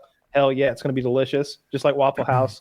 And I gotta have grits. I gotta have grits too. And if I I'm had gonna grits do for the toast, first time it'll be at Raising Waffle Toast. House. I always got hash browns, but I just had grits for the first time there instead. It's fucking sick. Grits Good. are such a who cares food. Like they're not great. I'm a No, fan. but I enjoyed it. I had it with cheese, salt, and pepper, and it was nice. I will go back to the hash browns next time, but I really enjoyed You can do both. They'll do whatever you tell them. That's true. They'll do whatever you tell them. It's They a really restaurant. will. Yeah, You can literally just be like, yo, square up. And he'll put the stuff down and turn around and just square up with you. absolutely. Wow. Taylor, we talked about this a little bit before the show, I think, but the idea that the Chiefs aren't the #1 seed, I saw that somewhere. I don't understand. Look, I'm not a football guy. I don't know enough Like about I like to football either. watch, but I don't know the X's and O's at all. Like I wouldn't be able to tell the difference between a nickel and a dime, if I'm being honest. I don't even like playing Madden. But yeah, I watched y'all play like 6 games this year. I know they've been close. I know y'all pulled it out of your ass like multiple times, but Mhm. they won 15 fucking games. They lost 1. Yeah, they're How could you- 15-1. They won the last 2 Super Bowls in a row as well.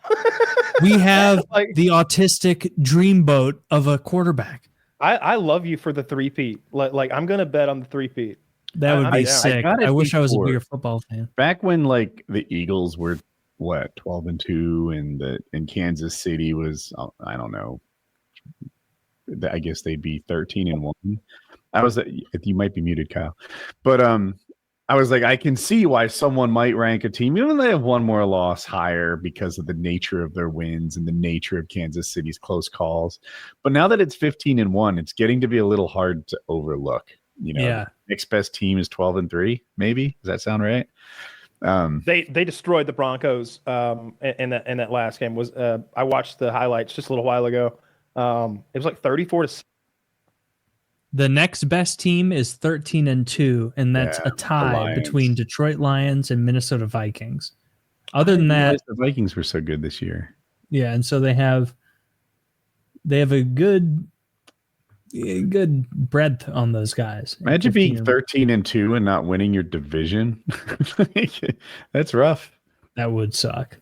Yeah, especially their NFC South Atlanta Falcons, first place at 8-7, or tied for first.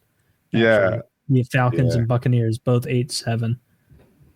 Mm. Yeah, I hope the Chiefs win again. I wish I could summon in myself a way to give a fuck about football more, Really? because I don't care that much. I'm really digging the ragtag come from behind nature of the Falcons this year. Like just a shit tier team. I just hope the middling Falcons in a- play the Chiefs. That'd be I fun. think they're gonna make it in. They won their last game. Who We'll they play? I've got it on my thrash other you. month. I mean, we played, It and wouldn't even be a game. we played this year. You know what the score was? What? You won by 3. Wow. Yeah. Is that a win or a loss for the Chiefs? Wait. We went from thrashing to, it is a win. Dude, Mahomes didn't even play that game. You don't know when or where he played. I was hoping you wouldn't say that. Do you know what's Mahomes? Tell me this, Taylor. What's Mahomes' first name? Patrick. I Oh, knew it too. yeah, Yeah. lucky. I knew it too. Congratulations. You know the most famous football player in the world's name, who's from your hometown. The most famous is football player. He's not from my hometown. Travis. He is. You're not from St. Louis? Is he from St. Louis? Yeah, born and bred. See, this is one of those. I don't think that's going High to be true. school. He went to your high school. He's from Tyler, Texas. Huh? And he's You're not from 4 Tyler? years younger than me. God, I'm a loser. I used to do that to myself. It was Eric Lindros. I forget which one of us is older, but we're like within 3 days of each other, something really close. Then I would like measure my life progress against this NHL superstar. It never looked good for me. Yeah, he was born February 28th, 1973, which is very close to you. Mm-hmm. I always remember you're a 73, Kyle's an 86. I'm a 91. I don't have to work hard to remember my own birth year. I graduated high school in 91. It helps me remember yours. That's The big so game, crazy. of course, is January 1st. Georgia Bulldogs taking on Notre Dame. You guys are That going to is- crush Notre Dame. I hope Georgia just dominates, because I see all these fans of Notre Dame, and apparently every year their big thing is like, it's actually not a huge deal that we pick our own schedule. And it's like, it is. It's an enormous deal. You get to pick what teams you play? Seriously? They Are you tramped like that? They're ranked based on a schedule that they get to pick to play. I think that's why people like Shane Gillis, who are big Notre Dame fans, have this weird inferiority complex, because there's a baked in assumption that your team gets to choose who they play. Yeah, I don't know. I didn't watch Notre Dame play a game this year. I don't even know who they played. I do know they're ranked number 5 and they blew Indiana out. So I am very nervous about the game. I am super duper nervous about the game. But you know what I'm really nervous about? You guys are going to win. Having to face Texas for the 3rd fucking time in the national championship game. Maybe they figured you out, you mean? I don't want to have to do that. Well, every time we play, we've got fewer players. And every time we play Texas, they come a little closer to winning. So and we're not going to have our QB for the playoffs. Oh, I thought you guys blew them out. Was it close? The first game we beat them by 15. The second one went to OT. It has that Vitas Gerulatis. Do you know this person, Kyle? No, sir. He's a tennis player. He's a pro, and he lost to, I think, Bjorg Bergensen 16 times in a row. And he's like, nobody beats Vitas 17 times in a row because he did manage to win one time. Yeah. So you're going for your third win. I don't know. I honestly the problem is like each time we play them, it's for more money, and they just keep. It's like, when do you get to play us anymore? This is hard. I worry about your backup quarterback. Now, I don't know anything. Of course. I just know the backup quarterback is typically not as good as the first string. He's not. And also, it takes a little while to get good at this job. You can't step into it in a playoff game and be better. It'd take a good stroke of fortune for him to play well. They did get the bye. So they got that extra couple weeks to try to get things together, but I'm super worried. I'm going to watch and I'm going to be super stressed out. I'm not going to talk about it if we lose. I'm going to pretend I'm going to black hole. If you want, I can bring it up. Yeah, if we win, you bring it. Yeah, if we bring it. We'll bring it up no matter what. Well, I promise not to send insulting memes about someone whose sports team just lost. That'll be so funny. If they lose, Woody, let's just go. It'll be a gif of a leprechaun abusing a bulldog. I'll use it, and I hate it. like so I guess it was last year or the year before, like the Sixers had an actual shot at being good. They were like, if there were maybe 5 teams that could win the championship, they were in that conversation, and they got beat, and I really cared, and the Patreons were ruthless. Yeah, but I had it coming. Yeah, I mean, I didn't take a snap all year, but I do feel invested. I really would love to win another one, and we get our shot at it, which is all that you can ask for. I love the playoff system. I'm glad we got our shot at it. I'm glad Alabama got stiffed. Fuck you, Bama. But wait, you would have made top 4, right? You got the bye, so you were. You mean even if we lost to Texas, or I'm not sure. No, I mean even if it was the previous playoff system, you would have made top 4. Oh yeah, we were number 2 going into the playoffs. We're the number 2 seed. So yeah, but I still prefer this system because we had to like fight our way back to number 2 after that Ole Miss loss. And last year I think last year you were top 4. That's just me. Yeah, it's crazy. The 5th team would have made the playoffs. That's not fair. I love this because I think we'll figure out who the best team is. We'll have a good idea. Well, and we can also see who didn't belong. This is the idea of 12 teams is good, but maybe the way we pick those 12 teams is not so good yet because clearly Indiana didn't belong. Clemson probably didn't belong.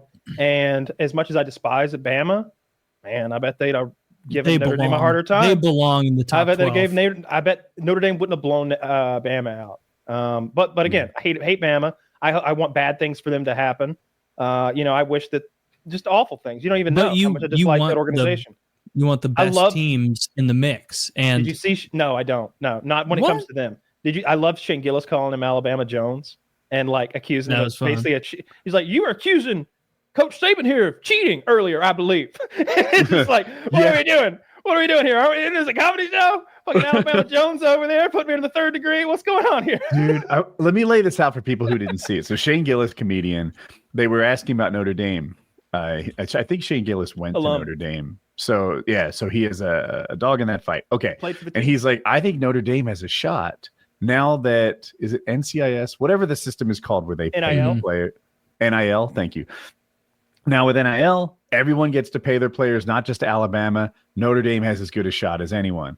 And suddenly they're like, you're accusing Nick Saban of cheating, of like awfulness. And Saban's sitting there. Well, I don't think he was when he said it. He was with Nick Saban it was a one-on-one with McAfee when he said it, but then later on, they're all at the table together now, and McAfee brings it back up. Like, yes! that's content, baby. That's content. Because he could have done a little bit of social grace, kindness to Shane Gillis and not brought up what he said about the guy that now he's with.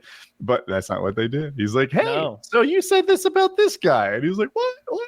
It was good. That was fun. Wasn't and that Saban did not take the joke well. He's like, Actually, what we do at Alabama is we prepared more players. We sent more players to the NFL than any other program because we prepare them for the next stage in life because we breed champions and winners at the Alabama program. That's what we do.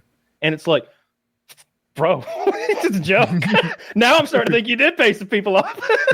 Yeah. Are you serious? You'd have to be retarded to think that schools like Alabama and Georgia weren't paying people to be there. Oh, well, not Georgia, because our people would have like. You're right. No, you know what? When you're right, you're right. Georgia would never deign to drop to those depths, ever. That wouldn't need but to. schools like Alabama do that. Minor programs trying to make a name for themselves. 100%. I'm just saying, maybe it was the one who went on that ridiculous dynasty run and knocked out 3 or 4 national championships. Maybe they were the ones cheating. Probably, right? We found out Michigan was cheating last year when they won.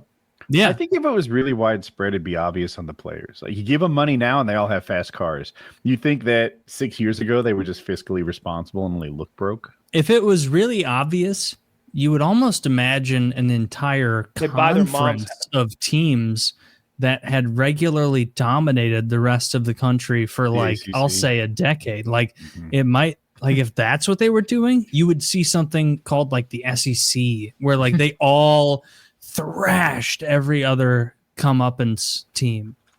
Do you want me to tell you what it really is, Taylor? What is it? Fire off. Let me have my little Jimmy the Greek moment here and tell you something about the South. Yes. Please. I want you to have that moment. Well, it turns out if you throw up a demographic map of the United States of America, the talent pool is in the southern states. I have some theories on how it got there. It involves ocean travel. Oh, it's because of black people.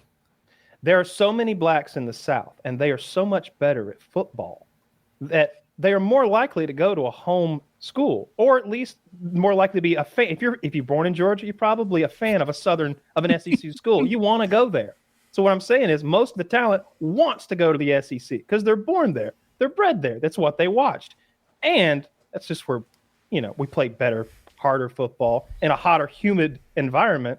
So how would we not be better? We're essentially playing football on a more desolate planet than the rest of the country. That's what I'm talking about. Look at this. This makes sense. This is how you breed championships, New York and New people. Jersey and our Jewish population have the top certified public accountants in the nation. Mm-hmm. I'll give you that. This is just, you know what's so funny about this map he posted? It's literally just the black map, but also Iowa, Nebraska, Wyoming, Indiana, like those are all the enormous corn-fed white guys who play on the line. And so it's both. You got it figured out right there. I'm surprised Pennsylvania. A bunch of Iowa corn-fed gigantic white guys with like German heritage on the line. Like that makes sense why they're there. I thought Pennsylvania was the lineman state. I guess not. Look at that. Georgia. No, Penn State. Penn State is apparently the university, I think, that they do the best with linebackers. Don't they call it linebacker U? I have fucking no idea. It sounds right. Something like that. Where they rank the little boys. And then I think a lot of really good linebackers are white, and so that maybe that plays up to it. Well, you know what, Kyle? I have. I saw a thing that showed like religion by state on Reddit, like just today, and the Catholics are in New Jersey. Let me tell you where they're not. Explains the little boy touching. We don't have any here. Like I genuinely grew up with this bubble of ignorance about other religions where everything I knew about Jews came from Seinfeld. Everything I knew about Jews came from Seinfeld. I mean, I didn't know they were real. Like I didn't understand I didn't know what they were. I didn't know that they were also the Hebrews from the Bible, from Bible school. No one I went to friends' bar mitzvahs as a kid. Yeah, I didn't see an Asian person until I was in 10th grade. That's insane. Yeah. You didn't see an Asian until you were like 16? Yeah, the Tran family moved to town, and I met my first Korean. Vietnamese. See the Catholics in the Northeast? Pretty sure Tran would be Vietnamese, right? Not their fault. I call them Korean. Thanks, Zach. We have a ton of Catholics around. He was a Laotian, ain't you, Mr. Khan? He ain't. He ain't Chinese. He's Laotian. Man, Cotton Hill. such a great example of hyper-specific racism, where he'd see any Asian that's not He'd suss them out. Japanese and have no hate towards them, unless he knew they were Japanese, and then it was no holds barred. World War II thing for him. He was a World War II. There's an episode where Cotton has his World War II buddies together, and they're meeting with a Vietnam survivors group, and they have the complete opposite, viewpoints of the war. Cotton's like, Topsy, remember that German? What you bayoneted up the hind end? Show him that face he made. And Topsy goes, what was he saying? Something like, please no. And the Vietnamese guys, are like the guys who fought in Nam, are just freaking out. They're having a full blown meltdown. Like it's just a completely different war. What's the problem? You didn't enjoy your time in the war? Not at all. Piece of shit. Hated I'm looking forward to that, the update of that, the reboot or whatever. I know you're like down on Bobby Hill being like an adult. An adult, no thank you. I literally thought Kyle wanted a reboot of World War II. Like, let's run it back. Oh, we're getting there. I do not need Mike Judge to bastardize King of the Hill in order to make... Show? It's his show. He's good. It is his show. It's his show, but he makes mistakes. I feel like he knows what he's doing, though. It'll be okay. Watch the last season of King of the Hill and tell me he doesn't make mistakes. I didn't even know this existed, to be honest with you. The last season of Silicon Valley was also. Did you guys hear about the Harley Quinn fart issue of DC Comics? No, I have not. They wanted to fart more. No, it's a fartacular special or something, and she's all like, "I held my farts in for 32 years." Now I'm gonna let him out. Don't buy this comic, and the comic smells like her fart. It's like scratch sniff technology. Dude, why do comic guys make it so easy to make fun of them for being perfect idiots? Face to be like a fart fiend, like as their kink? What the fuck? But like, that's despicable. Kyle's like, what the heck? I don't know about 8 subreddits that are dedicated to that. This is a sign of too many Indians. I draw the line at the fart stuff. That's absurd. I don't want to be a part of that. I'm sure there's great subreddits for that. I am unaware of them. But Taylor's face looked so defeated when he heard about it. I didn't. But no, it's going to be a stinky issue. A stinky issue. And I hate that. I think it was like they positioned it as like an April 1st thing, but it's already like announced now, so it's actually coming out. It's like, can we talk about a teaser for? Let's talk about a teaser that was actually good though. The new Superman teaser. Who saw the new Superman teaser? Watch it right, Woody. Watch it right now, and it's like a minute or two long, or maybe like watch the first minute of it. And, if I look up Superman teaser on YouTube, yes, it's huge. It's blowing up. Very excited about the new Superman. I'll talk vaguely until they've watched it real quick because it's just a minute. It's 2.5 minutes. I was initially like, I like James Gunn. Obviously, I like that he's making the thing. I like that his dog is in the movie. That's cool. But the actor who plays Superman, maybe his look will grow on me. I do miss Henry Cavill. I liked him a lot. He was a little stoic for the role, though, I think. I'd like someone who was more personable. I don't know what Superman's like. You know what I mean? I don't know what he's like. Like, what does he do for fun? What kind of jokes would he laugh at? What kind, like, if someone tripped and fell, would he point and laugh? Like, ha ha. Dude, I should not have bigger arms than Superman. I want to know what he's like. So I'm hoping this movie gives us some of that. I like that Superman's dad looks like a normal person. This looks like a fat, chubby, like white dude. That was interesting. So yeah, I'm down to watch. I'll give him my money once again. And when I saw that dog though coming to help him, I was like, fuck, that's my trigger. That's my thing, dude. There's this movie. I don't even know what the movie's called. I don't know what it's about. I saw a short of it the other day, and it's Tom Hanks. It's in the future where the world is polluted or something, and Tom Hanks is dying of cancer, and he has a dog, and the dog can't go out in the sunlight, or the sunlight will hurt the dog badly. So he has created a caretaker robot that is like sentient to protect the dog, and the robot messes up, and he's like, "You have one job. I know you're only a day old, but I made you to protect that dog. But sir, your life was in danger. My life doesn't matter. You protect that dog." And then like, wait, Kyle, what's the story on this? You see that Tom Hanks is gonna die. Tom Hanks is gonna die, and this movie is clearly gonna be a dog and this poor robot trying to keep it alive in the apocalypse. I was crying watching the YouTube short. I can't watch that stuff. Those are my 3 like triggers, like dogs, those fucking robots that are like kinder than they than the world around them has any right to enjoy, and like Tom Hanks. You saw the Unreal Tournament secret level episode? What did Superman do to make everyone hate him so much? He seems despondent in a lot of these clips. He's an alien. He took American jobs. He did take American jobs. Do you know how much do you know how many people would instantly fucking hate him? I'm a little worried. He existed. Let's be real. Lex Luthor it makes more sense in those movies as a villain than almost any other comic villain. Because look at the scenario he lives in. He's in the comic lore. He's like what Elon Musk wants to be. He's the richest and the smartest man in the world at the same time. He's also incredibly fit and good looking. Is Lex Luthor trying to save us from the megalomaniac that is Superman? Then I'm team Lex Luthor. Seems like he's got his head on straight. Look, Lex Luthor is a greedy, manipulative, fascist, CEO billionaire type guy. All have flaws, Kyle.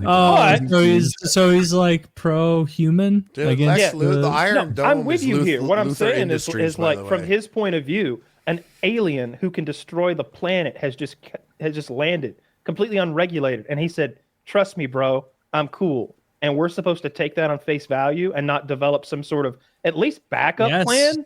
Like we need a gun that kills Superman right away. Based on what you said and what you affirmed, it seems like he's doing a totally reasonable thing in defending humanity against a potentially histrionic superhero. Are you trying to make this modern day and racist? Because this is a Superman comic. I won't allow it. No, he is. He also is like a bit of a hater. It's because Lex Luthor always is like really like to the Mexicans for you, though. I see it coming. You think I'm afraid of the Mexicans being Superman? The Mexican Superman, yes. What would they do? Would they clean your house really fast? It would be like a mariachi band, but metal. It'd be like really. He leaps over a building in a single bound, and all the shingles are placed. All jokes aside, that trailer looked dope. It didn't tell me too much what the plot was about, and I appreciate that. And I'm here for it. It got me like spinning into this like wish casting. Like, what if it's DC's turn? Because Marvel's losing me. I'm having a hard time enjoying Marvel. Daredevil 3 to me was so bad. Not Daredevil. What is it? Ant-Man? Deadpool I'm going for, I think. Deadpool, yeah. Deadpool 3 was so bad. But that was not MCU, and I thought it was amazing. But that's not it MCU. Made me like Deadpool 2 and 1 less. It had a strong impact on me. I hated it. Well, how'd you hate it so mad much? at it. Why? Oh, that was a 2-hour and 20-minute movie with a 1-hour plot. And the CGI fight at the end was lame. It was just, there wasn't anything new there. I was mad at how long it took for them to get to where they were. I was on my phone by the end. I need to watch it again to articulate why I dislike it so much, I think. But I walked away just hating that film and wishing I could have my time back. You find it funny? No. I'm mad at it for like making me 2 hours older. Like I hated it. And really, I thought that movie was hilarious. Marvel's been losing me more and more lately. I can't remember. But that's not Marvel. And Marvel, I think, is a better example why they're losing. Deadpool's not It's Marvel, and Woody's right. They're losing him. Deadpool's not Marvel. It's Marvel adjacent. Not Marvel. It's Marvel adjacent because it's the Sony universe. The Marvel universe is losing me because they put out a lot of shows that I don't particularly care about. And people are like, "Did you watch Agatha? Whatever the fuck." And I'm like, "Oh, good." I didn't. The Loki TV show was not that good, and the Loki TV show had its tentacles all over Deadpool the Scarlet 3. Witch one. You can't tell me it's not Marvel when they're the same fucking plot. Yeah. They reused freaking MacGuffins. I think that's the term. MacGuffins. MacGuffins. Thank you. Guardians From the 1 TV is an show. excellent movie. I mean, I thought you were just saying MacGuffins in general because I was going to be like, they've never really been a great amount of plot. No, it's kind of like moment to moment with this shit. It seems like they used the same supply closet to build the sets for Deadpool 3 that they did from the Loki TV show. I hate the Loki TV show. Felt like it wasted a lot of my time, and the Deadpool 3 movie was so bad I liked the other two less. I need more nudity. And I am ready for DC to take the reins. I don't have any allegiance. That's what they're missing out Marvel. on. You throw a titty in a comic book movie, I'm on board. Let Wonder Woman's titty pop out, and like she looks down at it, and then just like kills the guy with a single punch, or she plucks his eyes out or something. Like she blinds him. That's Kyle, they're talking her about titty and goes back. And she's like, "You didn't see this either to the camera. That'd be great." Kyle, they're looking up. They're talking about superhero stuff. Where can I go rapidly that will show me the best tits online?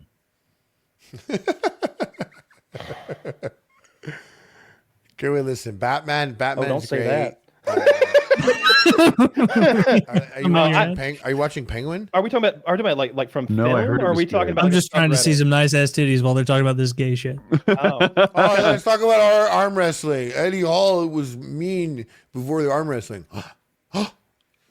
No, you're being now you are not. That was filled my with, topic. What I did. now you're not even filled with the Christmas spirit. Woody and I are Well, filled you know to what? the brim with Christmas is over. spirit. Get us out of here. We fucking did 4 hours. Like, let me go now. We did do 4 hours. I'm jolly maxing. I'm jolly. We're all jolly maxing. I'm about to grab. I'm a totally quarter- down for DC to get better. Heck, my mind's not totally closed that Robert Downey Jr. can't bring Marvel back. I think they could all be cool. I mean, I want Star Wars Yeah. to be cool. Also, Star Wars like really pissing me off. I'm with you. I don't hate any of them, and I don't need one to beat the other. I'd love it if they I'm not all got team-based better. with it. I don't care about that shit. But DC hasn't been able to really make great ones. They have some good ones. No, I'm down for Superman to be good. All right, all let's go take click a these tits. little, Well done, Kyle. let's take a little peek a D at these. Well, these are Excellent. good because like the top 3 all time are all the same girl. Yeah, is this a small? No, it's not that small a subreddit. Look at them go. They like her. Yeah, you see that Honestly, sometimes. number 5 is the same girl. Holy These are these Oh, all my the goodness. same person? Scroll down Sick. to slow motion perfect titties. That's my winner of the day. Kyle, this was precisely what I was looking for. Are these all the same girl? I cannot tell people apart. It's okay. It's okay, Woody. That's Here's not one that's not different. symptomatic of anything at all. Maybe you passing out with a seizure was the beginning of your superhero arc. He's like, now that I mentioned, you all kind of look exactly the same. Dude, tell me 1, 2, and 4 and 5 are not the same person. They are, right? No, I don't know. I don't Oh, know. it's Oh, the they same. are. It, They're it all says posted by the same it person. says you/Molly for fun on, and so Yeah. it's the same user. Well, everybody hit up Molly for fun. She's over there on Our Amazing Tits. She's the top all. See if she wants to come on next week, show us those tits. We'll, of course, blur them for you guys. But Big shout out to Molly for check out her Big shouts content. out. Go check out Molly her for fun. OnlyFans. Go check out her Fansly. Go check out wherever she sells her wares. Mm-hmm. Yes, check it out, and also check out Harley's podcast. But after Hell after yeah. you're done with the boobies, just head on over to Harley. Which Harley, I'll come back After you on get that out of your when you last invite pills. me again. We got to come. what do you mean? I need you guys, dude. You guys put those fucking numbers up every time. You guys. What do you mean? fucking Oh, love or you. do we do better on your, every time, bro? It's like I honestly, I'm gonna need one once a month, and the rotation it's back at you, Taylor. Now, so I'm gonna. We're in the you mix, guys brother. once a I'm month. Come there. on. You tell me when. I'll be a silly retard on your show. Hell yeah, I know. Seriously, once a month, you guys. You got to get me out. I got to get me out of this hole, dude. I haven't fucking been able to pay a bill in a minute. Views back up. I'm sure these guys. Doesn't are that doing make you people great, lose but your power or something? It does. They rely on credit scores and usury. If he misses a payment, his mana gets affected. they circumcise him again. All right. That's a wrap. PKA 732. Check out Harley. Links in the description. Harley. Thanks, guys. Hush.